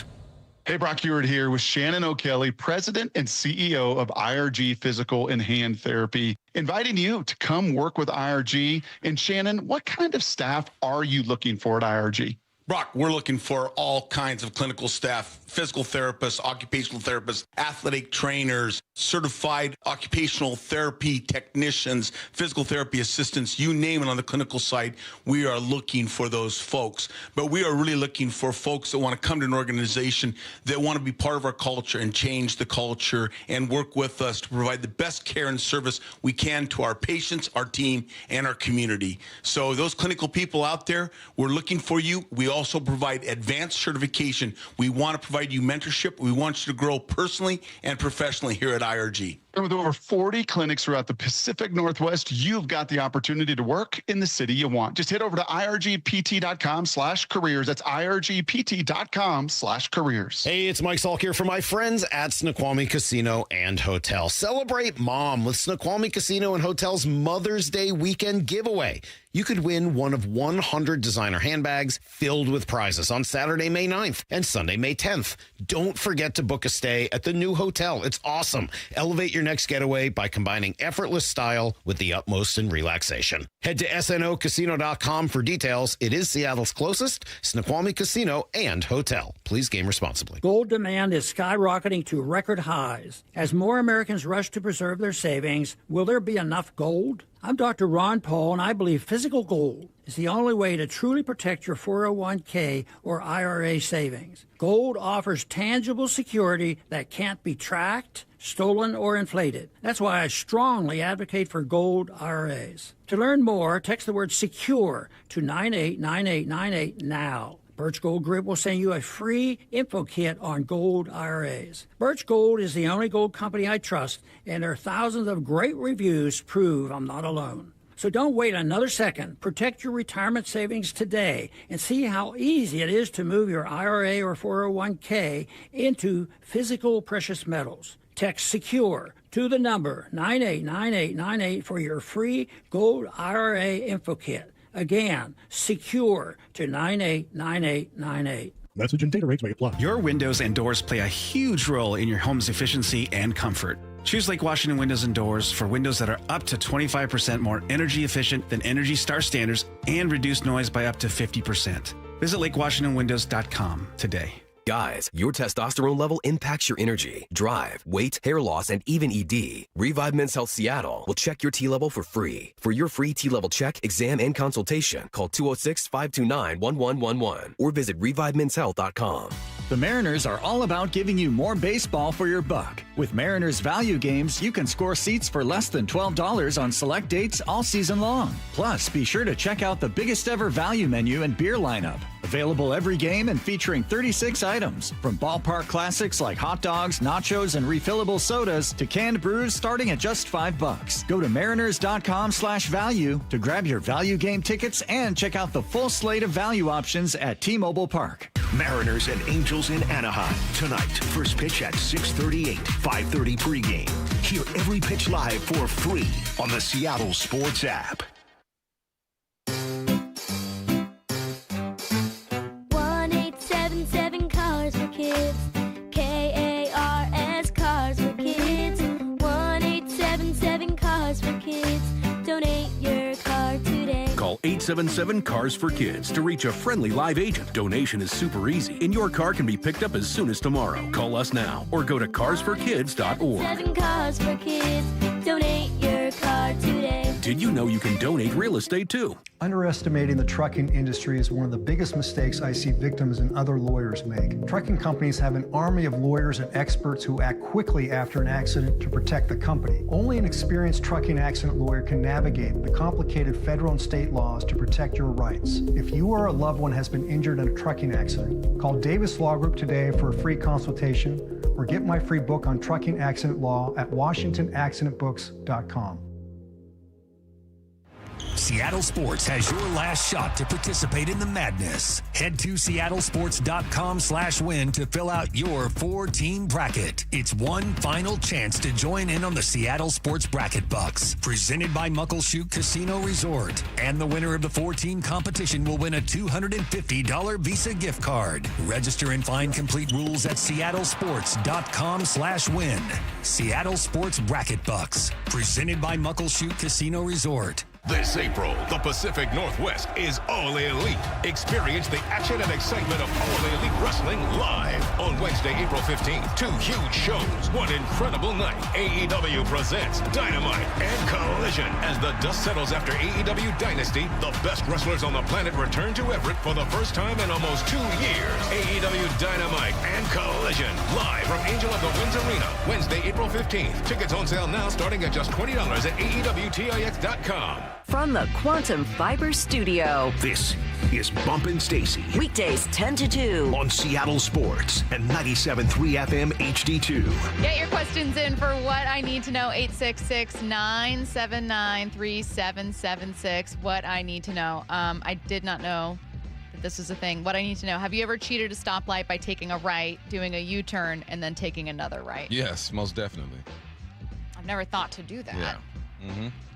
So you'll just...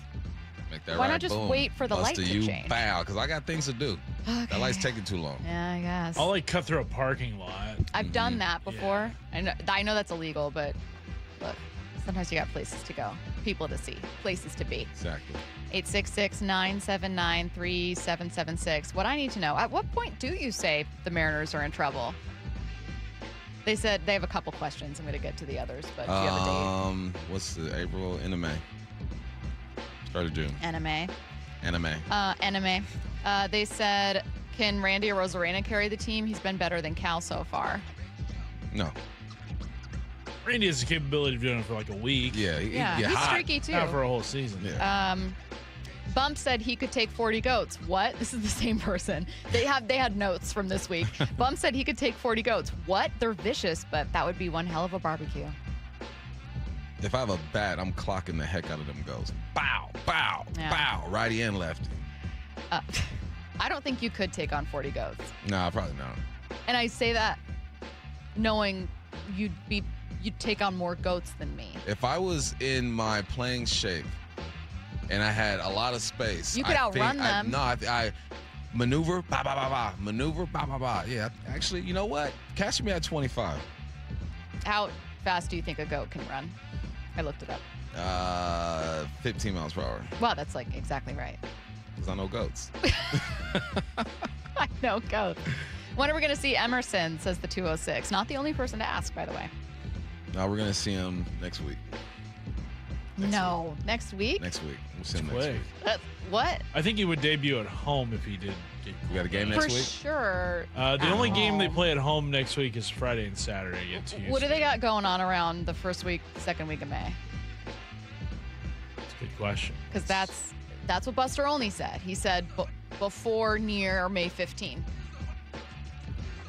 So if there's like a big home series, I know you don't have to debut at They're home. at home on May 15th.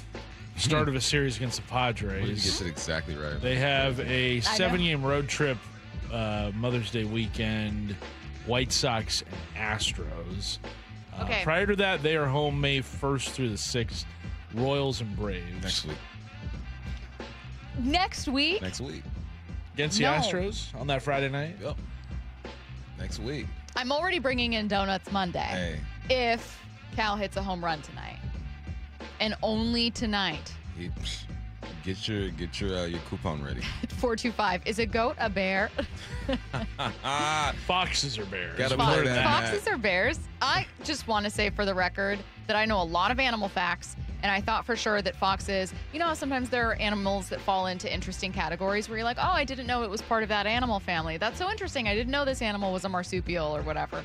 I thought foxes were more closely related to bears than they were to dogs, and that was an interesting fact. How that made sense, though.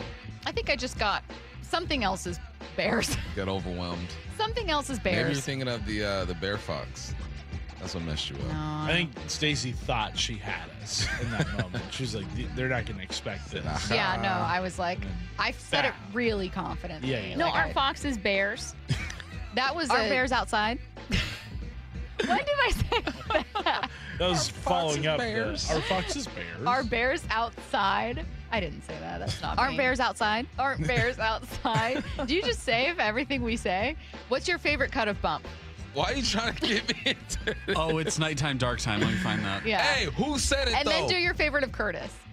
We interviewed someone that said I thought it was nighttime, Paul Moyer dark who said time. dark time. It was Paul Yeah, Moyer. it was during the Hall of Fame induction. Nighttime, dark time. Nighttime, dark time. It's the way you say it. Oh, God. Okay. Let's see. What I need to know.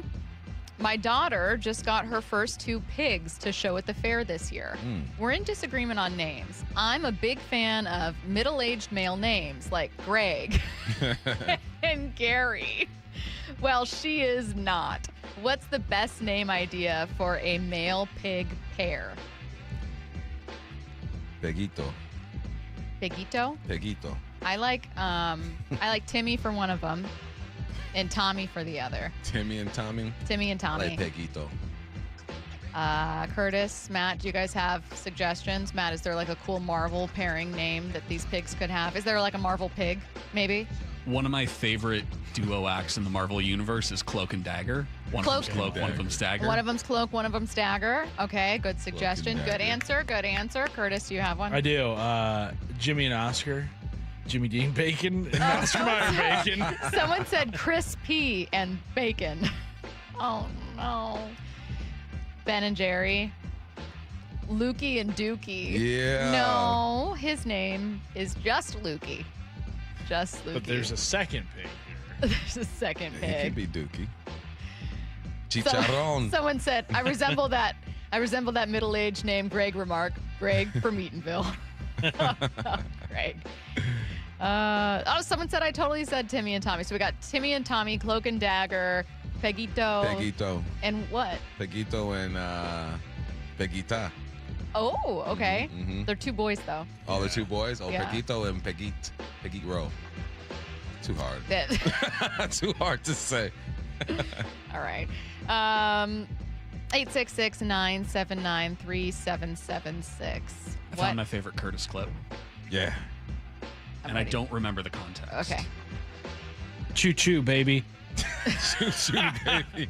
It must have been Hype Train. Hype I Train, think. yeah. It's gotta be Hype Train. Choo choo. What's a naive thing you believed as a kid that you realized was kind of stupid? And then the example they gave is, for example, all dogs go to heaven. Shake my head. I know now only the baptized ones do. When I was little, I really thought the Ninja Turtles were in the sewers. Legit. Oh, Thought Like Ninja how Turtles- little? Nah, I Like don't a know. child. I was under 6 Yeah. probably. Yeah. I really thought that magic was real. I thought that like Matilda, like you could read enough books and then you could move things with your mind. There was one I said off air that I don't think is airable. That was, you guys laughed at me for, but yeah. Curtis, Matt? I would say if you kept making the same face, it would get stuck like that. Did you actually believe that? Yeah. That bubblegum stays in your intestines For for like 7 years? Oh, Yes. I really was worried Like about filing that. for bankruptcy and swallowing gum. 2 things that stay with you for 7 years. And everyone knows that. Paco and Taco. Oh, that's better. Piggy Smalls, but then we need another one. Oh, Notorious P.I.G. and Piggy Smalls. And Piggy Smalls, yeah. That's a long name. I appreciate the honesty of Trev. Depends on the pig size. Should have seen the road before that. What? Don't read it. Oh, okay. Oh, no. Oh, no. Trev. Let's see. What I need to know. What restaurant do you always order the same thing at no matter what? So what's the go-to? El Pariso. Just a carne asada burrito. Every time. It's just more pig names. I want to know, could this person text back and let us know what their daughter names the pigs? Now I need to know. Absolutely need to. This is what you need to know. Yeah, it is. Wyman and Bob coming up next on Seattle Sports and the Seattle Sports app. No, aren't foxes bears? Aren't bears outside? You can stream every pitch of every inning of every game all season long. Oh, and it's completely free. It's a tremendous catch. Only on the Seattle Sports app. That's right. The free Seattle Sports app puts every single Mariners game right in the palm of your hand. On a platter, come and get it. One app, every game. Plus the latest Mariners news, insider access, video, and podcast. Holy smokes, what a play. Pretty awesome, right? Just like the Mariners. Home is more than a place to live. It's where the best of life unfolds, where possibility sparks, where community grows, where lives take shape. At the Master Builders Association of King and Snohomish Counties, that belief drives the work our builders, remodelers, and tradespeople do every day. Because when we build more homes, we're building so much more than housing.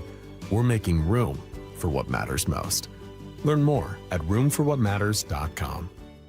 Visit America's Car Museum now, where history roars to life. If you loved Ford versus Ferrari, see Shelby Cobras and GT40s in the birth of the American supercar. Cruise-ins, drive-ins, race simulators, fun for all ages. Plan today at americascarmuseum.org.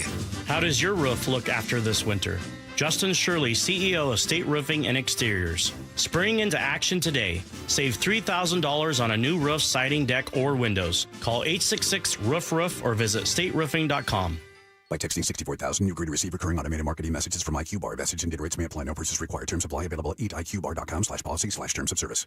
I've got good news and bad news. Here's the bad news. Most protein bars are packed with sugar and unpronounceable ingredients. The good news? There's a better option. I'm Will, and I created IQ Bar plant protein bars to empower doers like you with clean, delicious, low-sugar brain and body fuel. IQ bars are packed with 12 grams of protein, brain nutrients like magnesium and lion's mane, and zero weird stuff. And right now, you can get 20% off all IQ Bar products, plus free shipping. Try our delicious IQ Bar sampler pack with 7 plant protein bars, 4 hydration mixes, and 4 enhanced coffee sticks. Clean ingredients, amazing taste, and you'll love how you feel. Refuel smarter, hydrate harder, caffeinate larger with IQ Bar. Now you can get 20% off all IQ Bar products plus free shipping when you text radio to 64,000. Text radio to 64,000 to get your 20% off. That's radio to 64,000. Meet the company electrifying the marine industry. ARC, a fully electric boat that feels like a luxury EV. Significantly less maintenance and service, ARC is built to be as easy to operate as it is to maintain. Featuring heated seats and seat backs, a large display, easy handling, and impressive kick. You have to see it and experience ARC for yourself. Book a demo. They'll pick you up on Lake Washington, Lake Union, or Lake Sammamish if you can't come to them in Kirkland. Go to arcboats.com/demo ARC. You have to see it to believe it. Do you owe $10,000 or more to the IRS like Will? When I was 50, my whole life fell apart. I lost my job, I lost my wife, I lost the house, I lost pretty much everything except for my life. When the IRS came calling, I just didn't have it in me. I felt like Wile E. Coyote, just waiting for that IRS anvil to drop. Then Will found tax relief advocates. I heard their advertisement on the radio, I wrote down the number, and I made the call that changed everything. The IRS gave me a bill for $40,000. Tax Relief Advocates got that down to $3,200. I've paid 9 cents on the dollar. Now that's a great deal in anybody's book.